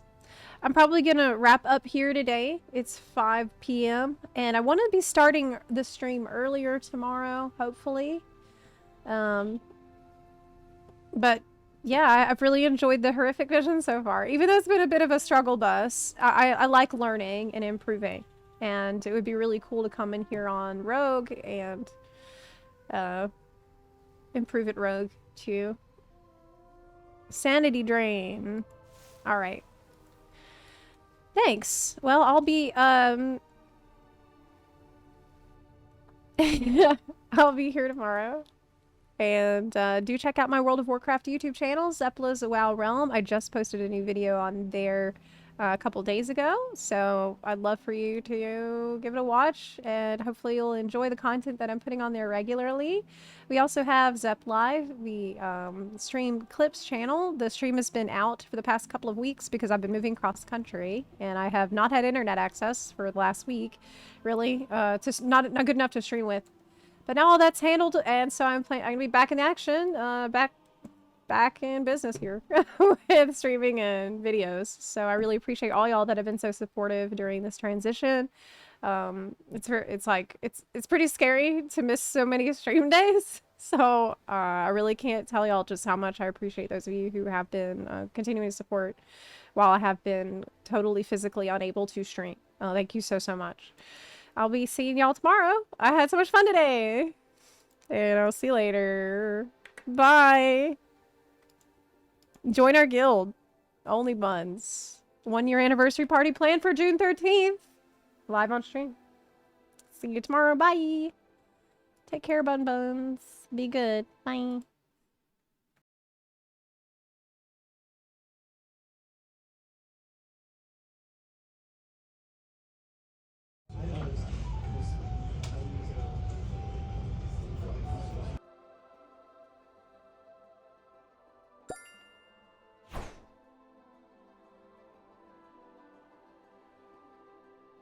I went to tab back to the streaming scene so I could thank you, Elrook, for the 10 gift subs.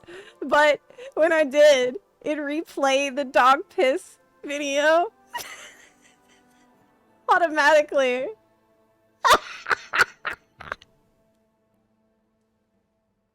Oh my god. I'm sorry. I meant to thank you. Thank you very much, Elrook, for the 10 gift subs. You're amazing. Okay, I'll see you later. Bye. Bye. Sorry for the dog piss video. Yeah. Okay. Yeah. See you later. Yeah. Bye.